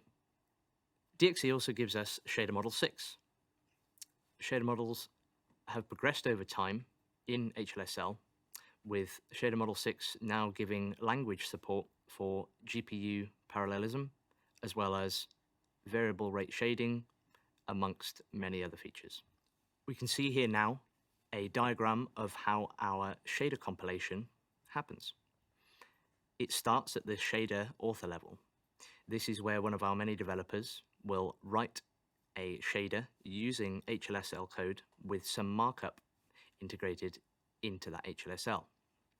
This HLSL is then passed to the preprocessor. The preprocessor then removes any of the additional code that we don't need and is dealt with accordingly, whilst then outputting just HLSL code. The HLSL code is then passed to DXC, and DXC will change this into SpearV. It's at this stage that we can carry out any additional compiler optimizations and improve compile time performance even more. SpearV is then passed to the driver, and the driver will then change this into microcode, which will run specifically on your GPU hardware. As I've previously mentioned, there have been several Vulkan core versions over time. Each one has added new features and extensions for us to reach into and develop with. Two of these I'd like to explain a bit more in detail now that we would like to look into and develop for in the future. These are both bindless resourcing and also fragment shading rate. Fragment shading rate can be seen as the same as variable rate shading, as you may have already seen. What this does is works on groups of pixels instead of a singular pixel at a time within the shader. This allows less overhead in the frame, whilst at the same time allowing variable amounts of these groups, including variable sizes, in order to have less fidelity where may not be as important to look at. Bindless resourcing is where we can take large groups of textures, for example, and reach in and grab one of these inside the group. This gets rid of the overhead of specifically binding two slots within the shader. This also extends to other resources, including buffers. I'd now like to talk a bit about the video RAM involved in your graphics card. VRAM used to be managed by your graphics driver, but with Vulkan and other modern APIs, this is now managed by the developers. There are existing solutions towards this. However, we have decided to use our own implementation. This is because we know exactly what resources are used upfront and how much memory these resources use. Using this, we can potentially beat what the graphics driver used to be capable of. As we know all of our resource life cycles, we can take advantage of that. From the diagram, we can see memory being paged in and out as it used to be when it was managed by the graphics driver. On the other side, we can see memory being allocated and then sub-allocated, and we can then offset into the data from this sub-allocation. The memory paging of years past could potentially result in a performance loss, because this was seen as a more one-size-fits-all. We, of course, want to avoid any of that performance loss and the memory cost involved by offsetting into these larger buffers. This can also help mitigate cache misses. This then leaves us with all of the allocation, freeing, usage, and reusage of resources. I'd now like to pass you back to Alistair Brown, the Director of Graphics Engineering. Following on from what Dowell explained there with the explicit memory management in Vulkan, we're intended to expose some of this memory management to the player through the advanced graphics options. we're going to let you tweak the memory assigned to each system so you can balance the preferred visuals and performance for your experience. For example, you may want to balance the output resolution of your game to a higher resolution, but then sacrifice some shadow quality. Or maybe you want to use a lower internal resolution and rely on upsampling to achieve higher texture quality. These options will all be available to you, and obviously only capped by the hardware that you possess. So to summarize, with our Gen 12 renderer, we're hoping to achieve something that is more efficient, modular, flexible, and minimal abstraction to the hardware, and uses modern graphics APIs like Vulkan. So now you know a bit more about what Gen 12 is, I'll try and let you know where we're up to.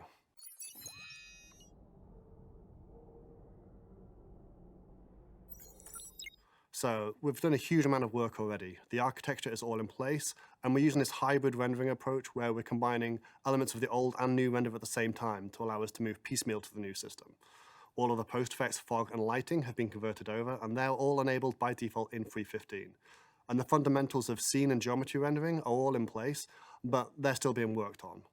So our main focus is finishing that off at the moment, and once that's done, our focus will shift to the remaining major systems, which are gas clouds, the render-to-texture system, and a few special cases for transparency.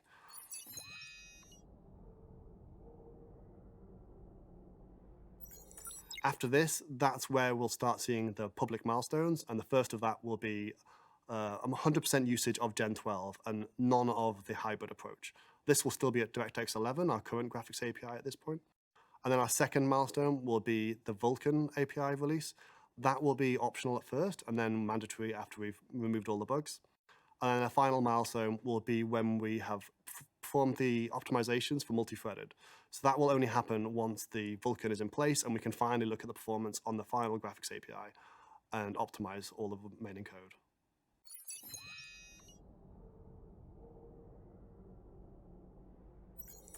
So after Gen 12, I just briefly wanted to touch on what comes next for the graphics team. So a lot of Gen 12 has been focused on CPU performance. So after Gen 12, we really want to start looking at the GPU performance. The first few things we'd look at here were things that wouldn't change the visuals, just improve the frame rate. Things like DLSS, FSR, async compute, and variable rate shading. After we've improved this GPU performance, we want to start looking at some of the more exciting visual features. So then there is also mesh shaders and primitive shaders, which is technology we can use to generate procedural geometry. And this type of thing could be really exciting for things like the planets or asteroid fields where procedural geometry is critical. And then there's the big one, ray tracing. We're very excited to get onto ray tracing, especially to use it for lighting, such as global illumination, but also reflections and shadow quality. There's a lot of exciting areas for us to look into, and we can't wait to get into it. So that's it. I just wanted to say a big thanks to everyone that's been involved in this technology. It's involved the graphics team, engine team, VFX, and Planet Tech all working together on a huge piece of code. And we can't wait to get into your hands as soon as possible.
Shadow. nowhere else to run. Paladonians. I heard stories about you lot. Bounty hunting, piracy, assassins. You're the scum of the verse, they say. No job's too dirty. Is that all you've heard about us? No. You have a code. Which means I ain't talking my way out of this, am I? This is the way.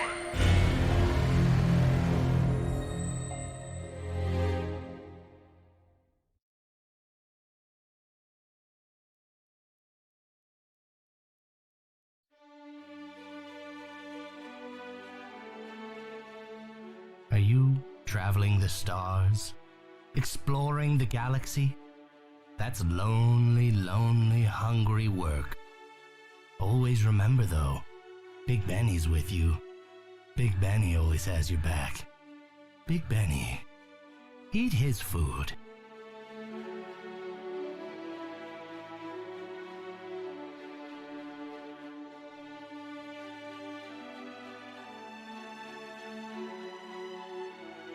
Rabbit!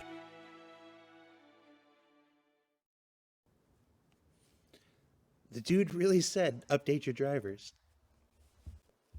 These are my favorite kind of panels because they're precisely the kind of thing no other game studio would ever dream of sharing with folks. And as CitizenCon 2951 rolls along, there was a lot to take in there, wasn't there?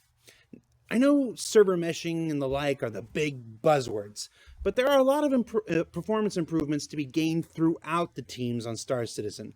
And for graphics, they're not only moving to Gen 12 and the faster and more flexible renderer that it brings, they're also focused on re-engineering for multi-core systems to provide improved CPU performance and remove some of our worst bottlenecks. And that all of this work starts with DirectX 11, but will transition into Vulkan once things are ready.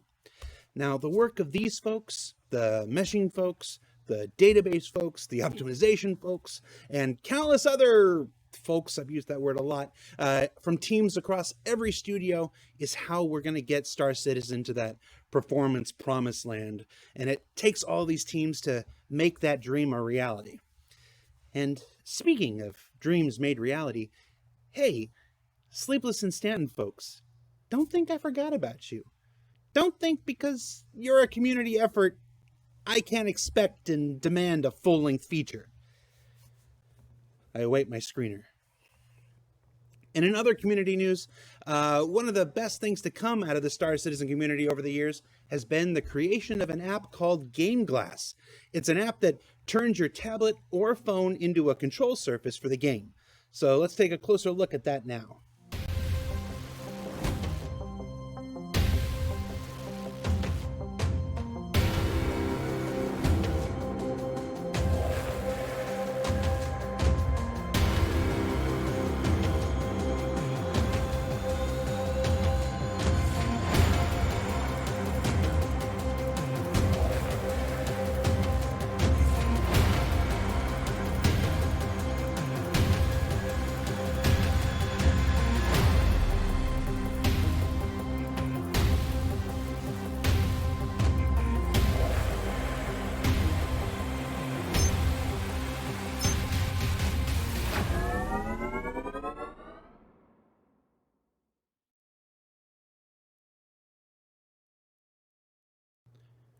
Now up next, we've got Anise, Mark, Morgan, Will, and Marco taking a look at some of the new tools currently in development, including Rastar, which you may have seen a little bit of in the Pyro presentation.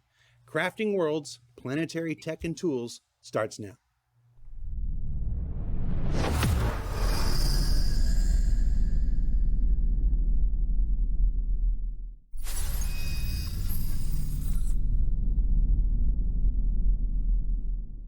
Hello, I am Marco Corbetta, VP of Technology, and we're going to talk about some new Planet Tech features today.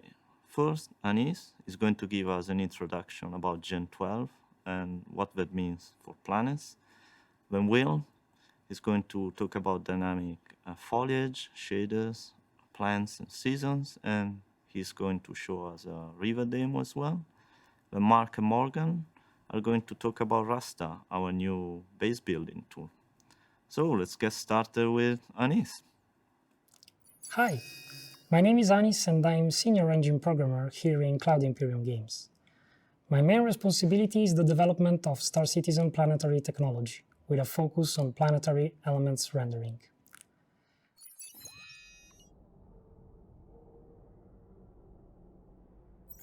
While there is another talk dedicated to Gen 12, I wanted to touch a little bit on how it applies specifically to Planet Tech.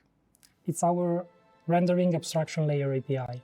It aims to provide next-generation features for our 3D engine by reducing some CPU latency and rendering comment submission overhead, which is a significant bottleneck for our game. Part of our recent efforts have been put to modernize our old-school renderer to shape it in a conformant modern API rendering style, to be suitable for the newest low overhead APIs, such as Vulkan. Today, I'm going to talk a bit about Gen 12 benefits for planetary rendering features. As I said, Gen 12 key aspect is performance. The way this is achieved is to make comment submission easier for multi-core CPUs. All Gen's rendering APIs rely on a single thread, in which you have the view of a single timeline where GPU comments are guaranteed to be executed in order. The driver does the rest and is responsible to handle memory and synchronization. Gen 12 can scale much better, thanks to the ability to dispatch in parallel commands that are submitted from different execution units.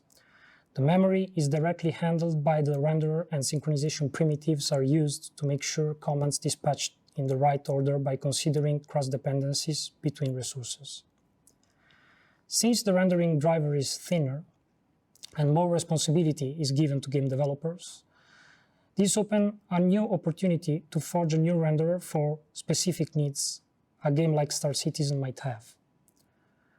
Our planetary technology introduced a new set of engineering challenges, so we need to be very creative due to the fact that most game industry standards techniques are not working very well for Star Citizen.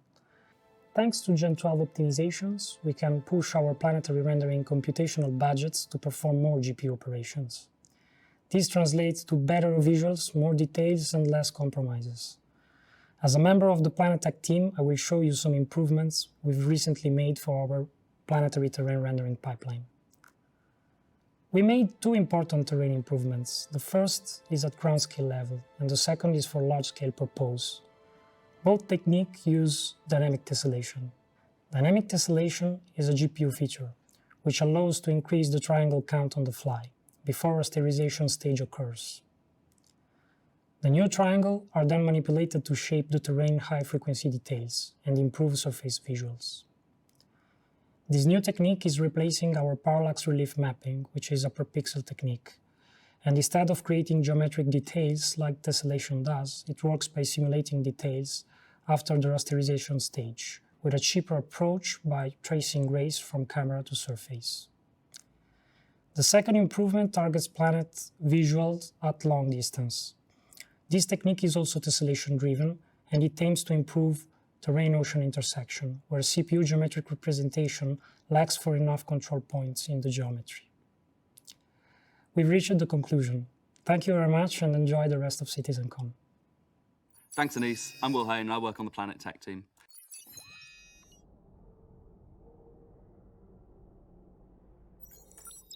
Over the past few months, I've been working on a number of improvements to our ecosystem spawning system, which is the system that spawns all of the objects on all of the planets.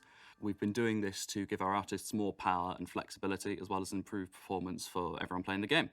The first thing that I did was a complete overhaul of how we spawn the objects. We used to spawn them on each terrain patch as that terrain patch was created, but this meant that we were limited in our control in that we could only spawn new objects when we were creating new terrain patches. The new system has an entirely separate grid division of the planet, and this means that we have a lot more control over the resolution of our objects when they're spawned and how we spread it across multiple frames, which means that we get better performance in the client. This also means that we're able to add a setting for the clients to control how far away each object preset was spawned. The next improvement we've started to look at is making the ecosystems react to their situation and surroundings more. For example, we can now introduce scaling biases for temperature and humidity so that certain objects, when in higher humidity, can be bigger or smaller, and the same for temperature. A new system has been designed for animal and entity spawning using tokens, which means that we can specialize our object presets better for different planets. For example, we have something similar for rocks. That means if you put a rock on a snowy planet, it goes snowy, and if you put it on a sandy planet, it looks sandy. Now we can do something similar for animals. We can specify a small herbivore, for example, and in the snow, this might spawn some sort of Arctic rabbit, and in the jungle, this might spawn something completely different. We've also begun to experiment with a new foliage shader that takes into account the health of the plant based on its surroundings again, and the current season of the planet, though what you're seeing on the screen is far from final. In the same vein as that, we've been working towards having more dynamically placed biomes around natural areas. We've created dressing object presets that are automatically placed around coasts, and of course my favourite thing to work on, rivers. In the most recent couple months, I've been doing more work on the rivers to prepare them to be closer to what we would consider shippable, so that we can get them out to the players. This has included finer control of both the shape of our rivers as they flow from springs to larger rivers, but also the objects that spawn around our rivers, so we have control over what spawns in the water, what is spawning on the banks of the river, and what is spawning further away and blending it into the biome that it flows through. The other thing that we've added as well is a wet edge around rocks, both in the sea and in rivers, which reflects the fact that they were probably wet from the river, and so they look a lot more shiny. We've also been working on introducing basins to the river system so that we can have more natural pauses in our river systems and other bodies of water than just the oceans. Another major change was to stop using the planet's ocean mesh and just displacing it up to the river, and instead building specific river mesh sections around the river. This means that we can have far more control over the shape of the water, and we can use our own specific river material and shader, meaning that we can specify colours, flow, and other properties of the river water separately to the ocean of that planet. Rivers aren't done yet, but they're closer to being used in production than ever before. The next steps include a planet populating tool, so one click to create an entire river system across a planet, and maybe working on a little bit of lava flow, but we'll have to see when that comes. Next is Mark and Morgan. Thanks, everyone. Hi, I'm Morgan. I'm a tools programmer from the Planet Tech team, and now I'm going to talk about Rasta.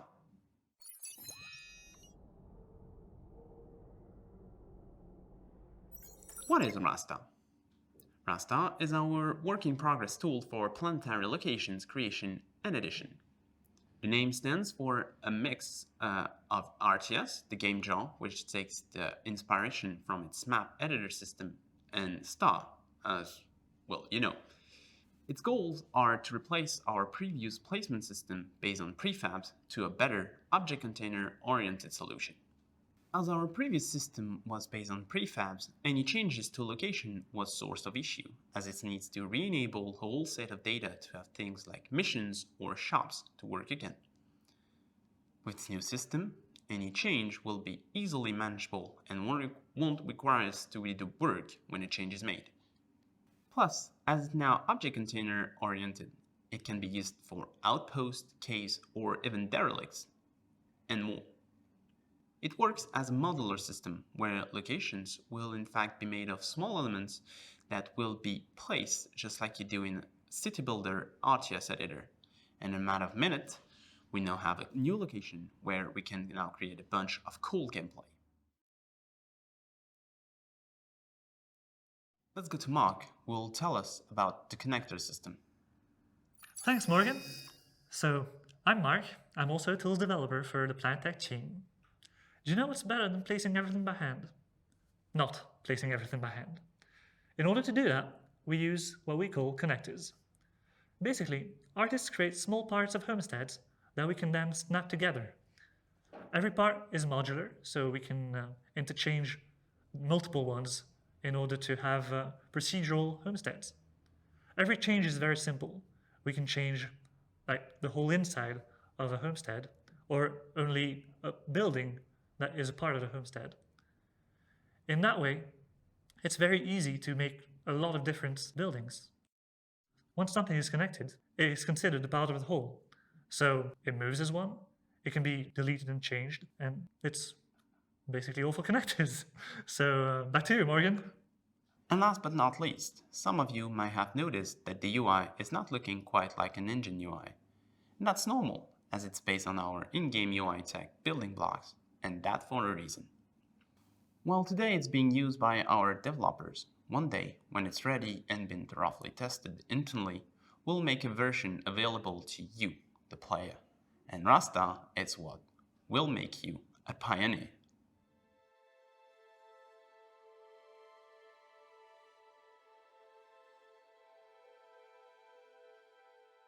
Thank you for watching. We are very excited about the tech we've shown you today, and we hope you enjoy the rest of Digital CitizenCon.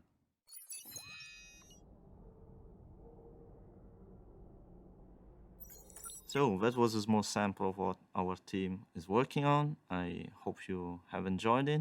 Enjoy the rest of CitizenCon, and thanks for watching.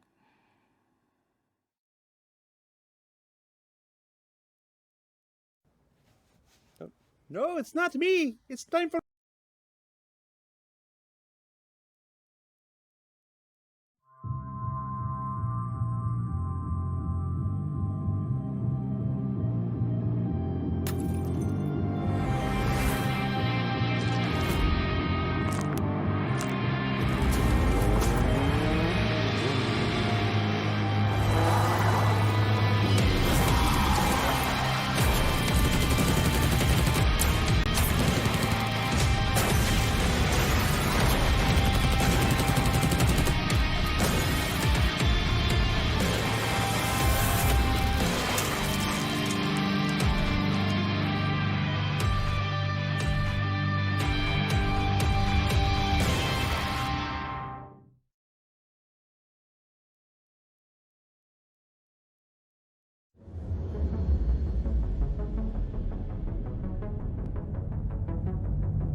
Push up, moving. I got you covered. Pushing. Got visual on the bridge door. We're going in. Get down on the ground. Hands where we can see them. No sudden moves. What is this? It's a goddamn failure, that's what it is. Command, the target is gone. We've been stitched up.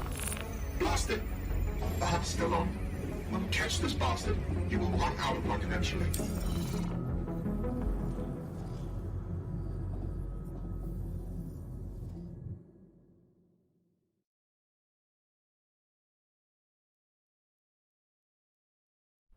Are you tired of that same old commuter train?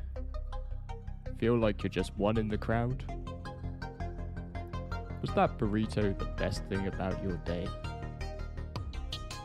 Out on the frontier, there are opportunities aplenty if you know where to look, and if you've got somebody to help you find them.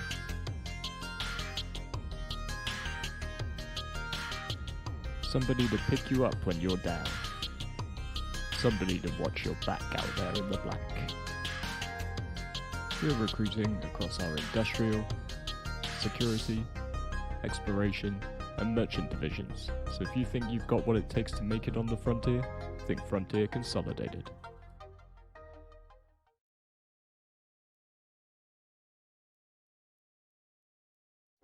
It started in Port Olisar. The first case was 6 years ago. Nobody knows what happened. He just dropped dead. Now it's spread through the Stanton system. I've seen it hundreds of times. Last words are backspace. Backspace. We followed an elite team of researchers in a race to contain it. Why can't I recreate it? I just don't know what we're missing. Professor, there's a new case nearby. We need to check it out. Can they stop it in time?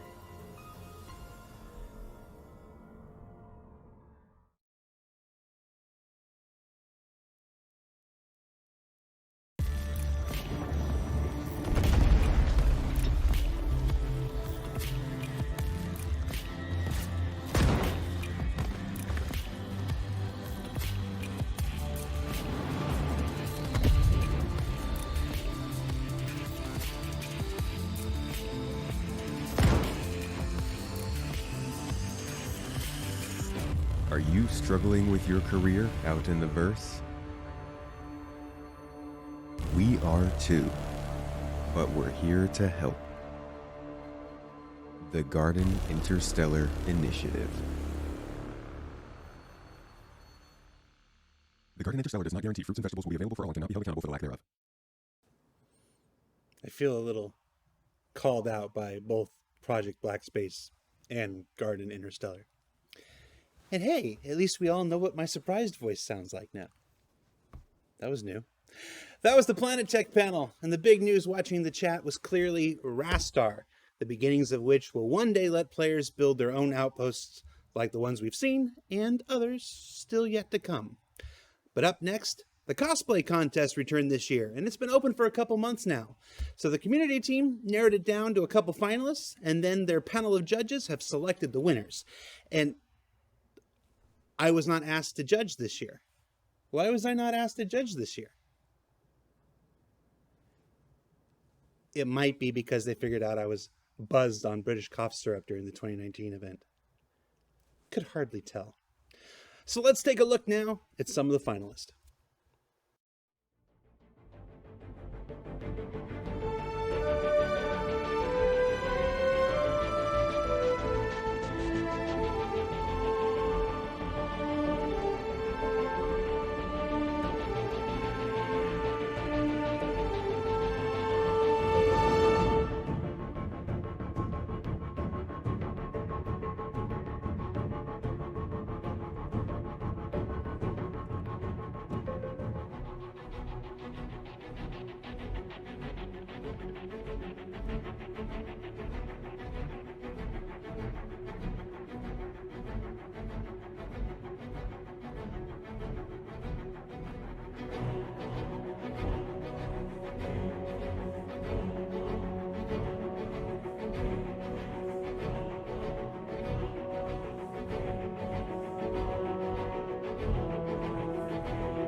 All right, and the winners. Let's see what we have here. In third place, Calamity, who's worked to prove that it's not all about armors and weapons. Sometimes you just have to look good on the dance floor at Wally's bar.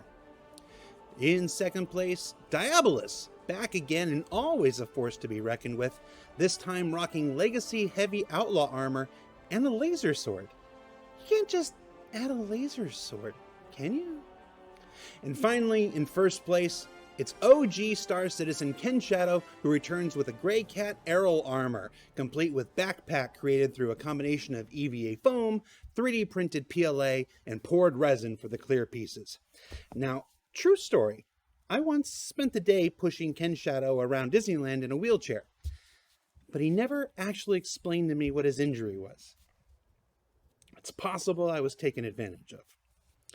Now, congratulations to all the winners, but there's still a fan favorite award. You can head over to the website now and cast your vote. I forgot to ask what the prize was, so I have no idea what any of these people won, but I'm going to assume it's a 15-minute call with Tyler Wicken to ask all the one questions you could ever want. Congratulations, everyone. Up next, it's one folks have been waiting for.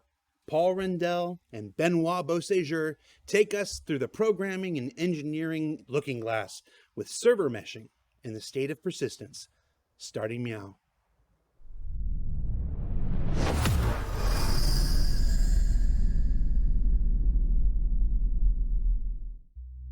The concept of server, which has been ingrained since the beginning, has changed to become a mesh of servers.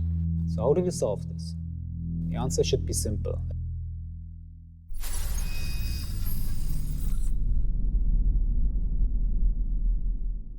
Hi, my name is Paul Reindl and I'm the Director for Online Technology here at CAG. I wanted to take this year's CitizenCon as an opportunity to give you some insight into our exciting persistent streaming and server meshing technology. In this talk, I will cover a quick overview of the current streaming and server architecture and how we plan to transform the existing tech into what we call persistent streaming and server meshing. I also have Benoit Beauséjour with me, who later in the talk will give you more insight into the graph database that is powering persistent streaming. Hey Ben, how's it going? Hi, Paul. Hi, everybody. I'm super excited to share some of the details about what the game services team at Turbulent has been working on to support the efforts to build this technology and make it a reality for you guys. Cool. Let's get started.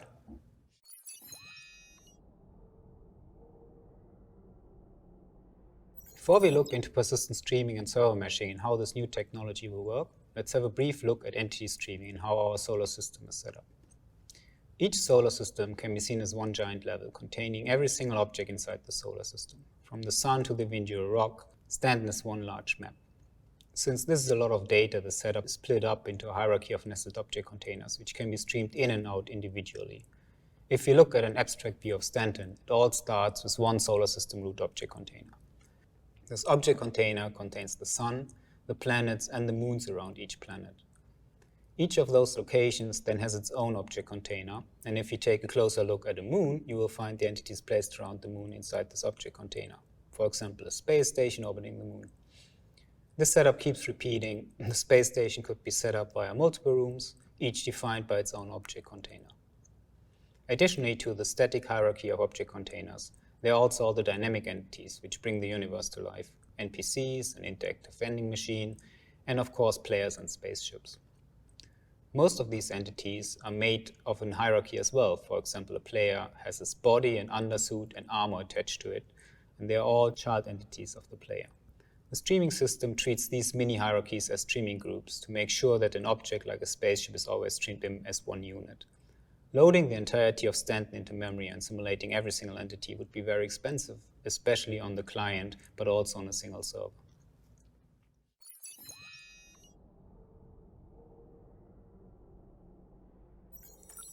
That's why we developed entity bind culling and object container streaming, which allows us to stream object containers and streaming groups individually. When the game server starts, all entities and object containers within the solar system are loaded into local memory of that game server. These entities are not streamed in, we just store the initial state in server memory. When a player connects, we create a so-called streaming bubble around that player, and object containers as well as streaming groups that are visible from the player's point of view are considered inside this bubble. Any object container that is inside the bubble will stream its content, and any streaming group within the bubble will also be streamed in on the server and then replicated to the client. Entities are considered inside the streaming bubble if their projected screen size on a virtual 1080p plane is larger than 5 pixels based on distance to the player. So while a large object like a moon will be considered inside the bubble from far away, a small object like a ship will only be considered inside when it's much closer to the player. When the player starts moving across the universe, entities that leave the streaming bubble will become unbound, and the replication layer will remove these entities from the client. Entities that enter the streaming bubble will get bound to the client, which causes the network layer to replicate these entities to the client, effectively streaming them in.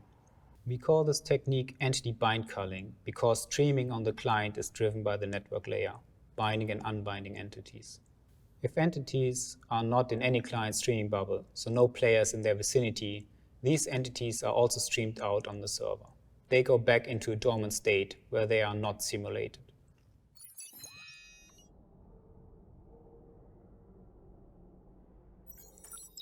This model works quite well on the client. However, it doesn't scale well on the server.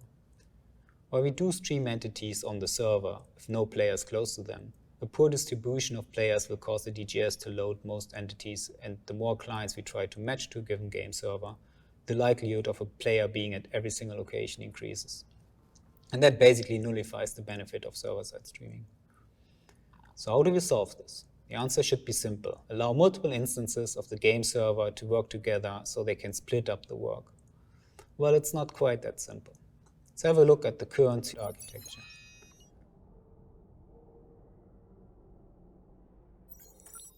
As of today, we have a traditional client-server architecture. One instance of a dedicated game server serves up to 50 clients. This is called instance, as the dedicated game server has its own instance view of the persistent universe. Once the server is full, we start a new server instance, which then serves additional 50 players. As we've seen before, when a DGS instance is created, it loads a unique version of the Stanton system into its local server's memory. Therefore, each dedicated game server instance has a unique copy of every single object that's part of Stanton. As these entities only exist in the memory of the game server when the instance is shut down, these entities are deleted.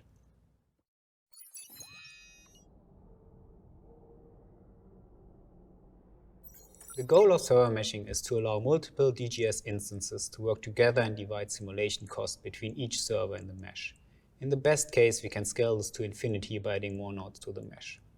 As we saw earlier, each server node stores the state of entities locally. If we want to mesh these servers together, we need to find an efficient way to synchronize state between each server. With our current architecture, depending on the vision of the simulation and the overlap, this would require a lot of synchronization points between each node. It's an exponential problem, as in the worst case, each node would need to talk to each other node in the mesh, severely limiting our ability to scale it. To solve this issue, we are separating simulation and replication. Instead of just meshing multiple dedicated game servers together and have them synchronize state between each other, we are introducing a new layer called replication layer. The replication layer has two major functions. It holds the state of every entity in memory and replicates the state to clients, but also to server nodes. I said server nodes because in this setup, the traditional dedicated game server becomes a game server node. This server node connects to the replication layer, very similar to a client, and only a subset of entities are replicated to that server node. Replication to server nodes is controlled by the network bind culling algorithm that we saw earlier, and is driven by streaming bubbles, and it works very similar to how it works on clients. The server node has certain streaming bubbles assigned to it, which will cause the replication layer to replicate entities from these streaming bubbles to the server node. Contrary to a player's client, a server node has the additional responsibility to execute server-side authoritative code for those entities, controlling AI, doing damage calculations, etc., etc. The result of this simulation is then written back from the server node to the replication layer, and from there it is replicated to all connected clients and other server nodes.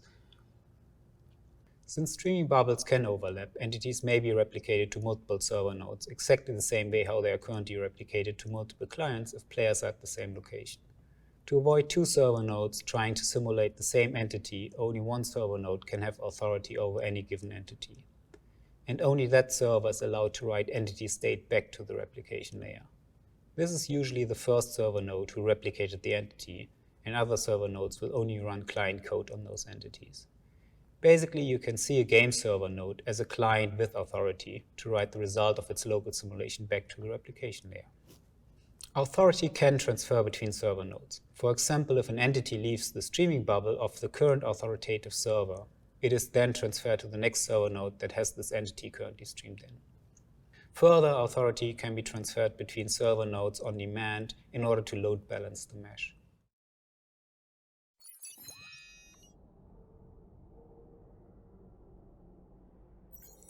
Since we now mesh multiple server instances together to simulate a shared state of the universe, we no longer call this instance, but instead we call it shard. A shard is still a unique version of the universe, and we still have multiple shards running in parallel.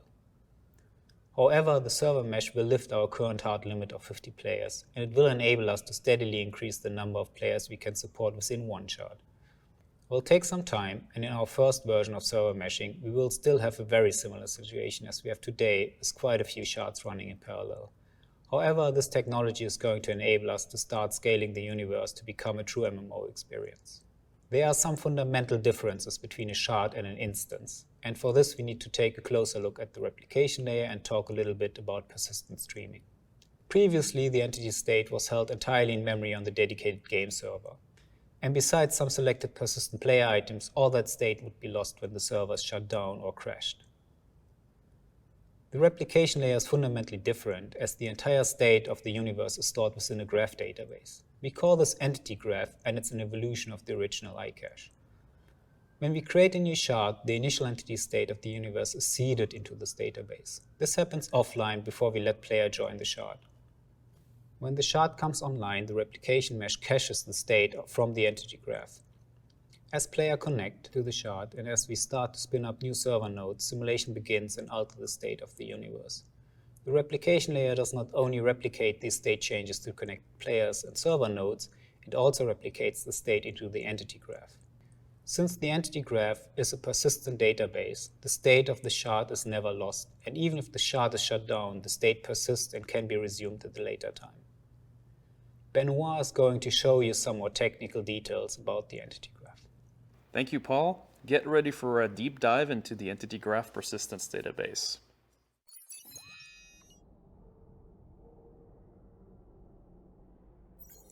The entity graph is our approach to persisting the game world. This is fundamentally different to what is happening today in the game, where only items you own are actually stored. Our objective is to be able to save the state of the replication layer, which includes all entities in a given universe shard, in order to provide a truly persistent world, where actions you take as a player can influence environments in the game world permanently. The entity graph, as the name implies, stores game data as a graph. This representation is native for the game engine because it is how internally those data structures the game uses are addressed and manipulated. Using a graph also has several advantages. We're basically storing and retrieving from a gigantic indexed list of nodes and edges, and those edges between those nodes are optimized in a sharded database. But in order to properly explain the system, we must first view the game world as the game engine sees it. Game objects are constructed of several game entities linked together in a hierarchical structure. You can picture this as a tree, which is a specialized kind of graph. This is how the game engine holds and simulates the elements on screen as it is running the simulation. In a server meshing world, this is also how replicants hold the entities in memory for each of their assigned territories. For example, a ship is made up of several entities that make up different parts of the entire playable vehicle. Each part is parented to another entity until the root of the ship is reached. Each of these entity nodes holds properties with regard to what the entity represents in the game. The class of object it is, the item type, its legal owner, orientation, and of course its very precise physical location within the game world. Each edge in our graph qualifies the relationship to the parent. In the case of a vehicle, our edges store properties that tell the system which port is being used to attach the entity into the parent and what kind of attachment it is. An item port attachment, a zone attachment, many others. In a constellation, for example, the different major sections of the hull are entity nodes with edges to the ship root. We call this small graph of item an aggregate because it is a whole movable unit. The ship root in this case is called the aggregate root because it sits at the top of a logical object.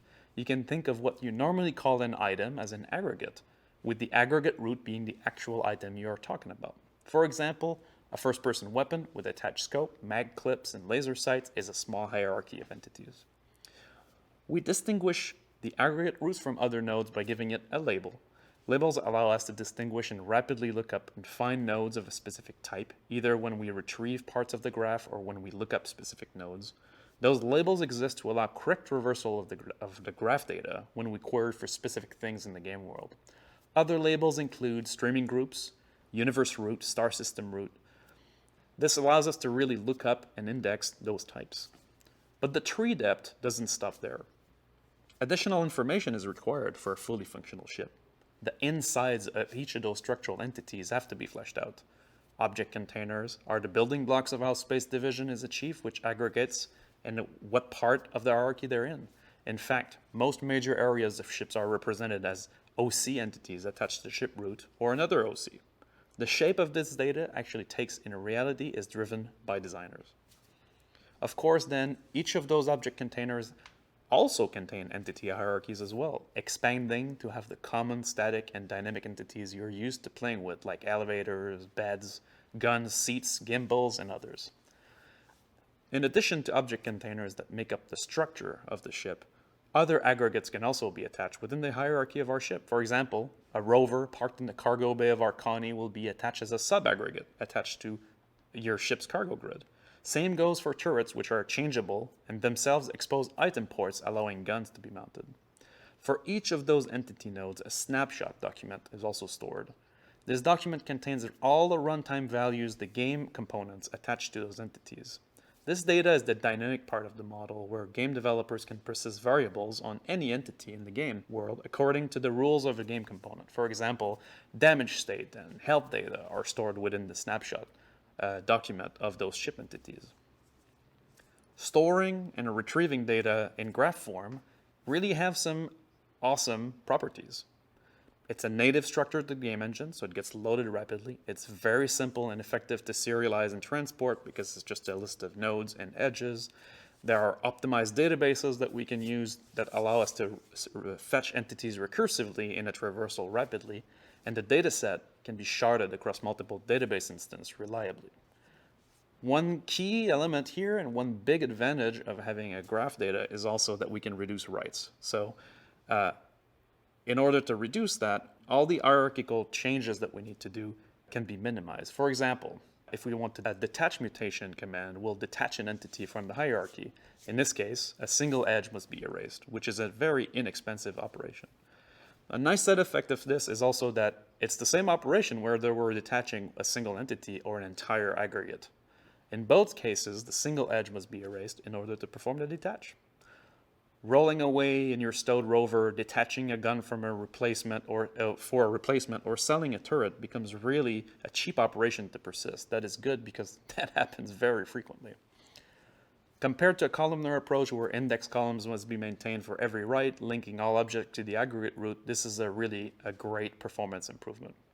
The same properties apply with the attach command, which will only have to create a single edge when rejoining items to the hierarchy, be it via attachment or parking another vehicle on a docking hub. The attach and detach commands are two of the many semantic commands that the Entity Graph API proposes, allowing to express a mutation to the graph. Other examples of the different commands are create, possess, transfer, stack, unstack, change location, change snapshot, bury, stow, and unstow. One important change in addition that comes about with the entity graph is also how mutations are applied to the database. Each mutation is composed of multiple commands which are executed in sequence but committed transactionally to the database. They either succeed together or fail and roll back together. This ensures that the changes to the graph are always consistent and no lost writes or errors can cause data corruption. For example, a mutation consisting of detach, transfer, and an attach commands would succeed only if all three commands are applied successfully. The system retrieves a constant ordered streams of mutation from the replicant scribes that are part of the replication layer and are enqueued in durable queues to ensure that no message is lost even if the service is unavailable or paused. It's important to understand that the graph does not only cover your ships and items, but the entire game world is made of this way.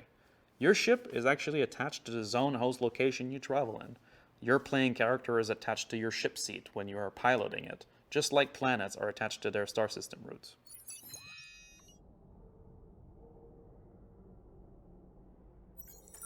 The game world, though, must exist in persistence before it can be replicated and mutated.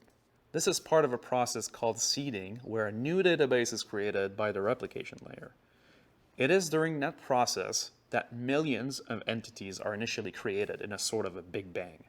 At this stage, every object container, every minor or major entity from planets to doorknobs are inserted into the entity graph in their default state. That is, the state that the designers decided was the initial state of the world. This process goes down from the universe root to the star system root, and into the different areas and planets, into their landing zone, their buildings, their rooms, down to the smallest possible entity. There are multiple types of entities that are created during this process. First are unstreamable entities, which make up the skeleton of the universe. Those are entities you do not get to see, but are part of and always present on every worker node in the mesh. It is by looking up unstreamable entities that the game world is able to stream in the other types of entities into your client and into the server mesh. It is from those entities that others' entities bloom. Static entities make up the game world that you cannot interact with. Most map objects that make up buildings like the Hurston Tower, rooms and walls of hospitals, or the bar at G-Lock are all made up of static entities. And the last type is dynamic entities. These are entities that you as a player can manipulate. A bottle on a bar, a door in a level, a ship component, everything you interact with when you're playing the game. Of course, during seeding, all object containers are also seeded as part of this hierarchy and inform the shape of the loadable subgraphs. The seeding process takes a couple minutes to complete, Once created, this newly seeded database represents a full dimension of the universe and will now persist as it is modified by players. As you play the game and go about with your ship, your playing character entity moves from location to location, getting attached to new zones as you travel. Your player aggregate is itself part of the Jang graph, and your location and state are persisted by the replication layer scribes to the entity graph of your given territory. When you interact with dynamic objects and their properties change, the state of that entity will not persist until this instance of the database is undeployed. There are, in fact, multiple copies of the universe that are seeded at a given time. We call those shards. Each shard is a unique copy of the game world, complete with all of its entities and unique states. Think of it as an alternate universe. Dynamic entities that have been modified in each dimension will have different states. The bottle on the bar was moved, or the door was destroyed, might not be in the same state between shards. This technique is a way to gain scalability as our player base grows. A single shard can grow to host multiple millions of entities. Even if each shard database is itself clustered and can grow substantially past a single machine, there is a point where multiple clusters are needed. As you join the persistent universe, the matchmaking system is getting retooled in order to select the correct universe shard for you to play on, using multiple data points like your friend's location, your active party, your last game session, and or which shards still have items on it that you own. This is to ensure as much as possible that you end up on the same shard you expect to be as a player.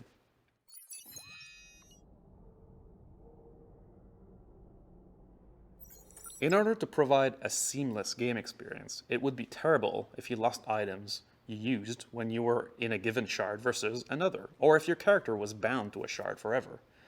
To alleviate this, the system includes the concept of stowed and unstowed entities.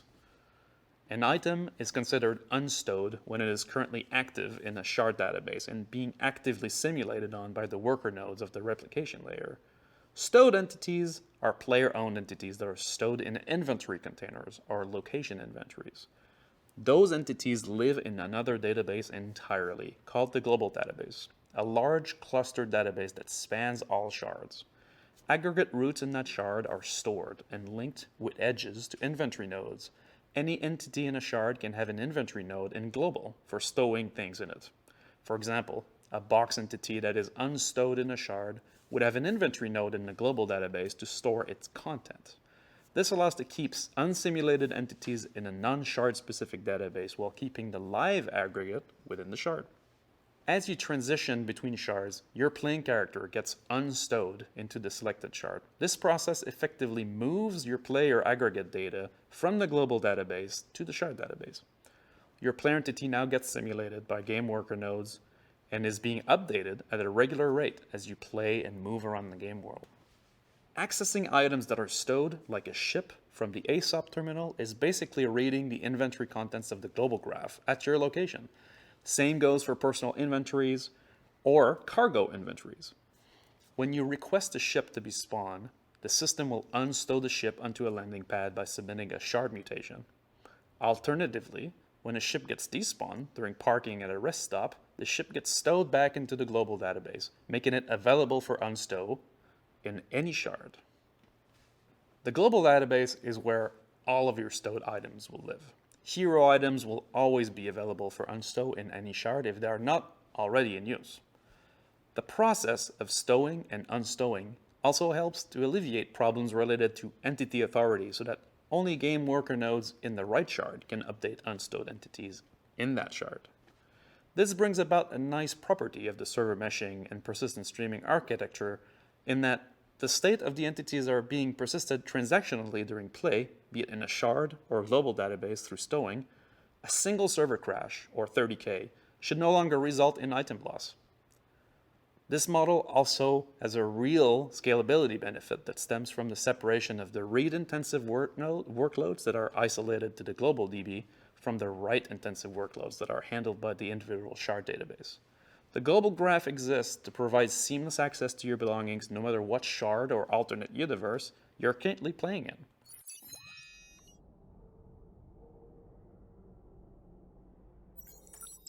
Okay, let's go back to Paul to learn about some of the benefits of the server meshing architecture. Yeah, the first benefit is obviously the advantage that we don't have this issue of synchronization between different server nodes. Each server node has one single connection to the replication layer, which is used to push and get updates for entities of interest.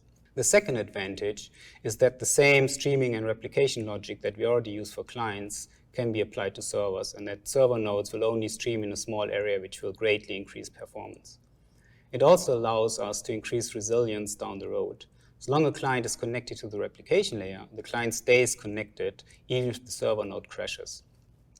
In this case, the simulation for an entity may be stopped for a moment, but as soon as a new server comes online, the simulation will just continue. While the underlying tech is close to completion, there are some upcoming challenges that we need to solve before we can give that into your hands. The first version of this technology will contain a static server mesh. Instead of the fully dynamic mesh that we saw earlier, the static mesh assigns server nodes to predefined sections of the solar system. This will reduce the amount of authority transfer that game code has to address in this first release.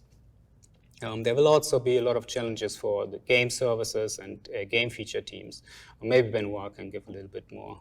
Yeah, there are many parts of the game that are affected by this new server meshing architecture. So any gameplay features that has to rely on the concept of a server, right? Currently, when you connect to a game server, we know what match you're in. So to send messages and update to that server, we simply locate your active match and then send those messages out there. That concept needs to change because we now have a mesh to deal with. And so there are multiple game servers that need to receive this information. They need to be able to subscribe dynamically to it or unsubscribe dynamically to players transitioning through them.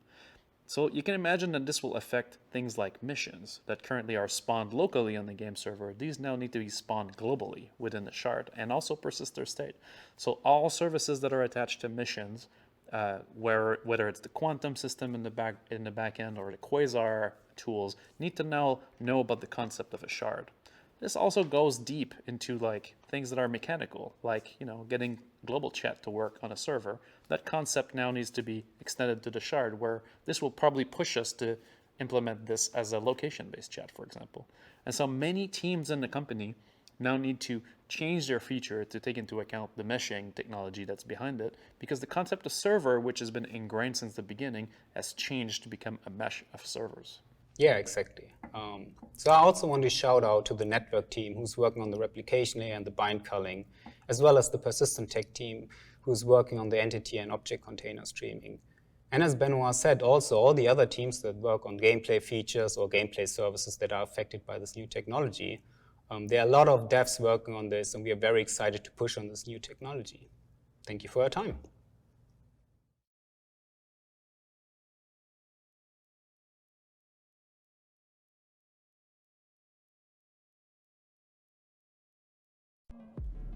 Incoming transmission. Is this working? Good. Hey, look, I don't have much time. They call me Chris the Menace, and I have been framed for homicide. I am here at the Klesher Rehabilitation Center. I have a bounty on my head for 500,000 credits, because I am offering 1 million credits for somebody who come and rescue me. I can't leave. I am being watched. I need help. I don't have much time. Please, come and help me.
Miners are of a unique breed.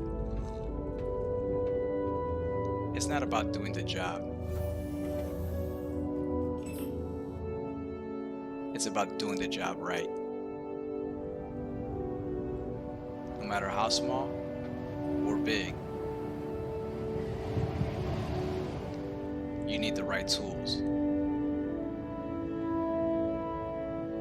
Argo Astronautics, doing the job right.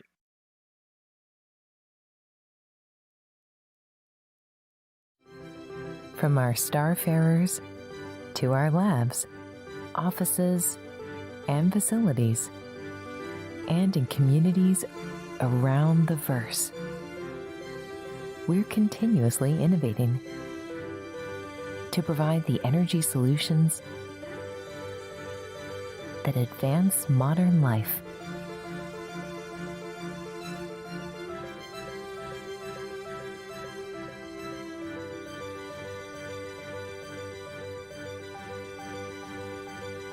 Ultima Energy.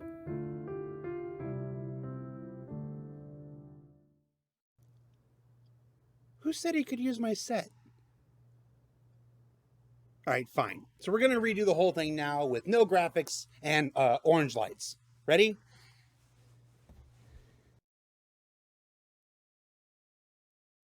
So we introduced the replication layer, a new and improved architecture for meshing servers.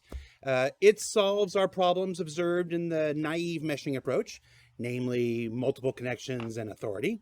The entity graph is the persistence of the replication layer and uses graph data to persist the entire game universe. And the main focus of all of this is on making all game systems and features work in a no server concept where multiple servers are needed. Also, that the first release will likely be a static server mesh, and it will come, as all things do, I see you asking in the chat, when we feel it's ready. He really comes in here and uses my lights.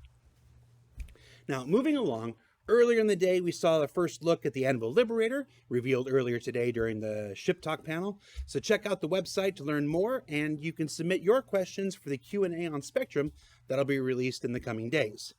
Also, don't forget about the hashtag SC Watch Party on Twitter and Instagram contest. I can't help but notice that morphologists and Burks have one going, and I wasn't invited. I mean, I wasn't invited to any of them now that I think about it. I mean, 315's not out yet. I could just backspace and respond there in a JIP. I was going to do a gag where I hit the button and then fell on the floor, but I don't feel like it anymore. But up next, my vote for Sleeper Hit of the Day. Addie and Graham take us into the world of Claudius, the next big thing from CIG Audio, in the sounds of space, starting now.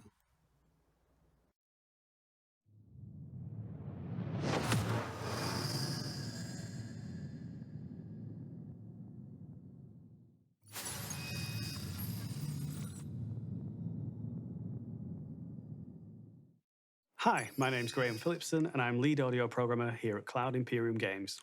Hello, I'm Eddie Kelch, and I'm one of the sound designers working at Cloud Imperium Games.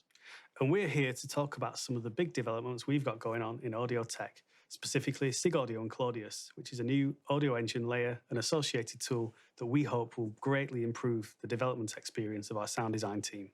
Getting started on this project can be quite challenging due to the amount of tools that we have involved in implementing audio into the engine. And with the Claudius tool, we aim to streamline that process as much as possible. This talk will be very much focused on workflow and tech, and as such, there won't be too many sort of exciting explosion sounds going off and things like that. But, you know, this is all about how we improve the workflow for our sound design team, and we know these guys can make amazing sounds anyway. Thanks, Graham.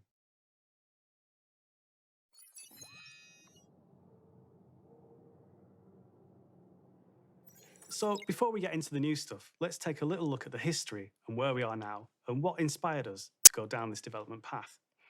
Up until this point, so much of the data that we use has been owned and stored in the data of other tools that are not owned by the audio team or by the audio code team.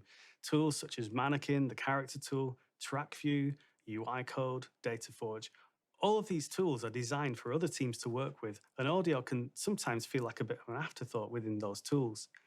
Additionally to this, because the data is stored within the files for those tools, we end up with a lot of data that's scattered around different areas. It can be difficult to dig in and find what we want.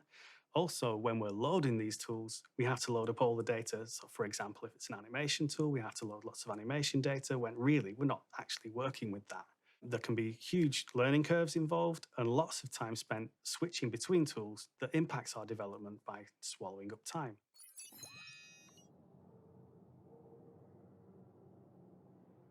A lot of our ways of working haven't changed in a very long time, and we thought it was time to take a step back, look at all the challenges we face, and see if we can come up with solutions for all of them by coming up with a completely new design that addresses all the issues that we face day to day and tries to overcome them in an elegant way that makes the sound designers' lives much easier and makes their jobs much more fun.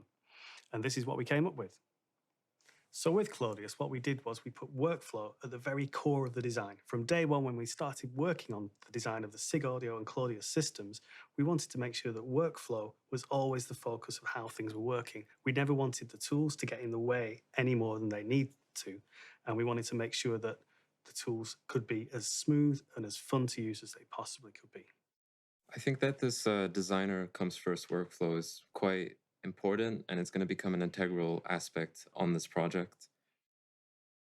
Currently, we have quite a bit of focus shifting, and that tends to break momentum. Not only that, audio seems to be treated a lot as a production aspect of the game at the moment, and this tool is going to help shift that to post-production, where it should be. Yeah, absolutely. That's a really good point. One of the main things we wanted to do with the tool was to make sure that it could be used as a post-production tool, so that you could effectively take a finished feature of the game where no audio guy had seen it at all. The audio code could be implemented really quickly, and then the sound design could be implemented on top of that really quickly. And this could all be done completely downstream of all the stuff that happened before it. Obviously, in practice, we're working on this game in parallel with lots of other teams, and we never work in the sort of post-production way that, like an actual film post house would work. But by carrying over some of those principles, we think we've made a really good tool. And part of how we've achieved that is by sort of completely abstracting the audio data away from the code that calls it. The calling code knows nothing of what the result of what it is saying will do. So it will trigger some parameters and some events, but it doesn't know what the audio system will do as a result of that. And there's a very clear decoupling between the audio system and the game that calls it. And likewise, within the audio system, we don't care where the events and parameters came from. All we care about is what we do with them and how it makes things sound good. And now, with all this data in one place, it's going to make it extremely swift and also a lot more inclusive to fix bugs. By inclusive, what I mean is audio QA is going to become an even more integral part of the team. They're going to be able to quickly fix these things on the fly. Yeah, I think that's a really important point. Like, because we've got all this data in one place, and we've also got the game's behaviors in one place, what we've done is we've integrated all the debugging tools into the exact same tool that the sound designers are using. So an audio QA person is working in exactly the same place, but they've got an interest in some different data. So what they care more about is like, why is something not sounding as it should? Or is the system behaving as it should? And we want to offer up all the information that they need. And what that means is that then they can easily pinpoint where the problems are. And in some cases, they can probably fix them because the fixes become so obvious. Coupled with that is that we want the sound designers to be able to completely trust the tool, so that when you implement something in Claudius, you know it's going to work in game. And fundamentally, there should be no difference between you implementing something and playing it out and actually running the game in a real game scenario and doing the same thing. So what we want to do is make it so that if anything doesn't work, that's a code bug, that's on us guys, we need to fix it, and you guys can completely trust the tool. And that means that you don't need to spend lots of time testing. I think trust is a good word. I think that trust is also going to be coupled with just a whole new improvement in our daily lives when it comes to implementing audio into the game.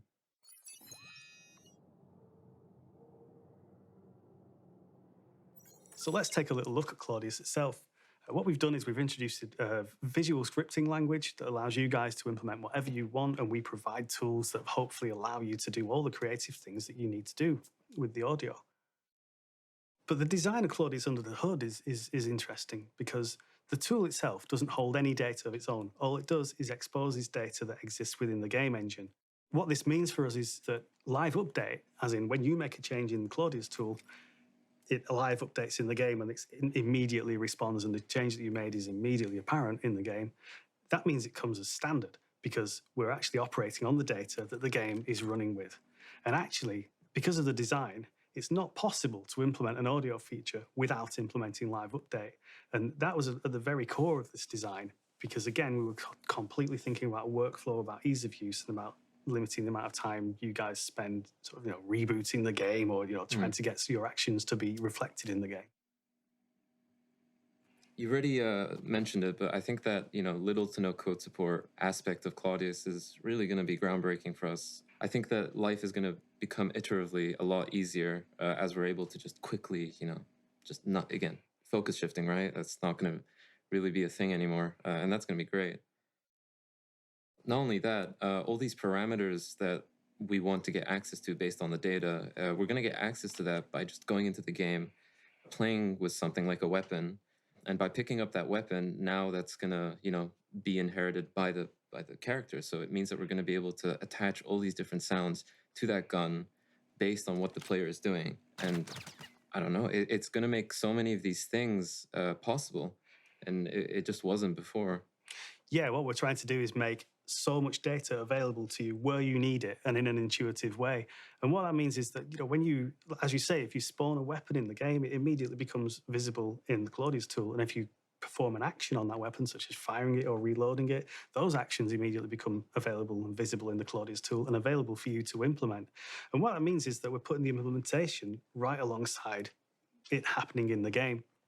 Claudius uses a reactive programming model. And what that means is that as the data comes in, the visual side of what you see updates live, and it updates immediately. And it also has some sense of what's relevant, because if you're running an actor around, then the most recent events received by the game or sent by the game would be the movements of his limbs, the footsteps, that kind of thing. And you get to see those things immediately in the tool. And you can even filter by time. So you can look at things, you can like clear out the view, perform an action, and now that's the only thing you can see. So you get really quick, easy access to all the data that you need. Yeah. And all of this tech, I think, just puts us in a great position to continue to support the ever-increasing demands of CIG's games. I also think that the designers are going to be quite empowered by the amount of time that they're going to have to focus on the creative aspects because of this tool. Yeah, that's the whole philosophy of this design, is to empower the sound designers to be sound designers. Yeah.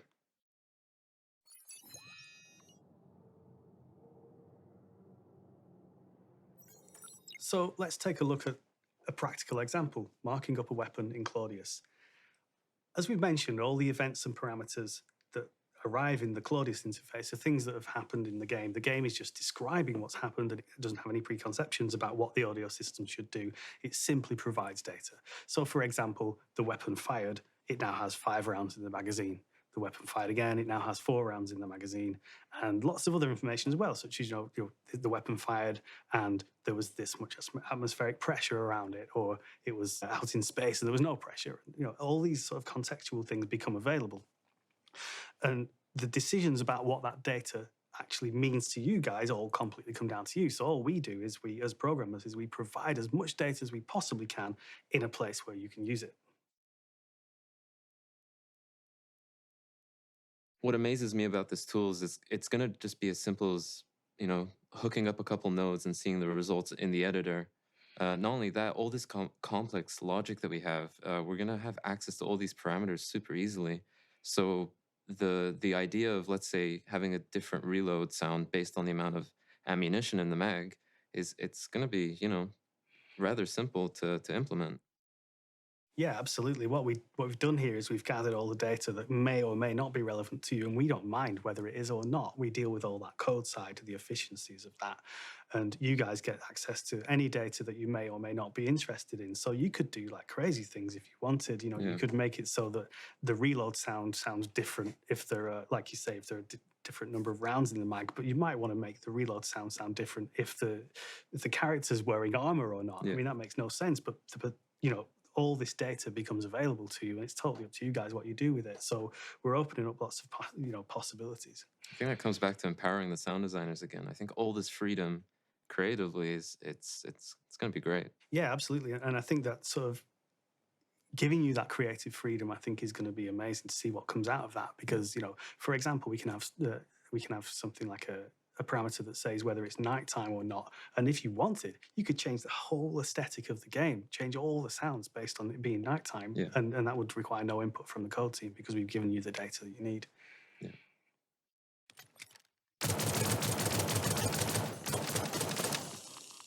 So let's dig down a little into some specific features of Claudius and look at budgeting and aggregation.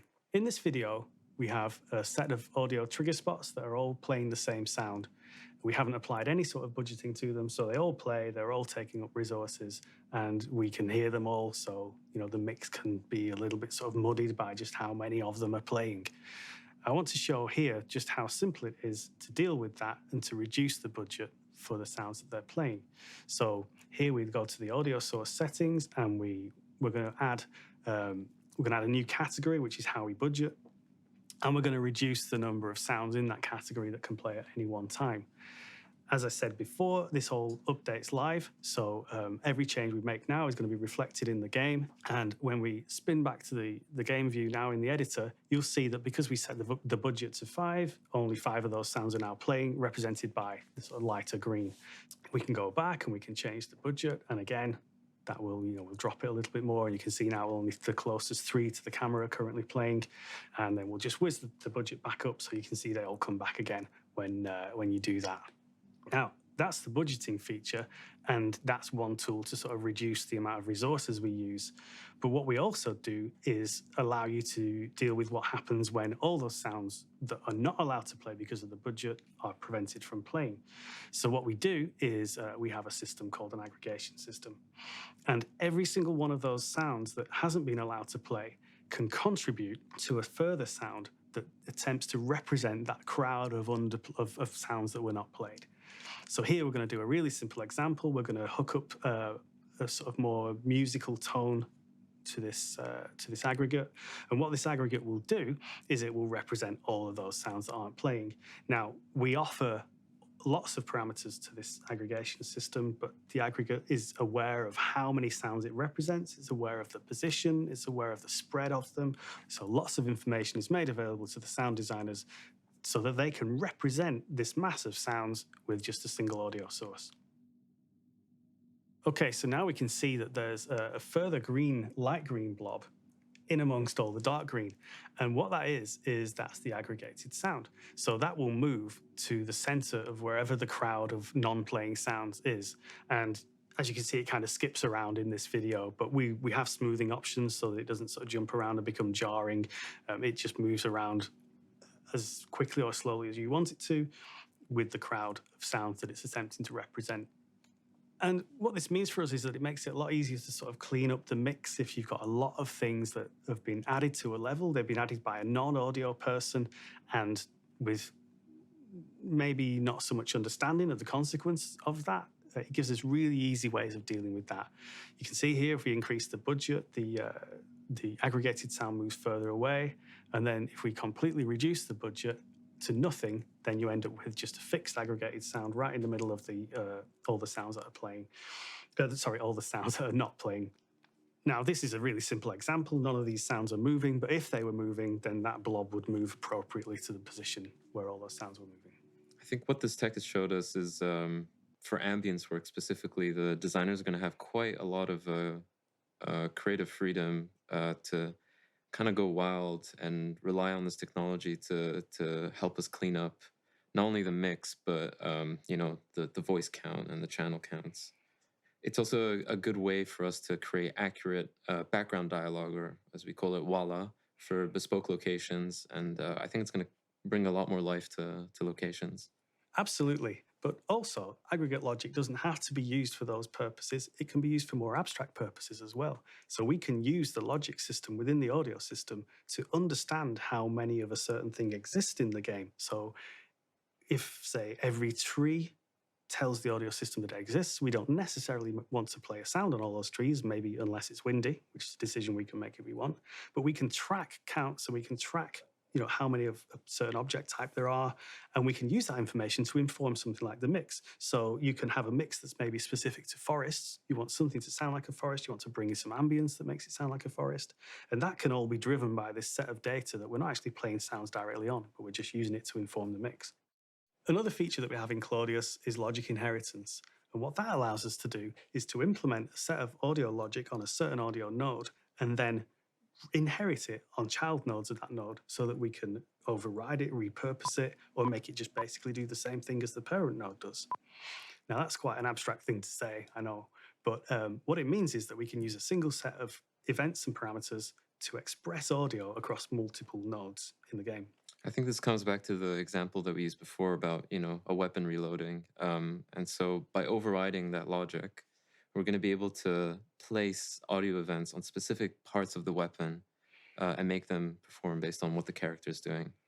It just seems like a really powerful tool to have. Yeah, absolutely. And again, it's all about putting all the power in your hands. Yeah. For example, you might have something like a character who jumps and lands, and that jump event can be expressed on any bone of his body. So if he's wearing a watch, you can make it jingle. Yeah. If he's got a cracky knee, you can make it crack when he lands or something. And all these different things can be done, and they're all available to you by default. And quite easy to implement as well, as we're seeing. Another thing we have in Claudius is a set of systemic parameters. And what they are is a set of parameters that are available by default to any audio node in the game. Things such as atmospheric pressure, velocity, acceleration. So for example, you can do something like take the atmospheric pressure and the acceleration of an object, and you can use that to express some wind noise.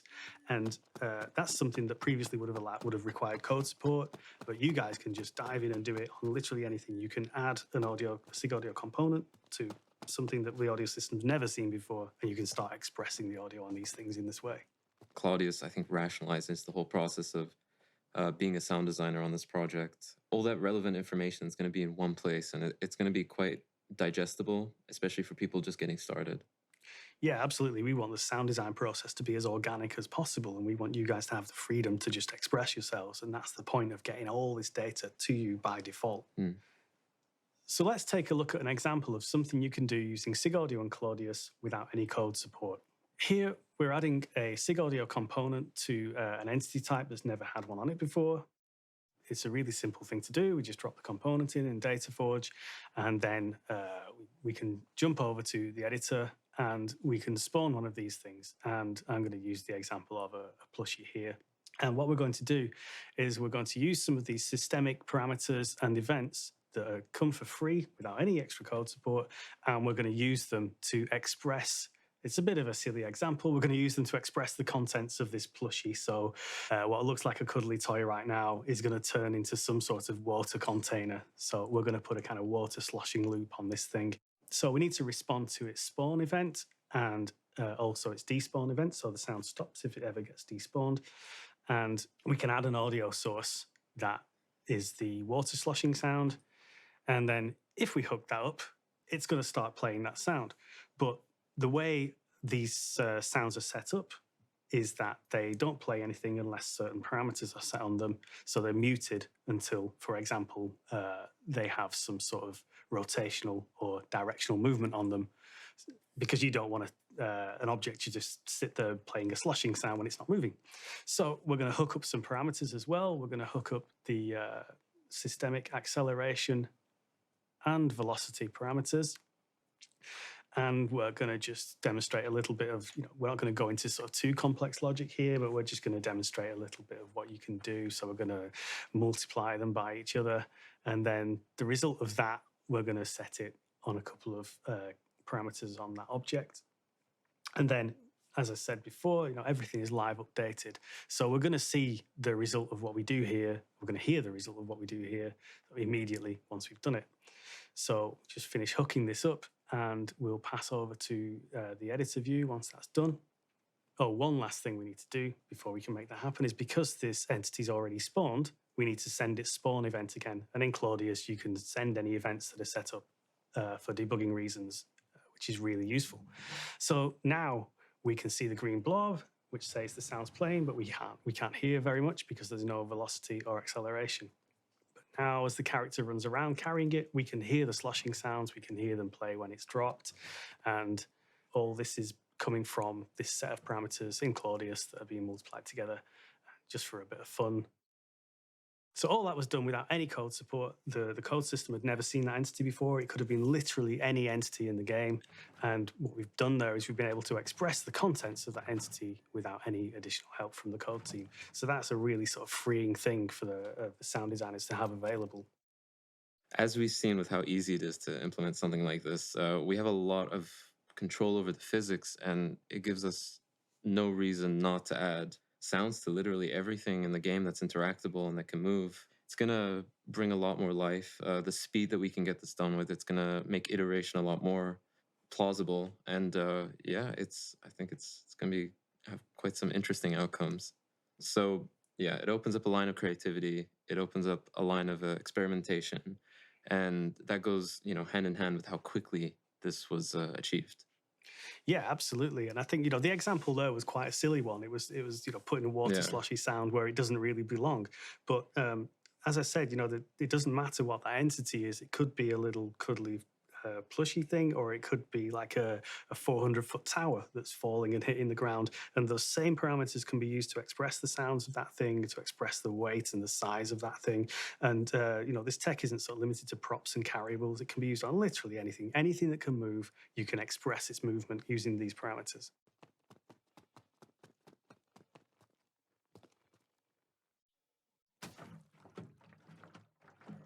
I think you touched on a really important point there, which is cause and effect. I think that's one thing that it's quite a tricky phenomenon to implement into games.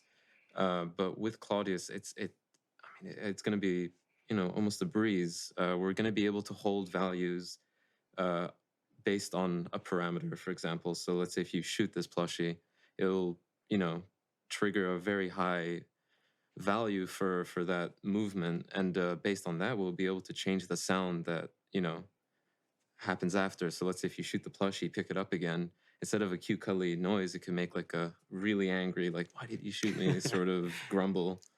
And yeah, it's gonna add a whole new level of depth to these interactable objects and other things in the game as well. Yeah, and those examples are just, again, it's all about unleashing creativity. Exactly. It's about sort of offering all the data that you need to be able to do whatever you want. And there may be things that we never even thought of, but by abstracting these systems in such a way that, and by making all this data available to you, it no longer becomes a coder's problem what you guys want. We just give you everything. Yeah. The SIG Audio and Claudius systems are designed with collaborative working in mind too. So the way that communication and the way that actions are performed in Claudius is that the Claudius app sends a request to the game engine to make some sort of change to the audio logic, and only when that request is fulfilled does the change actually reflect itself back in the Claudius UI. And this is tied into that whole concept of there's only one set of data owned by the engine and we change it live. So by having this design, what we've been able to do is allow multiple connections of multiple Claudius clients. And because they're all connected via WebSockets, they could be on separate PCs. What this means is that if a sound designer needs some assistance or just wants to collaborate with another sound designer on some sort of logic setup in Claudius, they can do that incredibly easily. They can connect their Claudius client to somebody else's game client simultaneously while that person has their copy of Claudius connected. And then as they make changes to the logic, they're reflected on both users' Claudius screens simultaneously. I think that's quite a cool feature to have. A lot of the time when we're working, I'll need to call up either technical sound designer or a colleague and share my work, and they'll just be through sharing the screen, and there's a lot of, no, go there, and finger pointing, and it can be quite time consuming and make it difficult to quickly get a point across. And with this tool, I'll be able to, like you said, connect and just mark up, a gun, for example, or one of these physics prop on the go. With them, and that can also spark quite a few ideas. Just that very easy back and forth. Yeah, absolutely, and every connected Claudius client has full control. So anyone can make any changes. Even the undo system works across all clients. So you could make a load of changes to demonstrate something, and then disconnect, and then the other person can just hit the undo button to get rid of all that stuff, and then start, doing something else that's maybe inspired by what you showed them or something like that. And I think it all just really sort of lends itself to having a lot of collaboration between sound designers, which is always a good thing. I think now with the whole working from home situation, a tool like this is really going to be invaluable. It's going to allow the sound designers to connect a lot more. QA to work with sound designers a lot easier. Technical sound design, dialogue. It's really just going to, bring us all closer together and hopefully spark some very interesting ideas. So let's take a little look at some of the code that underpins these systems, because when we went away and wanted to start designing this thing, we obviously had workflow in mind, and we wanted that to be to create a situation that was as smooth and as easy as possible for sound designers. But as a code team, we serve two masters, and what we don't want to do is to implement those things for the sound designers at a cost that's too great for the engine team. So we need to avoid high CPU usage. We need to avoid blocking the main, the critical paths of the game. And we do that by moving all of our audio processing onto audio threads and onto audio jobs. And all the commands that cause that audio processing to happen are all transmitted through lockless queues. And what that means is that the game can tell us what we need to know, and we get out of the way as quickly as possible. And that allows the game to run as freely as it can without audio sort of contributing to frame rate drop or contributing to high CPU usage. Because we've moved all that stuff into the audio system, what it means is that something like a feature that we would have maybe in ship code, like something that's very specific to thrusters, would now become a systemic feature in the audio system. And what that means is, again, it frees up your creativity, because we might have created something as an idea that assists with making thrusters sound good, but instead of it being kind of hidden away in the thruster code and only able to be used by those, it's now available to you wherever you want. And you can kind of use some of these tools in whatever sort of creative ways you can think of, whereas before they were hidden away, now they're completely available to you. And this also frees up audio coders' time, because we spend a lot less time sort of, working to make features that exist in one place, exist somewhere else. Literally, every feature exists everywhere for every system. So that, again, sort of helps the audio code team to spend a lot more of their time being creative too, which is a really good position to be in. We also have some features that even bring audio code into the realm of post-production, much like the sound design is. So we can live rebuild the code while the game is running. And that's something we've been able to do for a long, long time. But what Claudius does, because it uses this reactive programming model and it can react to the game's sort of transmission of events and parameters immediately and present them to you immediately, we can actually boot up the game and start up a feature we've never seen before and start playing around with it and find the bits where the audio needs to be. And then we can live add the code, rebuild it on the fly, and then it's already available to you guys. So we're making it so that collaboration between sound designers and audio coders becomes something that is just, it's almost as good as a collaboration between sound designers. It's like something we can go from nothing to a fully working feature without stopping the game. And then because of all the design that this is all built on, and all the way that we want to make sure that everything persists, you don't need to go back into the game and test it. What that means is that we can effectively implement both the code and the audio setup, save it, and we're literally done. And that's just saving so much time compared to sort of all the iteration time that they spent, like rebooting the game, rebooting editors, rebooting tools, swapping tools, and all that kind of thing. So yeah, this puts code, at least partially in this production, post-production realm as well. Yeah.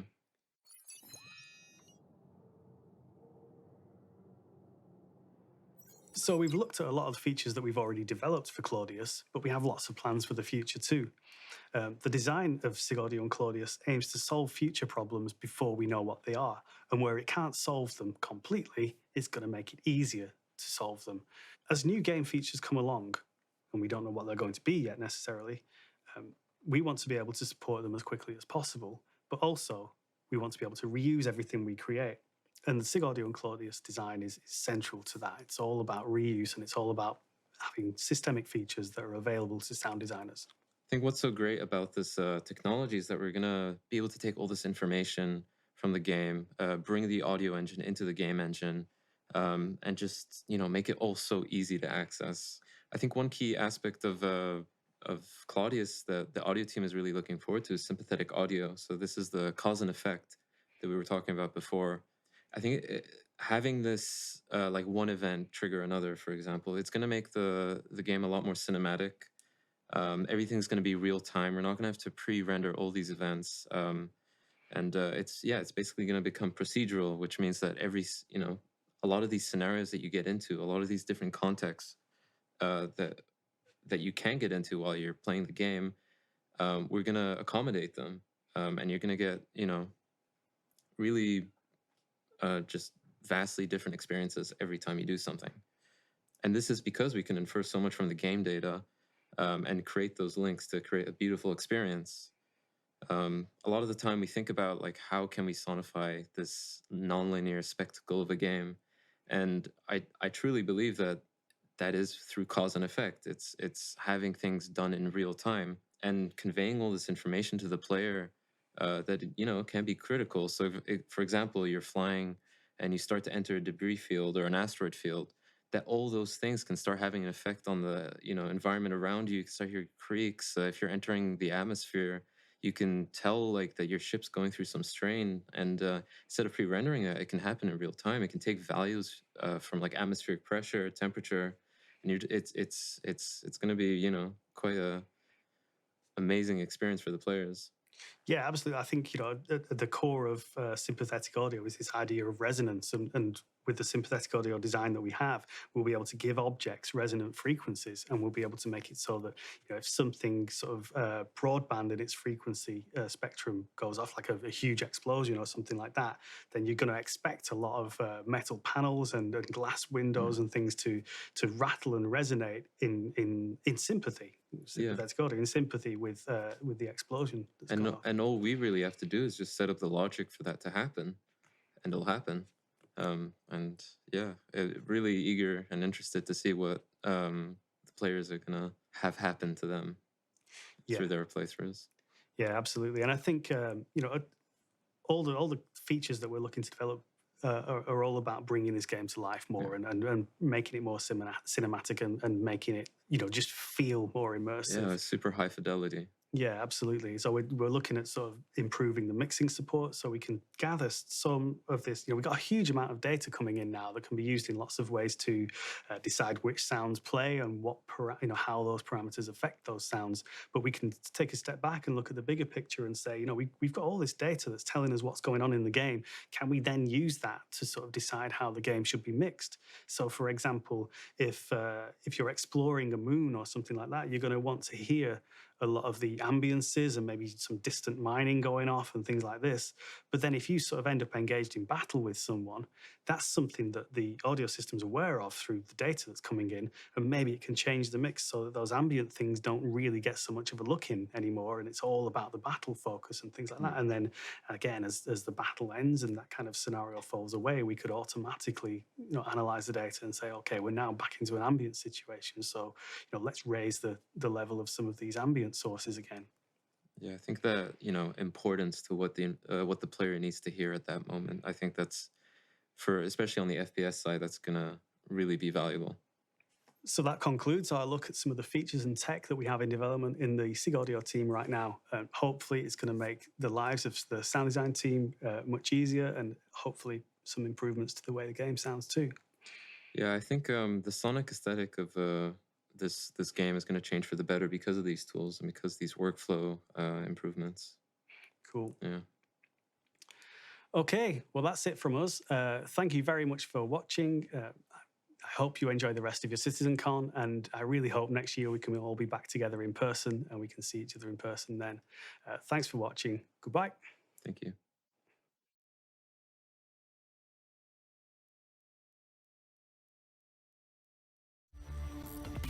Cosmonaut is the premier online magazine for Star Citizen, packed full of ship reviews, outfitting guides, upcoming events, org interviews, current affairs, history, and more.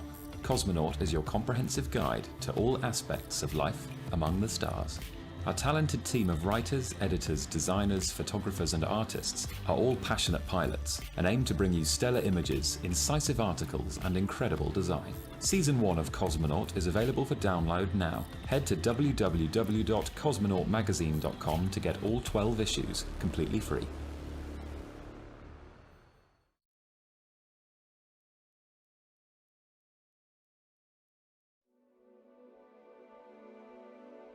I've heard them say, with every goal comes a sacrifice. With every dream comes a letdown. You've got to give up something to get that big thing you're chasing. I couldn't disagree more. See, everything is achievable, and you don't have to give up anything along the way. You want to know what I think? Sacrifice is what happens when you give up halfway. The Origin 300i. Sacrifice nothing. Achieve anything.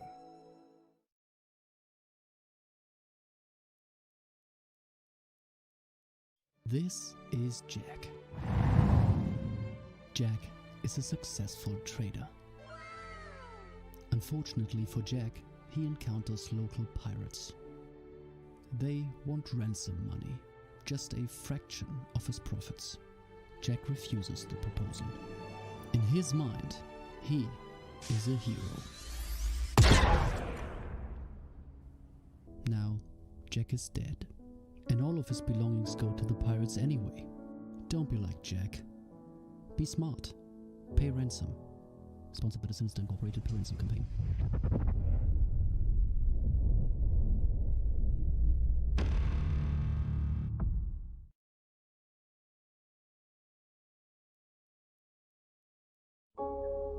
So, Marcus, you work for Addison's campaign, right?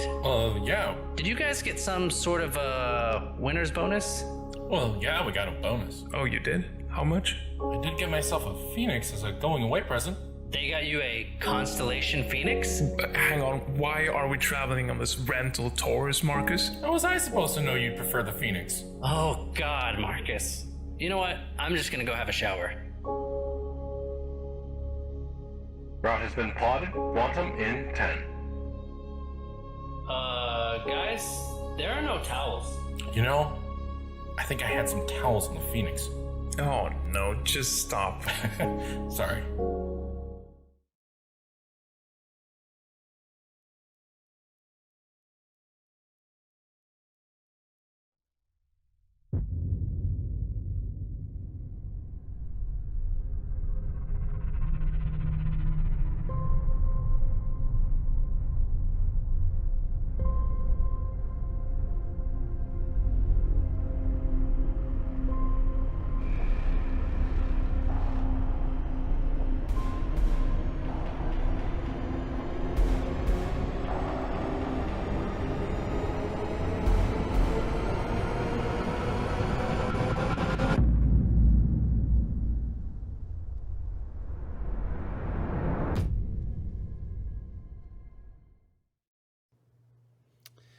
Do not underestimate the talented and dedicated folks at CIG Audio. There's always a giant emphasis on video here, but none of it would ever hit the way that it's supposed to without that A to that V. And as we near the end of our show, we also saw the last of our community videos during the break, and I hope they stick around as a tradition for CitizenCons going forward. For those of you who know my origin story, you might understand why I have a particularly soft spot for them. But that's enough chat. This is it. We're at the end of our day. It's time for one more panel and one more panel alone. It's time for Tony, Rob, Ben, and Luke to take you deep into the machinery beneath our universe in systematic gameplay. Stream of thought. Bon appetit.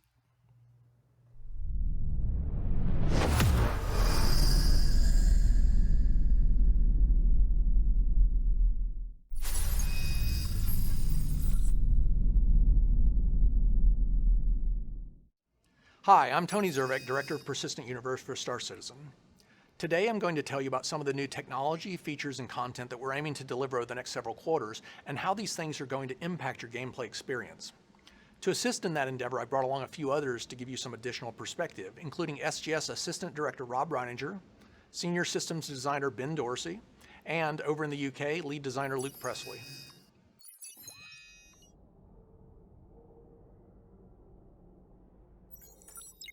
Rob, we've been able to buy and sell commodities for years, but we're now looking to try and close out the entire loop by the end of the year by allowing players to sell weapons, armor, clothing, and eventually ships back to the shops.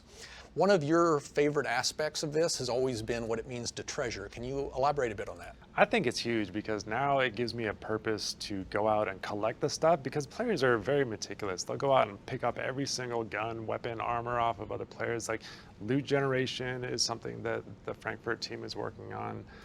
It means a lot for, you know, investigating lockers or just stripping down something. We talk about salvage. You know, these are all things that are working towards the ability to buy and sell items.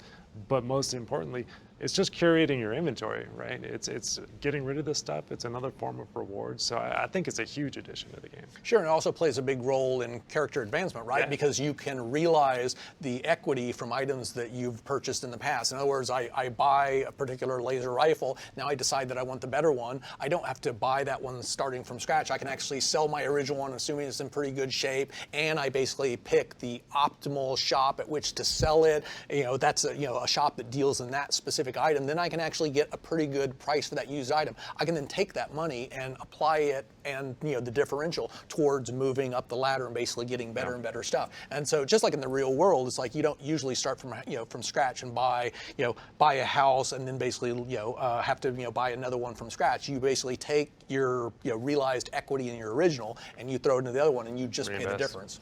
Yeah, and that's something that we don't have in the shops right now. Everything is in the shop on a per item basis, and items sometimes come with default loadouts on them, like a sniper rifle or a set of armor, or ships are a great example of something that comes with a default loadout of certain laser cannons and power plants and etc. So as we go forward with selling, one of the things that we want to do is get an itemized price for every single attachment that's on an item, which includes laser scopes, magazines, any underbarrel attachments, right? Things like that. So now that these have their own individual price, it's much easier for us to tune the economy. So now it's this thing is more expensive or less expensive. As stats change, we can keep up with the statistical improvement of the item on a per item basis. Sure, you have the macro item. It consists of the child items. We change the price of the child item, and the macro item, the larger item that includes various quantities of this. Its price is automatically adjusted, which is not something that happens now and causes us countless problems. Yeah, and it means that now we have less moving parts to worry about on a global basis, and from a what does the world have for sale in it. You talked about taking something to a shop that deals in those items. It's kind of the concept of, well, this shop deals in it and they refurbish it. They have an invested value in procuring those things back from people in the universe. So we want to encourage players to go around to the different places that have the best price for it, much like commodity trading, right? We want players to go here because they can buy it for the best price, go here because they can sell it for the most money. Same principle for selling items, right? So this shop deals in it. You should be able to go there and get more money for it. Sure, and we need this more sophisticated method of determining the pricing of the more complicated items that are composed of lots of child items, partially because of what it means to selling. In other words, when I go to sell my my pistol, I may have a custom scope on it, something for which we don't have a specific entry in our global retail products list, and that says this item should, if it were new, cost this much. This winds up becoming something to where, sure, we've got the base price of the pistol and we've got the base price of the scope, but we don't have any sense of what the combination is. As of right now, we don't have a means of solving that, and so this is why we are going to be pursuing changing even how the shops specify their default inventory. Like right now, we actually have shops Got the specify individual every entries, individual item that they can sell, as opposed to where we're going is it'll be classes of items. This, this particular shop deals in, in small handheld weapons, from this particular manufacturer. Now, because they actually deal in small handheld weapons, they will in fact purchase, small handheld weapons from a different manufacturer. Right. You just won't get, quite as good a price because they're not as adept at repairing them, and they don't have a clientele that's, that's geared towards purchasing those items, etc. If you wanted to realize, the best possible price, then you would wind up taking your specific, items to a shop that dealt in those specific things. That's right. And that's where, assuming the condition was perfect and assuming that the shop had a lot of cash on hand with which to procure these deals and so was willing to be a little bit more liberal, that's where you could potentially recoup, 70, 80, 85% of your original value. Whereas if you go to someone that simply, sure, they deal in small arms, but not necessarily that, that particular manufacturer, not, that particular caliber weapon or whatever the case may be, then maybe only get 40 or 50 cents on the dollar. Exactly. It's like when you're dealing with a car dealership. Like if you bring them their brand of car, they're going to pay you more for that than if you brought them something. It's easier for them to service. Their mechanics are already familiar with it. They can do the work at cost. They can sell it. Yeah, exactly. Totally makes sense. It's big, and it's something that it just feels natural, right? It's how the world really works, and we want to continue to push that forward.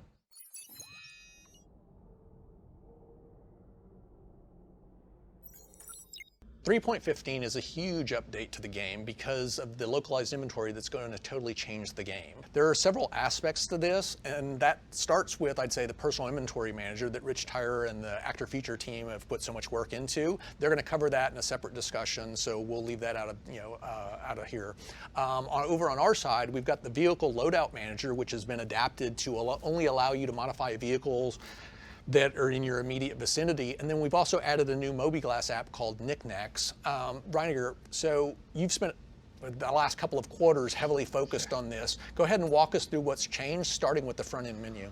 Yeah, so the front end, we've historically allowed players to kind of go wherever they want, right? But as we move forward with the game and the new player experience, we want players to be invested in their home location. So it's more of selecting a home base, because the inventory that you have at the start of your account that's entitled, through all your web purchases, through whatever, subscriber flares, etc. All of this stuff is going to go to that location as it's physicalized in the world. So now you have a home base of operations. That's your place. As we explore out throughout the universe, you may move some of that stuff to a new place as you get persistent halves here, a new hab over there, persistent hangar, right? Players are going to be tangibly going up to, interacting with their weapon rack, interacting with the stuff in their ship. And so localized inventory is a massive change to how they've dealt with the game up till now. Gone are kind of the days of this global inventory that you can go and interact with anywhere in the universe. If your stuff is at Microtech, you need to go to Microtech to do it. If it's in this hangar over here, you got to go to that hangar. So we want players to feel the pressure of prepping for a trip, right? It's as you go out, this is the mission I'm going to do. This is what I need to go and do that mission. So I want to go here, get this, or maybe go to a shop here and buy that. And so the front end is going to be the first step in kind of planting your seed wherever it is in the universe from the very start. So what about the Knickknacks app? So this allows you to basically, in its first incarnation, to see where you've placed all of your loot throughout the entire solar system. It works on a hierarchical basis, so you can drill down into a particular planet, see the city. At the city, you can basically see what ships you have stored there. You can look within your ship and eventually see what cargo grids and what storage closets you have within there and what items you have placed within there. You've also got a number of filters that allow you to quickly drill down through your entire inventory and find all the the laser rifles or whatever else it is that you're specifically searching for. Can you just walk through that in a little bit more detail? As we kind of go into the localized inventory, the VMA can only act on the ships that are at that location.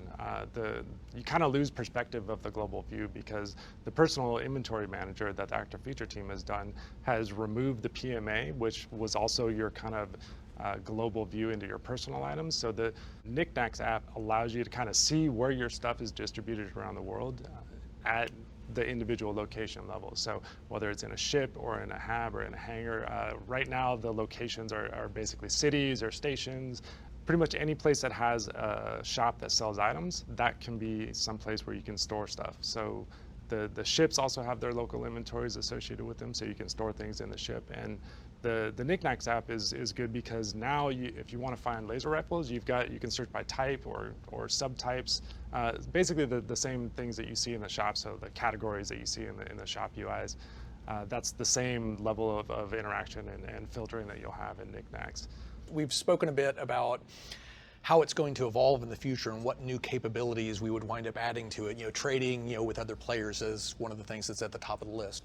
Yeah, right-clicking on something, being able to say, hey, open a trade window with Ben here. I want to be able to show me on the star map where this is. So something that we want to do in the mobiGlas as a whole is context ability to bounce to different apps that are contextually relevant to whatever you're currently using. So like saying this is in this location when that's just a string, like it's in Olisar, that's not super useful. Seeing that on a map, that tells me something. That tells me I need to go from here to here, I need to plot this location. Right. I'm gonna go through this dangerous area to get there in order to access my stuff. Or a hyperlink on that. And you can also very easily discern distance and stuff, which is, oh, well, this one's not here, but is it relatively close, or is it really, really far away? And I need to be able to obviously put that into my planning. Yeah, or set a route to see how much fuel I'm going to use. Exactly. Right? There's a lot of different reasons why these things are kind of relevant. We want to try and preserve all those elements that CR really wants to push towards, but still give you the context switching that you're going to need.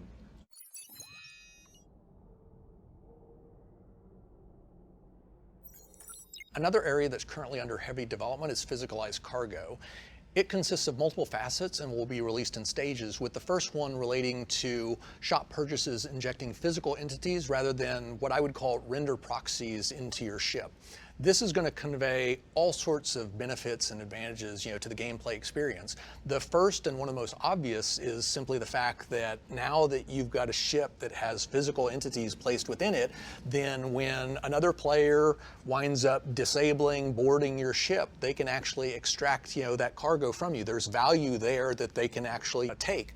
Whereas right now, the only way to get that value is you have to, blow up the ship, and then we basically, create these cargo facsimiles that basically get blasted out into space, and you have to go collect those, et cetera. And so this starts to hint at things like, the fact that we're going to want to bring NPCs into defending these ships. So all of a sudden, you get this fantastic gameplay transition, what I would say, where you have ships doing this momentum-based combat, and now I can disable a ship, board it, and I actually have to overcome the NPC crew and then physically grab the cargo, haul it back to my ship. At the same time, you're concerned that while you're basically on the ship and lugging this stuff around, that security or allies of the ship that you've disabled might show up and start blasting you. And so all of a sudden, the considerations, just explode, for doing something so right now relatively basic. And it's one of the aspects that I really love about this game, which is how we can add this low-level gameplay mechanic, and in one shot, it's going to totally transform so many different elements of the game. And we get stuff like the Hull C, which is another hurdle beyond the physicalization of cargo. I think one of the things that just physicalizing the cargo really does is it allows for the gameplay that CR wants, where you're not blowing up ships, right? You're destroying an engine, which is not a critical failure, right? Critical failures are the things that lead to these larger scale destructions, but on average, you're knocking a ship out of commission. You're able to board, you're able to acquire the stuff, you're not killing everybody on the ship just because it got taken down to 0 health, right? So these are all things that just physicalizing the cargo allows us to do. You mentioned the Hull C. So the Hull C has some unique challenges related to attaching physicalized cargo to it when you're actually docked at a station, or when you're parked in a hangar and its wings are compressed. Can you talk about that a little bit? Yeah. So the Hull C, because it does have these two different states, now we have ATC considerations. If I have cargo on the outside of my ship, my wings are exposed, now I can only go to a docking collar. I can't go to the hangar. So the ATC needs to know to route you to these different locations. Showing all this cargo on the outside of a ship beyond think of adding additional ships to an area and the kind of slowdown that you might see on a server, right? You're adding more physical objects that can be blown up, can be interacted with. So there's a technical challenge that we need to overcome as well. How they get on there, these are shipping container sized objects that have a real world weight to them. They need a tractor beam that is large enough, probably on an Argo ship, right? So you'll get these little transport ships going from a station's docking, a cargo bay, flying it out to the whole sea. And think of it as a person walking in and out, but it's on a spaceship scale. Another thing that's really bothered me for quite a while is what I'd call the lack of transactional friction. And what I mean when I say that is that it takes the exact same amount of time to load or unload 1 unit of cargo onto your ship as it does 1,000 or 10,000. There's no friction, in this process. Right. And that's completely different from the real world, where mom and pop retailers and major port facilities, designed to rapidly load or unload, cargo onto, some big, freight ship, are able to move, much larger quantities in a much shorter period of time. And you've got skilled dock workers that, you can actually hire that are trained to basically deal with special types of materials and all that sort of stuff. Where we're eventually going with this is that shop purchases are going to inject physical cargo into a storage space, and it's then up to you, the player, to basically move the stuff from that storage space onto your actual ship. And there are going to be, I would assume that at this point in time, half of the people watching this are saying that sounds incredibly awesome, right? Yeah. And the other half are saying this sounds incredibly tedious, and it sounds like a lot of forced manual labor that's going to be completely completely lacking in fun. There is a method to the madness. I mean, where we're going with this is we're going to make the concept of moving freight onto and off of ships not just a logistical challenge, but we're actually going to make sure that it's a fun experience. Yeah. And this would include everything from eventually adding a service beacon so that you could recruit your friends, your org mates, people you don't know to basically come and help you move cargo. We'll eventually add the ability for NPCs to be hired at that location, and the price will fluctuate depending upon how many other players are requesting similar services. And you can use those types of capabilities if you simply want to pay a certain amount, have your ship loaded or unloaded, and you're going to go fly around and do something completely unrelated. So Dorsey, how is physicalized cargo going to impact the gameplay experience? I mean, in a bunch of ways. As you kind of touched on, there's the whole concept of needing to move cargo from one of those storage areas into that ship. We've actually run into a lot of problems where when you come across a derelict, for instance, we have all these crates on there that you can offload in a lot of the events that we've done. And that amount of time that it takes to do that makes it so that when you then go to sell those crates, they aren't worth the time, frankly. It's because money over time. Exactly. It is so much faster to just park your ship and click the button and have it instantly get filled, and then drive over to another place and have it instantly be unloaded, that we can't make that process pay well enough to also be balanced when you're getting 16 to 20 crates off of a ship and it's taking you half an hour to do that. But once you make it so that there is a much more similar timeline between those two, you can make it so that there's a much bigger reward on a crate by crate basis, and that allows us to make it so that derelicts become a lot more common and offloading stuff becomes a lot more common. There's also just some really great benefits in that we can make missions reward you by putting cargo out there. That's right. It doesn't have to be that the UEC reward of a mission is the only reward. This mission gives you 5,000 every single time. No, there's a ship that gets blown up, or you blow up or disable a ship, and especially disable a ship, and then you can board it and take that cargo off. For pirates, that becomes then the goal. Like, blowing up a ship now becomes almost a failure. You don't want to. You want to disable it, you want to be able to get on it, and then you want to take that cargo off. And of course, the crew is going to be fighting you the entire way there. They're gonna have their people to try and fight off your boarding parties. You've suddenly transitioned into an FPS map by doing so, which is this really great transition that just doesn't really happen in a lot of games, and that's amazing.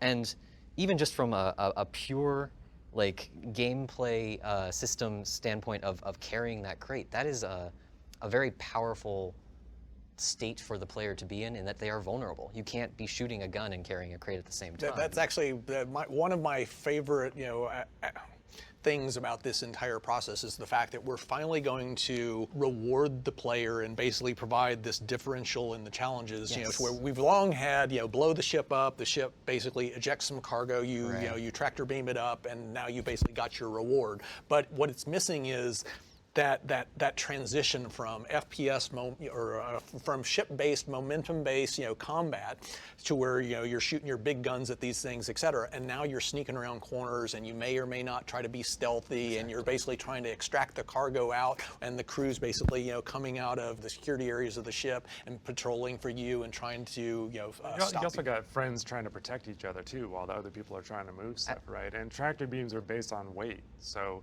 it may take multiple people to actually move a heavier box. And CR wants the gameplay experience to be less ships blowing up, more this ship got disabled, the engines go out, and unless there's a critical failure, the ship doesn't explode. So the opportunity to board a ship will be more common as we move forward.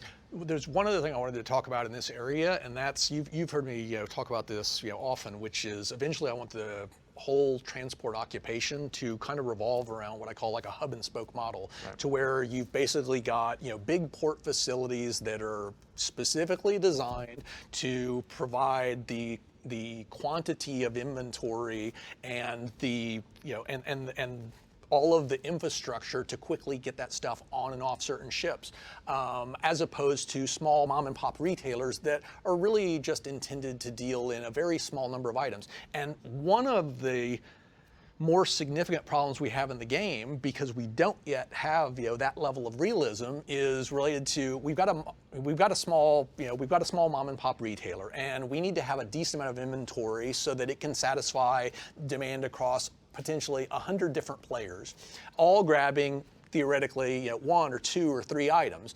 But what happens in the real game right now, because there are none of these limitations, there's none of this transactional friction, is one big ship comes up and it purchases all 300 of them because it takes absolutely no time to do that. It then flies to a destination and it immediately sells it, and it collects only the slimmest of profit margins. But because there was no loading time, there was no unloading time, they could still turn around and make a fairly good return on the amount of invested time they put into it.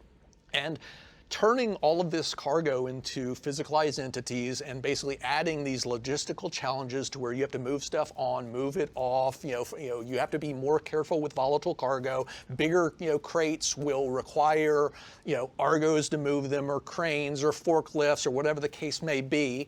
All of this is ultimately going to push players into being more selective about where, for whatever they're trying to do, what types of shops and stuff they're going to visit. And what you're going to get is just like in the real world, where you'll have super tankers bringing oil from across the ocean and basically parking it at some sort of port facility for offloading. And that will then be transported by, whether it's pipelines, by rail, by those types of things to distribution outlets. And from there, it'll be picked up by trucks and transported to the local gas station. And from the gas station, that's where you, the end consumer, can expect to buy 6 or 12 gallons of gas. But in the real world, you can't, drive your truck up to a port refinery on the coast and basically request 5 or 10 gallons of fuel. It's like they only deal in minimum quantities of 10 or 100,000 or 500,000 barrels of fuel. And this will be the same thing that we're going to eventually support on our side, to where if you've got one of these big whole sea ships and stuff, there will be specific locations where we're really basically pushing you to do your business. It doesn't mean that you can't go and park at a small place. It's like, I can have a super tanker and I can go park on the side, though, right? Because you do have the docking collar restriction on the whole sea type ship, right?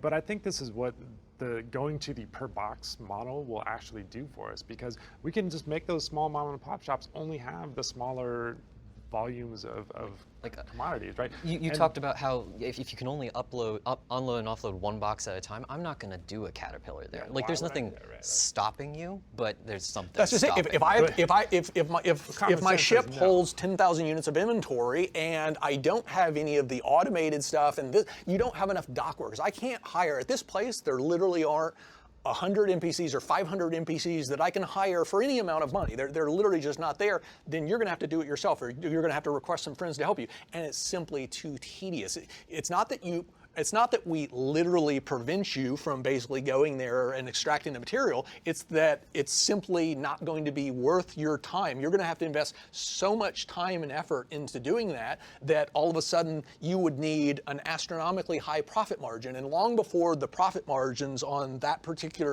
commodity or material get that high, someone else with a smaller, more efficient ship that can more effectively be loaded with a smaller quantity of stuff and then navigate to to another small location to basically sell it, they'll wind up taking that material from that location. Which means for a one of those bigger ships, like one of the Hull series or something, you're going to want to, by just that nature, go to a place that has a cargo elevator that can give you 20 giant crates at the same time. Yeah, that's what I meant. That's where you'll make that profit. With the infrastructure, it's like some places you'll have an elevator that basically gives you easy access to 10 crates at a time, and a bigger facility will have 50, and a bigger one still will have 200, and this one will allow you to basically hire up to 4 NPCs, and one NPC can move 10 crates per hour. But you're going to be in competition with with that smaller of NPCs with everybody else, so the price can get fairly high. And this other place will have up to 500 or 1,000 workers that you can hire. So it may still take it may take hours, but you have but that's only because you're loading 10,000 or 100,000 SEU of cargo into your hold. Another very interesting aspect of this is going to be that you're going to have relatively clearly delineated transport routes, supply routes within the system. And this provides us an awesome opportunity to more precisely tailor what types of challenges you should run into when you're basically moving a big freighter ship from point A to point B as opposed to this other location. In other words, if you think about pirates are trying to, abscond. They're basically trying to disable your ship and plunder it, take whatever valuable materials you have on board. But the types of ships that would be required to extract all of the fuel off of a big massive freighter are clearly dramatically different than the ships that would be needed to effectively and efficiently plunder a far smaller ship that deals in a totally different type of item or a totally different and more limited quantity of items. And so we'll be able to more accurately tailor the gameplay experience so that you get the kinds of challenges you would expect. Well, and I think by nature it'll allow it to naturally separate, right? Because it's not worth it over here, and we can make those inventory volumes smaller to match the type of people that we want frequenting those stores. I'm just not going to waste my time. As a large-scale shipper, I'm going to go to the bigger places that can handle it, that can get me in and out faster, that I can hire more people, where there's going to be other people there that I can potentially hire, like the service beacon. It doesn't matter if I'm out in the middle of nowhere because nobody's there to come that have the specialists. It's only at these select ports where they actually have trained dock workers skilled in in moving volatile cargo. And if you go to a place where you don't have it and you have Joe average NPC try to do it, then you may wind up suffering the consequences of, oh, you lost your cargo, it was blown up, your ship was destroyed, you have to go to insurance, reclaim, et cetera, all because you basically tried to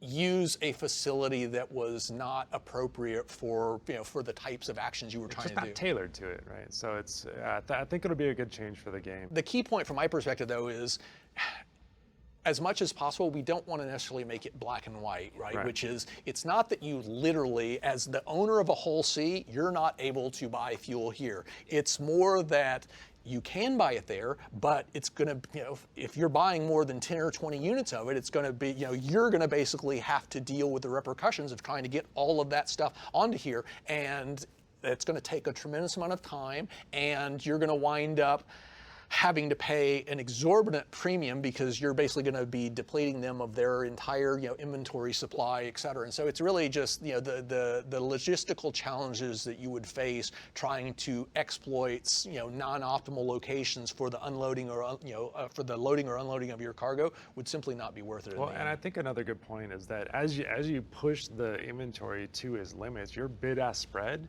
is going to actually be going down as price per unit of the cargo is going to diminish as you get closer and closer to the inventory limits. So it's going to encourage you to go to places with those larger scale inventories so that you can keep your profit margin as high as possible.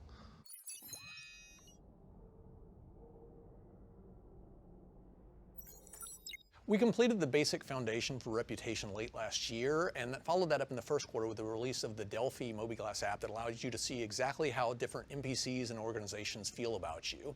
This is a critical system within the game because it's the key mechanism by which you'll unlock more challenging and lucrative opportunities and gain access to organizations and areas that will bestow various benefits. We're still missing a few key pieces of the puzzle though, and can't yet fully exploit this system. So over on the mission side, only the bounty hunting services give you a nice gradation of challenges at the moment, offer you more interesting missions as you gain reputation with them. Can you go into a little bit of detail about why this is? Essentially, whenever we want to make a new mission, or even just a very small variant on a mission, it requires an entirely new record, a new chunk of data that we have to put into the system, and that takes time. To build out any kind of ladder is an awful amount of time, honestly. Some things that we want to do is just kind of make it so that some of that is more systemic and a little bit faster, and by doing that we will be able to kind of explode wide, making it so that we make one mission, one template, and then just give it some variables that have some ranges. And by doing so, we can then allow it to almost generate its own chains of missions with difficulties that are driven by how much reputation you have, and those can give you different amounts of rewards and spawn different amounts of enemies and put things at different distances, etc. Just kind of dynamicizing that mission variation. Yeah, and there's actually a lot to this, a lot of additional complication besides the mission itself, because when you think about it, you may have a mission giver, and the mission giver looks at your reputation and decides that he's only going to give you the junior starter missions. And so he calls up the, go kill bad guys in this particular section, and he basically says, you know what, given your reputation, I'm going to assume that you can only take, a difficulty value of 1.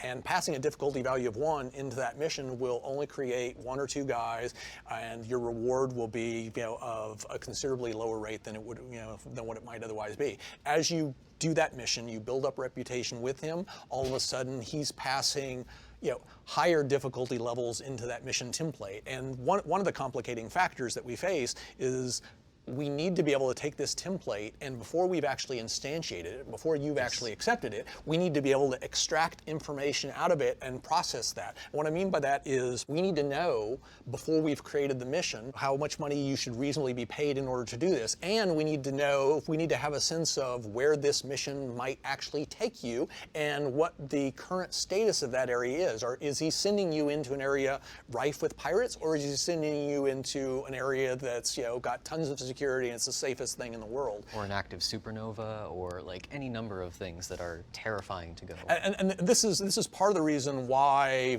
we've actually made some significant progress on this particular problem, but there are multiple facets to dealing with it. And I'd actually say that at this point, we're in a relatively good place on the on the underlying, the dynamic mission side, and we've still got a considerable amount of work to do over on the actual UI side to take a mission template, look at your reputation, create some proxy references to that mission template with different metadata associated, and then assuming that you actually select option number 3, which has metadata this, then we'll instantiate the mission, pass in the metadata so that it actually customizes it as appropriate for the selection that you were just shown, and you can then go off and execute that mission, and you'll be paid the correct amount, and you'll encounter the appropriate amount of difficulty for for what you were promised and for what he thought you were capable of doing given your reputational level. Because we already do have in-game something that players can kind of play with right now, the bounty hunter chain, which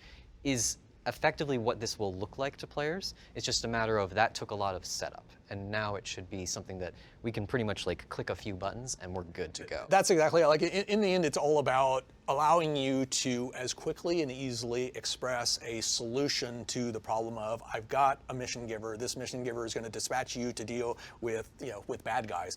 The variables wind up becoming, well, how many bad guys and how quickly are they going to reinforce themselves, and are they going to be are they going to be flying capital ships or little small hornets, and what kind of stuff will they have on board, and in what areas of the solar system will this conflict be taking place. So these are all things that we can bend as appropriate depending upon what we think you're capable of, or what that NPC would theoretically think you're capable of. Yeah. Well, and we talked a little bit about the procedural character generation in the last USPU sync that we did for Star Citizen Live, but that's going to be taken into account. The back end is going to be generating more and more difficult NPCs based on the gear, based on the quality of the stuff that they can do, their behaviors. So all that needs to get fed into the mission and become part of how we reward the players and enhance that experience. But these are all things that are going to be fed into the mission instead of just the static data that we kind of have right now. Like you literally have to place nodes in the mission script logic that says like spawn this kind of thing if we roll this, and this kind of thing if we do that. And it's just time, and this is all data that we, as long as we can get it up front, we can pass that into the mission ahead of time, and actually show that in the mission right up. It's like here's a mission that's going to take you here, who's offered by this guy. Here's general expect rewards. A medium level of resistance, or this many hazards, or fundamentally that's why reputation is so important. Is it's your I would say lets us see how good you are. It's the single most important means of progression within the game. Clearly you can basically upgrade your character by buying different ships. You can customize your ships. You can buy different armor and weapons for your character. But in terms of granting you membership within an organization or access to areas with more or less hostility depending upon which organization you're a member of, and what your reputation is within there, and how this character responds to you, and whether they give you the the super challenging and lucrative missions or the super easy things that basically just have you doing piddly little stuff that anyone can accomplish because they don't yet know you and don't yet trust you. That's what the reputation system is all about. We completed the as I said earlier, the basic system last year. We incorporated the reputational logic into the subsumption mission and AI language. We got the Delphi app so that you can actually see what your standing is with all these different NPCs and organizations. The one piece, the key piece of the puzzle that we're still missing is the ability of the mission system to basically, one, have the mission templates created that actually take these inputs and then be able to feed them in and have it customize itself as appropriate. And related to that is and it's no small challenge. It is going to be a fair bit of work to adapt the UI to actually allow for this. And that's just on a brief aside, one of the big tasks remaining on the USPU group for next year is going to be refactoring the entire mission interface and converting it from the old Flash tech to the building blocks tech. And that's one of the reasons why we made some forward progress on this, and then we kind of waited, because anything that we would have done over on the Flash side would have been throwaway work. And so we made the decision to basically wait to complete the last 25% of this particular puzzle until we had the correct UI foundation in place, which ultimately, A, it'll make it much easier to implement these changes that I'm talking about, and B, we're not going to have to design it, throw it away, and then design it again. And it doesn't mean that the players won't be able to experience those changes in the game without the UI, right? That'll still be there, but we'll be able to present that and give you a better indication of how the mission is going to play out, or what you're going to get as a result of the mission with the new UI. And also to show you, missions that you don't have the reputation for. Right, exactly. It's weird that how important that is, but it actually is vital that you be able to see, hey, I'm not actually with these people. They don't know that I'm that good of a cargo hauler, so they're not going to give me this super difficult cargo hauling mission. Well, you got to know what you're striving towards too, as well, right? It's like I want to get better at this. I want to do missions with these guys because that's going to push me to go and get that one right there. That offers this much extra reward, or this membership here. Yeah, and I don't want to go into this. This is I just mean this is a topic for another day. But I was just going to briefly mention orgs, perks, benefits. So we're talking about reputation, and you can see your standing with different organizations, with players, and we will at some point next year start to move forward with when I say orgs, perks, benefits, you guys know what I'm talking about, which is basically all of the benefits that may be conveyed upon you just as a result of being within this organization or having a certain level of stature within this organization. This may be anything from expedited ship deliveries. After your ship gets blown up, you don't have to basically pay a fee to basically get it as quickly as possible. That's automatically covered. You may get discounted prices at certain shops.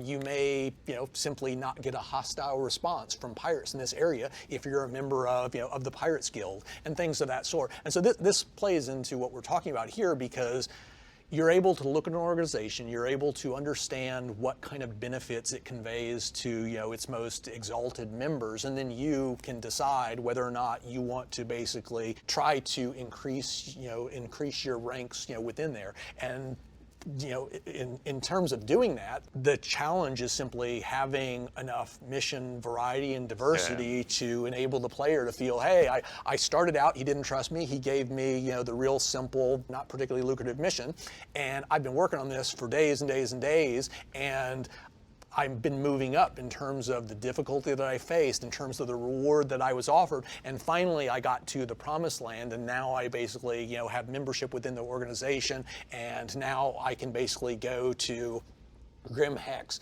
and have no concern that the local pirate organization is basically going to assault me. Turrets aren't going to shoot at you, etc. And importantly, that is something that makes your character unique. In an MMO, it's very important that you bring something to the table that other members of your friend group might not have, frankly, or your organization. You have to come in and say, hey, I actually have access to this really cool mission or this really cool thing, and by doing that, I can make things cooler for my group, and we encourage that community play that is so vital. Yeah, that actually brings to mind, right now we've historically had this faction system that we use to determine hostility. It's always been one of these systems that we know we're going to change it. We know that it's not sufficient, for where we're eventually going. It's never been a high enough priority. We're getting to the point where we're going to have to resolve this, because the rest of the game is getting complex enough to where it's really starting to fray at the seams. So earlier this year, we released the Xenothreat mission, and that was still entirely based upon the faction system of hostility, and that imposed a serious limitation in that while players could join up and basically fight on the side of the UE and try to repel the Xenothreat invaders, there was no real officially sanctioned means of you joining the side of the bad guys, the Xenothreat. You could go shoot the players that were supporting the UE. You could shoot the UE itself. You could get a crime stat, but the Xenothreat would still view you as hostile. They would still engage you, still try to kill you, etc. This was something that we got right up to the very end with Ninetales, and it was driving you and I crazy. Yes. And we wanted to fix it, and we put in what equates to, I'd say, it's a temporary hack to where what we can effectively do is allow a faction to override its normal, dislike of someone in another faction based upon whether or not they have a particular mission token in their inventory. Well, it's if they're doing a certain mission at this time. And that is honestly not how we want to do this. 100%. So in this particular case, if you accept the support Ninetales mission, suddenly everyone then flips. They would normally view you as hostile, but because you're holding that that token, that mission reference, they'll go ahead and grant you an exemption. But this is it is clumsy. It was viewed as a very temporary solution. The long-term solution that we've always discussed is going to a more reputational based hostility system. Can you go into a little bit of detail about why that's so important and what kind of additional things we'll be able to support in the future when we have such a more flexible system? Sure. I mean, the why it's important is fairly obvious. Like, if I have to make sure that you have a certain mission in order to do something, then I can't say, for instance, you can't go to Grimhex. I'm sorry, you're on the side of the police. Like, they will shoot you. That is a problem. No, right now, like, they are actually just civilians, so that they don't care, essentially. If it's reputation, it's something that persists. It doesn't matter if you have a mission or not. You have done something that has made these people like or dislike you, and no matter where you go and what you do, unless that changes, they are going to attack you or not attack you, and you can kind of count on that. Well, your actions have an impact on how the world perceives you, right? Yep. And it's especially important, like as we go into Pyro, as there's multiple factions that are kind of at war with each other out there. We want the players to be able to get in good with one or the other. Exactly. So it's a change that we know we need to make, and I think it's really going to take shape and form as we go into Pyro, because UE in Stanton is a pretty binary thing. There's little pockets of pirates, but it's not like Pyro, where it's going to have like these very distinct groups that are kind of warring with each other, and the reputation system is perfect for that. It will allow us to open up also just like an entire branch of content. Like, we don't really have missions where you work with criminals for the criminals. There's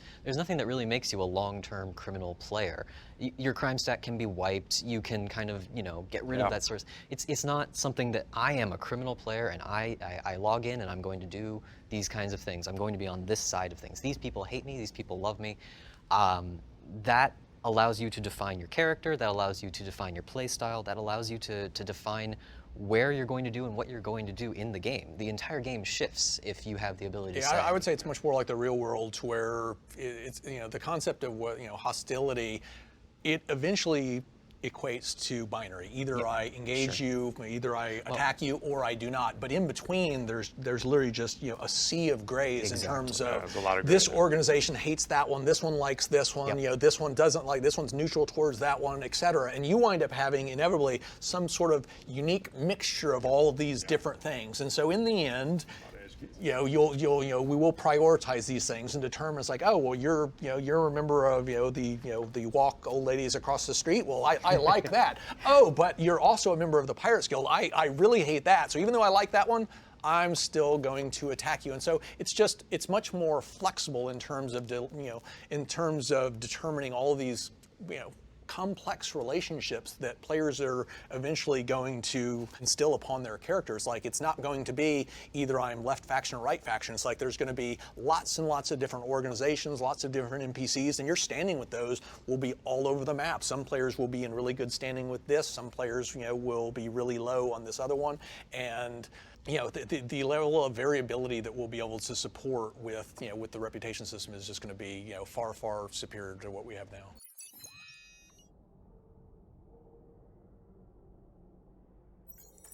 Dorsey, you implemented the Ninetales mission, which allowed players to fight on either side of the conflict. How does the gameplay experience differ depending upon which side you choose to support? And can you explain how this actually, in the end, wound up being a server optimization of sorts? Well, I mean, you kind of hit the nail on the head. What happens differently is if you are on the lawful side, you are working for Crusader Security, they are sending out scanning ships to try and locate the Ninetales fleet. And you have to go and protect those. And then once you have found that fleet, you go and destroy that fleet. You are killing ships until you basically deplete their resources and make them retreat from the area. On the Ninetales side of that, you are, of course, going and hunting those scanning ships. You are given their locations, and you're told, hey, go destroy these. And then once the fleet portion of it gets found, you go and try to defend that fleet. And if you can hold them off for long enough, then Ninetales will actually win, and Crusader will be unable to drive them away before they achieve their objective, essentially, which is a hidden objective that we aren't revealing at this time. But we are now. But, well, the genesis of this, though, Ninetales was not originally actually supposed to be a PvP event at all. It was much like Xenothreat's supposed to be just pure PvE. That had performance problems, frankly. Spawning enough ships in a pure giant fleet battle to challenge 30 to 50 players made the server just tank. It was incredibly painful, and it just didn't play very well. It also, to be honest, was the same thing as what Xenothreat already had done, and I wanted to do something a little different. And that kind of combined into this push to get the aforementioned kind of duct tape solution for hostility in, so that you can align on both sides. And by doing that, I make it so that I don't need to spawn ships to challenge 30 to 50 people. If things are running smoothly, I have 25 versus 25, and I don't need to spawn really just about anything. Right. You bring the NPCs in just to flesh out, to fill- even the odds, Yeah. to get the challenge, to the level you need. But when you actually have players that will legitimately fulfill a particular role, you take advantage of that. Yeah. No, it was a creative way to load balance the mission and the population in the area. I would say, though, that in general, this is 100% exactly what we do want to do, which is we want to give the players the total freedom to basically do whatever they want. And then, as I always say, it's like, they live with the consequences, they live with the repercussions of their actions. If you go and support Ninetales, if you support Xenothreat, it's like that will have, an impact on how people view you. The aforementioned reputation system, and you're standing with, with key NPCs within the game, and how the UE views you, and whether or not certain organizations want to allow you within their ranks. And some of these things you do will have long-standing impact, to where if you ally yourself with a group, like the Ninetales, you may be prohibited from joining some organization that you've been aspiring to for a very long time. Unless you do something to work that back. Like, you've got to and it's a balance, right? And we want those scales to go one way or the other. It's not that we want you to be able to be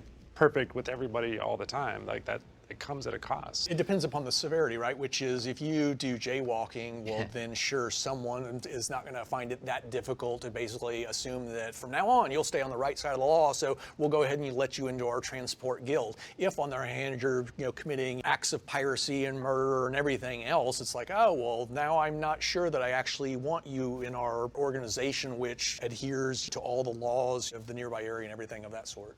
That element of being able to pick your side and do what you want to do in the game is something that, because of that, we want to allow in pretty much every piece of our content going forward. It needs to be as much as possible. Ingrained in the game with everything else. The only reason we haven't, traditionally supported it is it's the tech. It's well, and to a large degree, that you can call out a few specific pieces of the tech, right? Which is the reputation system certainly plays a role. The lack of a reputation-based hostility system. We're still using the old faction system. For Xenothreat, that was literally the #1 reason why early in the development process we nixed it. On Ninetales, we were literally within weeks of release, and it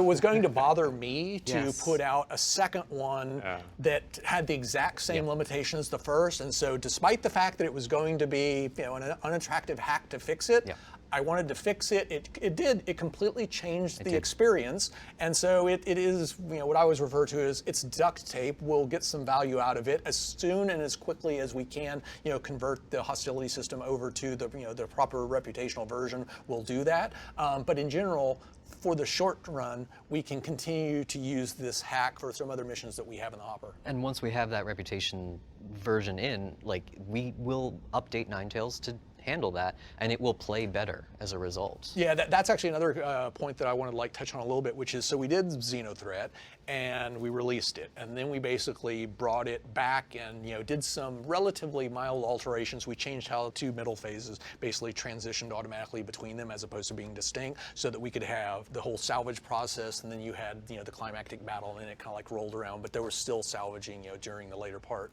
On Ninetales, we basically released it, and you've already identified a number of shortcomings with it that you want to address, not just for 3.15, but even beyond that. And this is something. So I want to get to that in a second, but this is something that we're going to continue to do with a lot of these dynamic events. They're intended not as one-shot missions. You play them for a month, a quarter, 6 months, and then we lose interest and we move to other stuff. The basic idea for these things is these events represent some sort of archetype, almost? Yeah, well, I'd say they represent, it's almost like a customized chunk of gameplay. It's pirates have locked down an area, or Xenothreat has decided to invade the solar system, or pirates have basically run amok, over in this area, or, drug runners have completely, seized control of these, manufacturing facilities, et cetera, et cetera.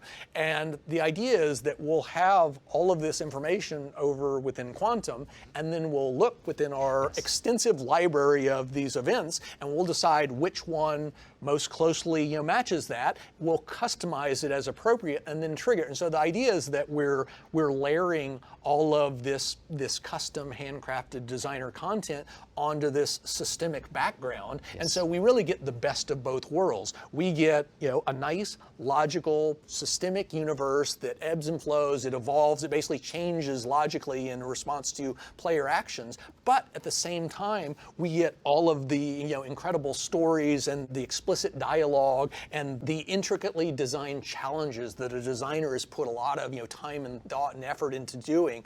And so you really get both of these blended together. But back to Ninetales, so on 3.15, we're going to tweak a couple of the problems that you've identified. So you want to start with that? They're relatively small things, honestly, just due to the schedule. It's probably the most impactful one and the one that I've seen the most people talking about. There's a portion of Ninetales on the lawful side where you can deliver medical supplies to the blockaded station for a bit of an extra reward. They will pay you a little bit more if you have a certain mission, and also their inventory is just very rapidly depleting, so you can pretty much always sell there, and you will be selling at the best price that they can offer. The problem that occurs there is that everybody buys all of the medical supplies out there.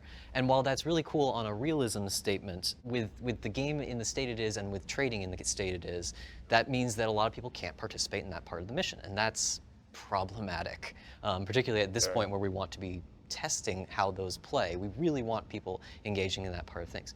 Those of you who were part of the first wave of Evocati when we first tested this way back might actually remember that we originally had shop modifiers on the places that were selling medical supplies to make it so that they had a higher inventory that refreshed fairly frequently so that everyone could kind of engage in that. We were asked to remove those so that we could emphasize the derelicts, which are around the station that you can take medical supplies off of, because basically the derelicts made it so that there was another way to get those medical supplies, but they didn't.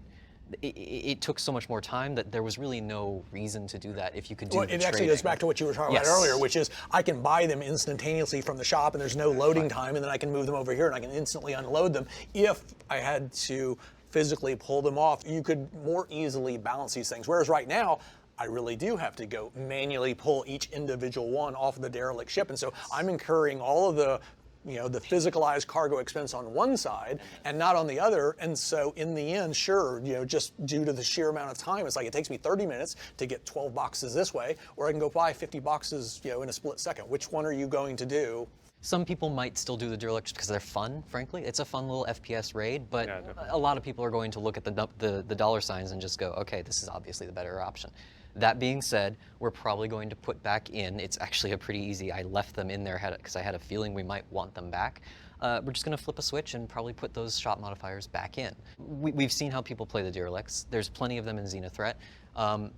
We want to see the trading, frankly, and so that will allow that to come back online. Another relatively small change that is probably going to be coming in, we are seeing that many people are not engaging with the criminal side of things, and that is very much like the whole thing that we were doing with making it into a PvP mission for the purposes of helping performance. We're going to have to better entice them to basically fight on the side of the Ninetales. We need to entice them. So that means, they already are being paid more than the other side. I'm probably going to up that even more, frankly. They are going to become very lucrative, hopefully.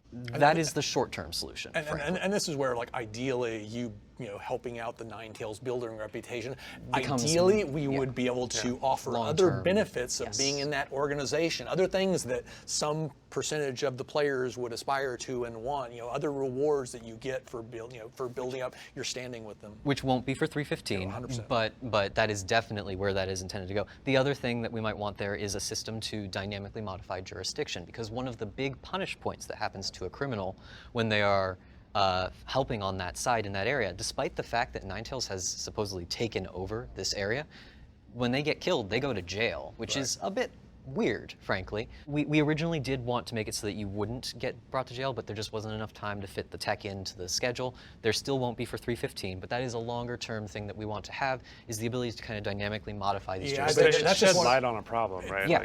Exactly. Yeah. It was one we kind of saw coming, but frankly, it was good to have it confirmed, and now we can hopefully put some pressure on that happening. Yeah, we have a lot of those. Like we added we added the shop modifiers, we had the probability volume modifiers, we added the ability to do the quantum lockdowns through the dynamic events and stuff. We haven't yet added the ability to add the dynamic population modifiers. And so this one was, as you said, we knew this was going to be an issue. You can't necessarily get everything you'd like into every release. And so the point is, we got Ninetales out. You had some other longer term things that you wanted to address as well. Can you talk about those? Well, some of them, frankly, are just things that are going to be things that will naturally happen, to be honest. Performance is still a big problem. I do want to talk to the performance thing for for a second, which There's is some progress, and it's been definitely better. We basically generated something on the order of 120, 130 different individual gyros that people were addressing in the run-up to Xenothreat. Because what inevitably winds up happening is we get performance to a certain level, and then we're basically adding more locations. We're basically enhancing the AI logic. We're adding new functionality, and so it's always a running battle to where you're adding more you're adding more stuff as you're making other stuff run faster, and so you tend to get a net wash. And we actually found ourselves with Xenothreat. One of the reasons we held it for a couple of extra weeks was we wound up finding ourselves in a very bad spot to where there are inevitably there are problems now. We're very familiar with them. They were much worse, just a few, when we were originally supposed to release it. We fixed it was an endless litany of these things, where it's like on profiles, things showing up, stalling the main thread 100 milliseconds, 200 milliseconds. Those are getting cut down to a millisecond here, 2 milliseconds. But there's just such a quantity, and so what I want to touch on a little bit is as we finalized some bits of tech, like part of the reason we were able to devote as much time to getting things back into at least what I'd call an acceptable state, not a great state. We've got a lot more work to do to get this thing to the level of performance we want. There's a lot of problems, the rubber banding that we're intimately familiar with. We absolutely positively want to deal with it. It drives us. We all hate it. We want to fix it. But as some of these people roll off of things like their server meshing, tasks and stuff, we're now getting to the point to where we can keep people focused on this particular problem for, certainly a longer period of time than they've been able to do in the past. It's just a matter of that being the focus. That's exactly it. It's just a matter of it being the focus. A lot of the engineers that are working on server meshing are the people that would be fixing these optimization problems, right? So your game's going to run as fast as your biggest bottleneck, and that's about it, right? And you're going to hit the next one and the next one, and you're going to keep fixing them until your game runs a little better. It was almost an endless litany of spawn stalls, entity, deletion stalls, and it was impressive to see how quickly those guys were eradicating, some of these really, really big egregious, performance, impactors. Like 300-400 millisecond spikes going down. Going down to one like or two 1 or 2 milliseconds. Right? It's absolutely. Enormous. We spend a lot of time crafting to make sure that these waves are coming at the appropriate amount of difficulty for the number of players that are there and all this stuff. And if the spawn queue starts to slow down, that kind of snarls. It just doesn't work. You can't design a great experience. You can design an okay experience, but not a great one. As you know, on Ninetales, I know we played with this quite a bit. We definitely did on Xenothreat, to where it's like, well, we want to bring in 10 guys at once to present a certain amount of challenge, but then you got to spawn them all simultaneously, and so we wind up bringing them in one at a time. So we're basically distributing the spawn load over time. And while it's true that on average the amount of challenge you're going to face will be identical, there is a big difference between 10 ships showing up at once versus one. And it was the same thing with the number of capital ships was originally larger, and we had to whittle that down. And so as the performance gradually improves, obviously we'll basically start to expand our ambitions in terms of what we're what kind of experiences we're actually putting out there for players. And the existing ones will just improve, frankly. Those missions will almost become new beasts just by the very nature of that happening. And that's what, when you say what is the long-term thing, that to me is the biggest thing, because a lot of these events will just be better. You're currently working on a sequel of sorts called Jumptown V2. Can you go into some more detail about what players can expect from that with the initial release? Yeah. It's actually, I'm trying to keep it very, very simple. Jumptown was originally this community event, and I want to keep that vibe as much as possible. I'm trying to have a very light hand. So what I'm doing is I'm basically taking a location, I'm going to make it so that it starts to spawn physically a bunch of boxes of a very lucrative material, in this case maize, commodity, and that will then, it'll start to spit that out at a certain rate, which will entice people to go there and collect it, put it on their ships, fly it away, whatever. But the point there is that that is an area that will be very, very lucrative for a short period, which will entice a lot of people to conflict over it. When you've got a place that is popping out a box of maize for free that you can just pick up at every 30 seconds or so, like that is dollar signs, and people will kill for that. Not only because it's fun, but also because it's worth it, frankly. So essentially, there is a location, there is a thing that spawns these boxes, and I'm going to turn it on, and that's about it. One of the things I didn't like about the original Jumptown was it was at a fixed location, and it was always on, and it basically spit these things out at a certain frequency. Outside of the fact that it was a bug, but So, but it was very static. Yes, that's exactly it. And in general, I hate static things because it's always the same. So let's talk a little bit about Jumptown V2 is being designed as a dynamic event, and it's also extremely configurable. So we're going to start with support for any of the drug labs, although that's really just a function of whether or not we could get environmental art team support for the other areas. Longer term, we will be able to activate this at a wide variety of different locations. The concept itself is pretty simple, and it can be worked at all these different places. Sorry. Sure, but there's a lot of things like we put a lot of thought into recording additional lines of dialogue to support different types of drugs or different types of commodities. We have some generic lines so it can apply to all the stuff that's anything. We don't want to be hampered by that because the lead-in time for getting that dialogue can be a little bit damaging to doing just quick ads, frankly. Like, we want to be able to just say during a quarter, hey, it'd be really cool if there was an underground facility that was pumping out data or metal or at a refinery, and we want people to fight over that, and we can just add that because we planned ahead. So we've got dynamism for Jumptown V2 with respect to location. We've got dynamism with respect to what exactly it's going to be pumping out. Another one that I wanted to support was the quantity. In other words, how long will this thing be spitting it out? Is it going to spit out 100, 100 SEU of cargo, or 1,000, 100 units of drugs, or 10,000? And this was something, again, so it's been configured as a dynamic event to where it can have this information passed into it and then configure itself as appropriate. At runtime. Like, that means whoever or whatever. That's the critical part. It currently is launched by a person who is literally like pressing a button on a page. And when they do, they can enter in a bunch of variables, and those will determine where it's happening, what it's spitting out, how long it's going to last, how fast. Yeah, I'll actually talk about that a little bit later, to where right now, all of the events that we've launched so far are triggered, via Quasar, and a person goes in, specifies the event, specifies the inputs, and you'll talk about it being 100%. driven. Jumptown V2, another one of the specific design objectives was to use it as the first test case for these systemic triggers, to where we can actually have quantum inject this information dynamically. And so, like, right now we're running Ninetales, and one of the complaints that I've seen is, hey, it doesn't fire, often enough. It's like, I missed it, and then it's gone. And so one of the directions in which we want to go is having some of these events like Jumptown, which can be triggered by player actions or quanta, or player and quanta basically doing whatever we determine. Maybe it is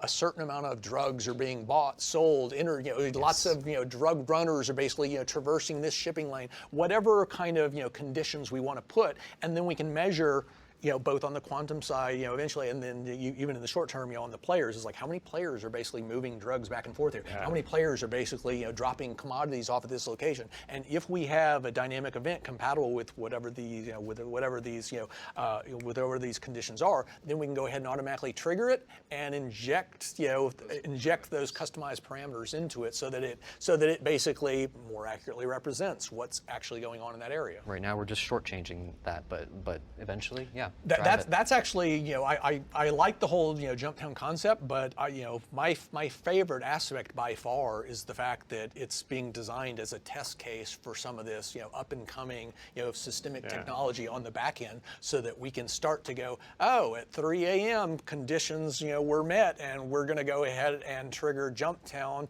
on Lyria, and we're basically going to put this particular drug into it, and it's going to be 679 units of drugs, and however quickly players are there to basically pull those things out, that will be how long it lasts. And so all of a sudden you have it's a transient event, which is sometimes we may inject, if we can scale this however we want, such that when these conditions are met, do we take the total number of delivered drugs or whatever and multiply times 10? So we can basically turn it into something that's going to range for an hour, or a day, or 10 days, or whatever else. But we can add that variable factor to where it's not always a constant. It's not always on for the entire for the entire lifetime of the release. It's not always 7 days. There's actually going to be it's going to depend upon what is really happening within the world, and that's going to cause it to be customized. It's just something that's happening in the game. I mean, it's natural events triggering in the world. You mentioned people saying like Ninetales wasn't happening enough, and they would log on and they would wait for it to happen. That is not the goal. The goal is I log on and I see something is happening. There should always be an event of some kind that you could go and do. Maybe you log on and you want to do this particular thing, but also, oh man, that's happening right now? Cool. Kind of thing. So yeah, there will be some of both. Xenothreat is obviously the big ones, and then you've got what I'd call like the mid-range things like the Ninetales and stuff, where you're locking down an entire area, and all of a sudden we've cordoned off a region, and we're not allowing you to easily transport cargo back and forth to there, which basically starts knocking the prices up, which is why we added all the the price alerts and things like that, so that you can actually be enticed by the fact that, oh, this area that's been choked off, they really need copper. They're willing to pay this. Don't you want to try to break through the blockade? That actually does kind of get to what you were saying earlier in terms of allowing some of the player ships that are going to, or some of the NPCs that are going to interdict you to actually be more effective at it as we start to expand those quantum interdiction zones, to a larger size. It all interconnects. Yeah, and it can be influenced by players or the back-end simulation. It's something that we'll be able to balance. We'll be able to pull analytics from the back end. It's measurable, and it'll be something we can tune over time. Another one on another point we're talking about on Jump Town for future directions forward is, and you and I have had this conversation a couple of times, is I would like to eventually be able to have NPCs basically fill in the other side. Like now, one of the inherent flaws in it is it's purely PvP, right? Which is I go there, I basically control that area, I get the loot for as long as it's pumping it out, and unless other players come and try to basically kick you out of that area, it's a cakewalk. And what we would want to be able to simulate, obviously, is if players are not going there, would Quanta, over on the simulation side, would they be attracted to, this value generator? Of course they would. Great. At what rate? And what rate's going to depend upon what it's spitting out, what the street, value of that stuff is, how far it is from civilization, and they therefore have to travel, et cetera. And so the point would be that we want to be able to, just as we were talking about earlier, we want to, with Ninetales, to where we were aligning, players on either side, saying we'll use NPCs to basically, to balance it however we want. In this case, if there are 0 players on on the attacking side trying to take it over, well, we're going to have to fill those ranks with NPCs. That being said, one of the things that is called out very often as being an exciting portion of Jump Town, the original, was going there and not knowing if you were going to find resistance. That can kind of keep you on the edge of your seat a little bit. There's that, it's too quiet. So it won't always be 100%, but you don't need that uncertainty doesn't necessarily need to only come as a result of whether or not players are willing to do it. We can have uncertainty on the NPC side and say, maybe we will, maybe we won't, basically, have them assault. Maybe they'll come in a straggler, one guy at a time. Maybe they'll come in a big coordinated group of 12 NPCs, all in heavy armor, armed to the tooth, and and you'll basically be doing your absolute best, to hold that, calling your friends, et cetera, et cetera. The point is, right now, unless we have the ability to basically set those scenarios up, then some players on some servers will never get that cool experience of a whole burst of guys arriving at one shot, or the stragglers. Now, if players are basically going in there attacking, well, sure, I've already got 20 players on this side. Maybe I don't need to throw any other NPCs out to. Or maybe I want to add fuel to the fire, frankly. Or maybe you want to throw. Players were very creative in the first one. Yeah, and that's honestly what I'm really looking forward to is what is the tools that have been added to the sandbox at this point. It's such a simple event. I really am looking forward to seeing how they handle it. Like, you can come in a land vehicle, and you can set up a tank or a ballista and just pick people out of the sky, defend that area, turn it into a fortress. You can have dogfights in the air over it. You can, if you're stupid and you leave your ship turned off with its shields off, someone's gonna blow that up. You and I talked in the early stages of Ninetales about the fact that it's a drug lab. Why is it basically spitting these things out? And the idea would be, well, they've produced a lot of them at that location, and so who would be one of the most logical people to come and try to take back control? It would be the guys that that basically originally had control of that drug lab. It'd be whatever criminal organization we want to basically have that thing, or a competition. 100%. And so you could see players are in there basically reaping the rewards. Another player team assaults them, and now the much larger threat comes, and the players it could be a three-way.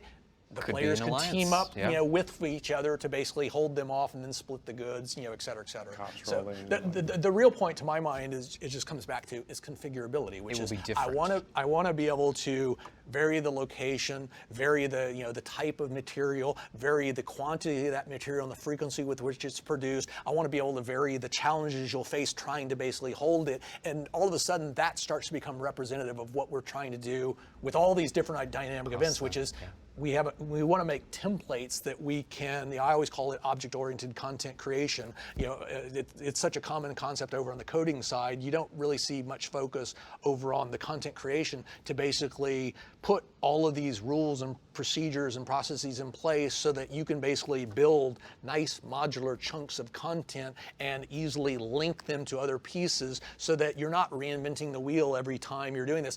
Like a good a good example is the spawn clauses that we're doing over for some of the infiltrator missions that we'll be talking about. It's like that's absolutely going to play a factor in some of these future iterations of things, like whether it's Ninetales. You could see Ninetales eventually supporting on the derelicts. Some of those derelicts actually have Ninetales members on them that we can basically create 2 or 20.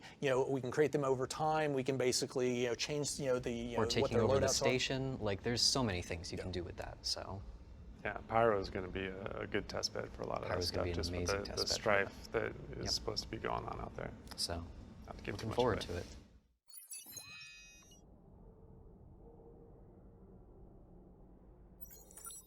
All right, let's bring Luke into the conversation now. We started working on the Xenothreat event around March of 2020, and it took about a year to get it out the door. We knew that it was going to be extremely difficult because we were missing so much of what we needed, including everything from the dynamic mission service that would drive the back-end logic, to the capital ship AI, target prioritization for turrets, functional countermeasures, tons of dialogue, and countless other things. Part of the allure, though, was that in one shot, we'd have a great test case for a litany of important features, like battles far larger than anything we'd previously done, and a test bed for creating missions that supported a variety of different play styles, like ship-to-ship combat and salvaging. So, Luke, from your perspective, what were some of the big lessons we learned from Xenothreat? Well, Xenothreat was our first attempt at a large-scale fleet battle, so we learned a lot. The biggest takeaway was that we needed to develop our overly simplistic friendly fire system, which was leading to players receiving unfair crime stats and being kicked from the mission. So in the recent re-release of the event, we made major improvements to our friendly fire detection and tolerances, which drastically cut down on unfair crime stats according to the feedback and analytics we received. What's great is this kind of change improves the whole game, not just the event, and paves the way for more large-scale space battles in the future. I think it's also important to add that another thing that became clear was that players wanted a counter mission involving PvP. So we've started planning with this in mind for subsequent releases. Luke, as the performance gradually improves over the next few quarters, what sort of things would you most like to change about Xenothreat? I think most people would expect my answer to be throw more AI at the player. But it might be that when performance improves, our AI becomes much deadlier, which could actually lead to us reducing their numbers. This balancing is always the most difficult part of mission creation. The AI's performance can be wildly different on our local servers versus what it might be like on an overtaxed live server. And if a mission is too easy, it's not just a case of throwing more AI at it, as this will only compound the performance issues. We were happy with the balancing we achieved, but it wasn't quite what we hoped for. Once performance is improved, we hope to rebalance and deliver the experience we intended. Luke, we've invested a lot of engineering effort into our spawn closet tech, which allows us to precisely and intelligently push NPCs into and out of an area. The first major test of this tech will be the Infiltrator class of missions, which I wanted to provide much more varied and challenging FPS situations than anything we've previously seen. To that end, we can now determine at runtime the type and number of NPCs we want to insert at a location, often at the behest of Quantum. We can also apply a litany of rules to the spawning, like how many can be active at once, how the spawn rate changes when an alarm has gone off, and whether a boss might be found wandering the area with his guards or only after they've all been dispatched. The mission template supports a wide variety of objectives, ranging from killing everyone at that location to only killing select individuals, to protecting NPCs from any harm, to hacking computers, to extracting designated materials. Can you go over some of these mission variations in more detail? Of course, Tony. The underground facilities were the locations we chose for our first implementation of spawn closets, so this is where players will find new missions, as well as some existing missions that have been vastly improved by the addition of spawn closets and non-combatants. One of the new missions sends players to kill a heavily armoured target who only shows himself once his crew have been wiped out. Another involves the players searching a friendly facility for a number of boxes, identified using information provided on their mobiGlass. At any point during the mission, small enemy assaults can be triggered, and the thing I love about this one is that players can choose to avoid the fight and gamble on the facility's defenders being able to repel them. And the last one I'd like to mention is, thanks to spawn closets, we now have our first FPS defend mission where players join friendly AI in defending a facility from multiple waves of enemies. And the nice thing about this one is that in addition to the basic mission reward, players also receive bonuses for the AI who survive to the end. Some of the benefits from this mission template are coming from smarter use of existing tech, like more modular subsumption logic, and some of it stems from new features like the spawn closets. Luke, how has the design setup of the Infiltrator scenario varied from what you've done in the past? Well, spawn closets have had a dramatic effect on the types of missions we can build. Without them, we were unable to spawn AI mid-mission, as we couldn't risk them spawning out of thin air without warning, as that's really unfair on players. Thanks to spawn closets, we can now spawn reinforcement waves and spring ambushes anytime we want, with players able to recognise where AI is likely to reinforce from. Not only does this allow us to build brand new mission types, it allows us to spawn manageable amounts of AI and only reinforce when some of those are dead, to better balance the difficulty of the encounter. And you mentioned we're building our logic in a modular fashion, and the Eliminate Boss mission is a great example of that, because we've essentially taken the Eliminate All and Eliminate Specific objectives and combined them to create a new experience where players must draw their target out of hiding by first killing all of his crew. Luke, another mission template we're currently working on is called Rescue Transport, and it revolves around getting NPCs to a specified location. One of the variations allows the NPC to request personal transport via a service beacon, just like a player, to a designated location. Other variations involve adding assorted complications to getting the NPCs on board your ship, like having to first outsmart or outfight their captors, unlocking their prison door to release them, safely escorting them back to your ship for transport to the desired drop site. Longer term, we're going to add support in this mission template for a lot of other combinations, like having to drag unconscious characters onto your ship and back to a hospital, and trying to lead NPCs through a burning ship. Luke, where do we stand with the current implementation of this, and what remains to be done before we can push it out the door? Well, Tony, we're at the point where we have a working prototype in which AI can be asked to follow, wait, and take a seat aboard your ship. And even with this rudimentary setup, we've been able to flesh out the mission flow to a very detailed degree, and have made a lot of headway into planning the dialogue requirements. We've gone some effort to make sure that the mission is more than a delivery mission where the box has legs, so the client has patience that can wear thin, with your tip and rating being calculated based on your performance. We'll also be developing AI behaviours to deal with what happens should the player decide to kidnap them. The rescue mission module has been designed in such a way that it can work in conjunction with others like Infiltrator, meaning that we can easily inject some obstacles in your way, like a base full of captors. These missions will drive the development of AI following, so once complete, we'll be able to leverage that throughout the rest of the game.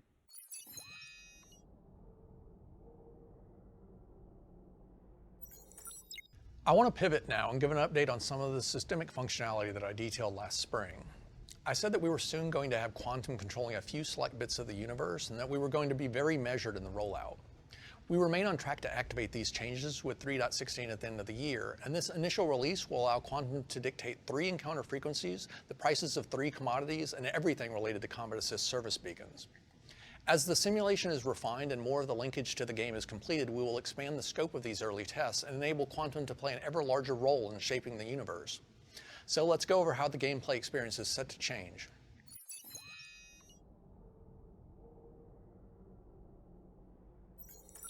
Probability volumes dictate how the likelihood of an encounter type varies within that region, and historically that information has always been static. Dynamic events, introduced in early 2021, allow that data to be changed by mission logic, but still don't support systemic modulation. You can see the frequency curve for pirate activity in red on the screen here, and the long and short of it is that no matter how many pirates you, your friends, or the entire community kill, the likelihood of encountering a pirate at this spot right here would always be about 5% per minute, and farther out, right about there, the odds would drop to 2%. Now, let's see what happens when we activate quantum and it starts to provide real-time guidance to the probability volume service that controls this information and distributes it to the game servers. As is often the case with such demonstrations, the simulation is running at an exaggerated rate of speed so that I can easily illustrate some key points. The first thing you'll notice is that the fixed pirate curve just flatlined because quantum says there aren't currently any pirates in this area. There are some valuable materials on the surface of Cellin, though, and that's starting to attract some quantum miners represented in green. The distribution of the miners determines the shape of the green curve, and the quantity determines the amplitude. With the value of the ore available on Cellin sky high and no threat in sight, the number of miners continues to increase, and you can see the encounter curve changing to reflect that. Pirates are drawn to high concentrations of wealth with minimal security, though, and are starting to swarm into the area, and as they do, you can see the red pirate curve adjusting. Quanta security, represented in blue, is drawn to conflict and is thus often a lagging indicator of criminal activity. So at this point, there are several distinct things happening. The number of miners in the area is still increasing, but the rate of increase has slowed dramatically as they start to weigh the increased risk of piracy. The number of pirates is still increasing because there's still sufficient value in the area to attract them and not yet sufficient security to dissuade them. The number of security forces continues to rise because the pirate problem is raging out of control, and thus security pay in this area has gone through the roof. This trend continues for a while until finally the risk of piracy gets too high and the quantity of miners starts to drop. The pirates are doing their own independent mental calculus and still see sufficient value in the area, even once the miners start to fall off, to continue increasing their numbers, but that simply speeds up the rate of decline in the miners, while at the same time, the threat from security continues to grow. So, eventually, the number of pirates in the area begins to fall off as well. As the threat of piracy begins to subside, the impact gradually ripples through the economy, lowering the rate of pay and demand for security services. The quantity of security forces streaming into the area eventually peaks too then and begins to decline. If you watch the curves, you'll see a rhythmic action to it all, with miners looking for high-value ore in safe areas, pirates searching for unprotected wealth, and security chasing conflict. 3 different but very interdependent calculations. The system is always searching for equilibrium, and just as in a real economy, sometimes overshoots a bit in one direction or the other, which ultimately equates to opportunity for the thinking player.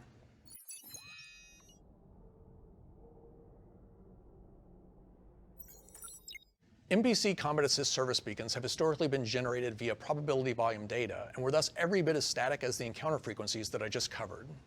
The odds of a request for combat assistance at a given location didn't vary based upon what was happening in that area at that time, and no amount of concerted community effort to stamp out what was putting those NPCs in danger had any chance of succeeding.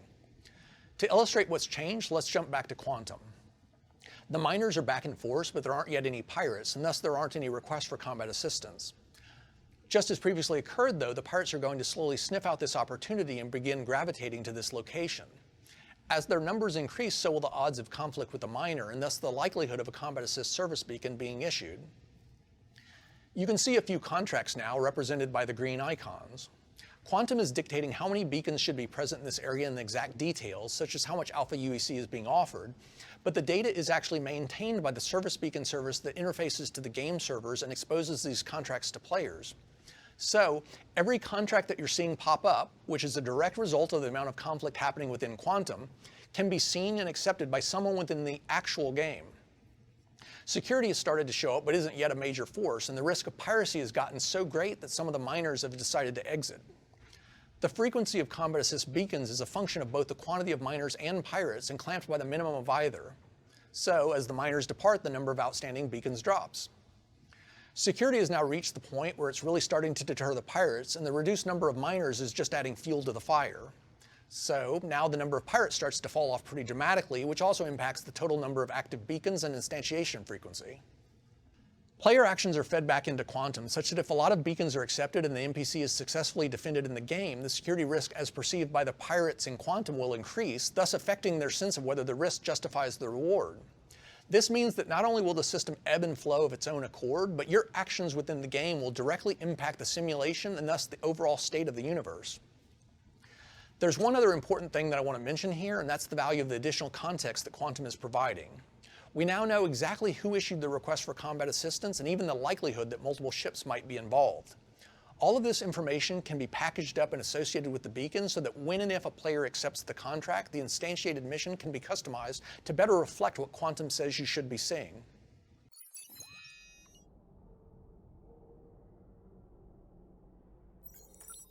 The shop service has always had the ability to modulate the price of commodities based upon things like the amount of inventory on hand and its rate of change, but we haven't really exploited that feature for some of the basics like fuel and HPMC, which is the material required to effect repairs on a ship.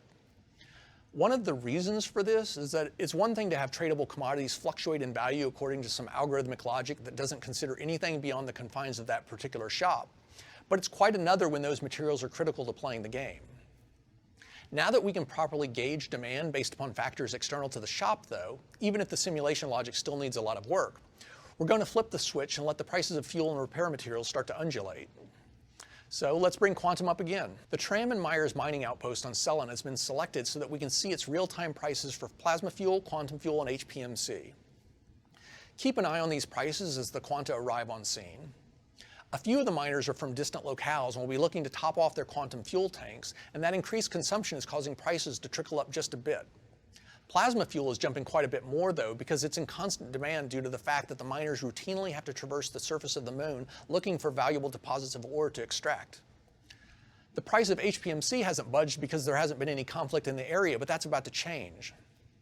The pirates have started to arrive and attack the miners, and that means that there are going to be some damaged ships that require repairs, and the price will continue to rise as the amount of conflict grows. Pirates require fuel too, and most of their need revolves around the plasma they'll use to engage ships in close proximity, so it's starting to get fairly expensive. Security forces have now started arriving in force, which means even more conflict in the area, which is why the price of HPMC has finally started to take off. Security forces burn a lot of plasma fuel hunting for pirates, and this is proving to be more demand than the local stores of inventory can satisfy. This means temporary shortages and skyrocketing prices until either the demand abates or the economy rebalances to ensure a more regular supply of fuel to this area.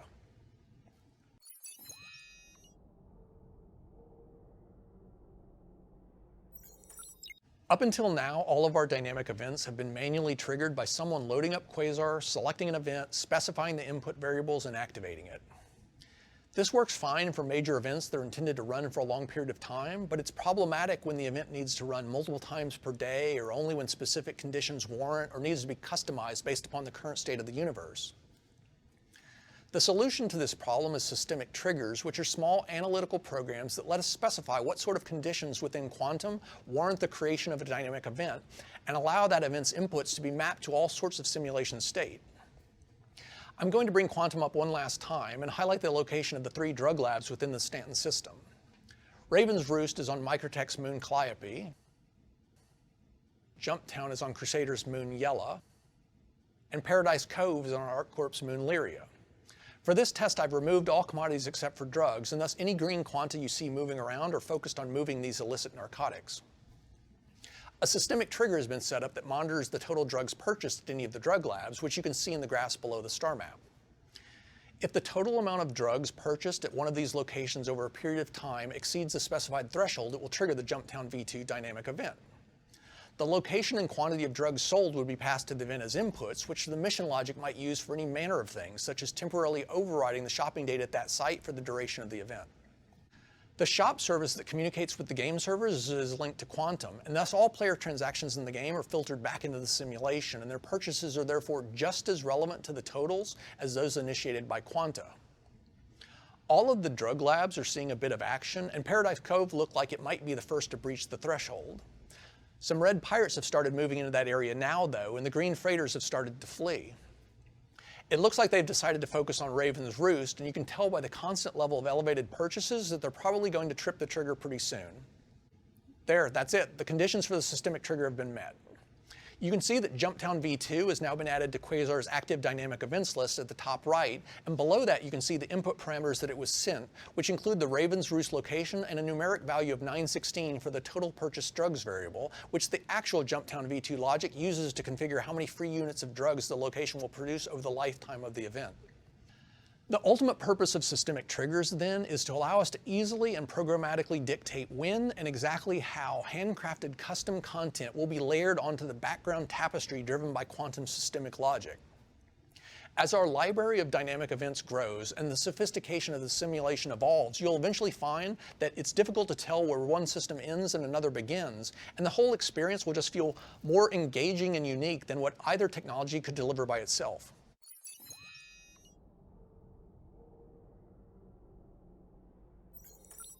That's it for our show today. I hope that you now have a better sense of some of the things we're aiming to accomplish over the next year, and that you're as excited as we are about the potential of these new features and technologies to really transform the gameplay experience. Until next time.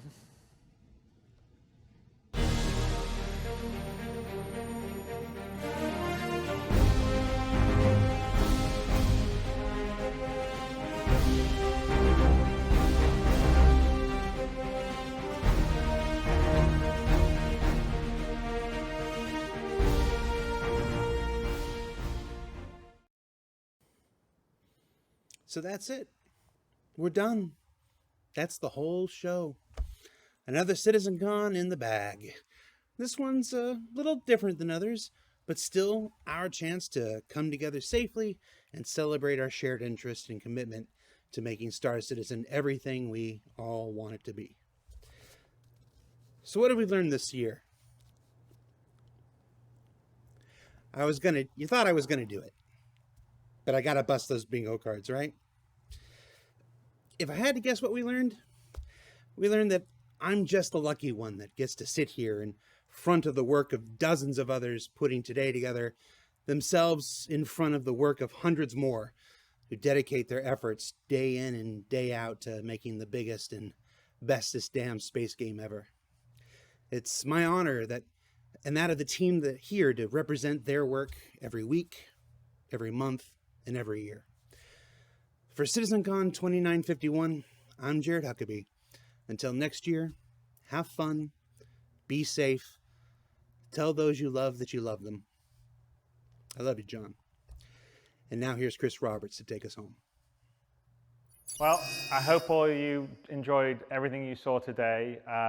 We're very proud of what we've achieved so far, what we're working on, what we're doing in the future, and it was great to be able to get in depth and show and discuss a lot of that today with you guys. And I just wanted to tell each and every one of you how much we appreciate all of you, your support, dedication, the hours you put into playing the game, giving us feedback, putting up with crashes and server disconnections and all the frustrating things that you can get when it's an alpha, as we're striving to make the best game, or well, I think the best universe simulation you possibly can make now. That's kind of where we're going.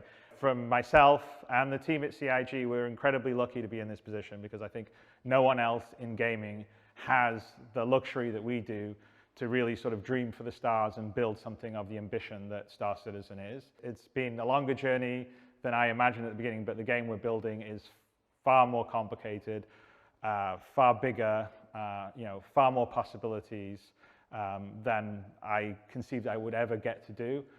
But it's because of your guys' support, and everyone at CIG feels the same in terms of they get to work on a dream game. They get to do all these things. People don't say, oh, you can't do that. We've got to make it for this quarter. It's got to come out. And the investors need their profits this year. It's like, no, we want the best game possible. That's all we at CIG care about, and it's all you guys care about. And so to be in that position is because of you guys, and I really, myself and everyone at CIG appreciates that. So thank you all very much, and I'm really looking forward to doing this in person for you guys next year, as opposed to digitally, and hopefully all things, fingers crossed, we'll get on the other side of this pandemic, and we'll be able to do that. So for me and everyone at CIG, thank you so much for watching.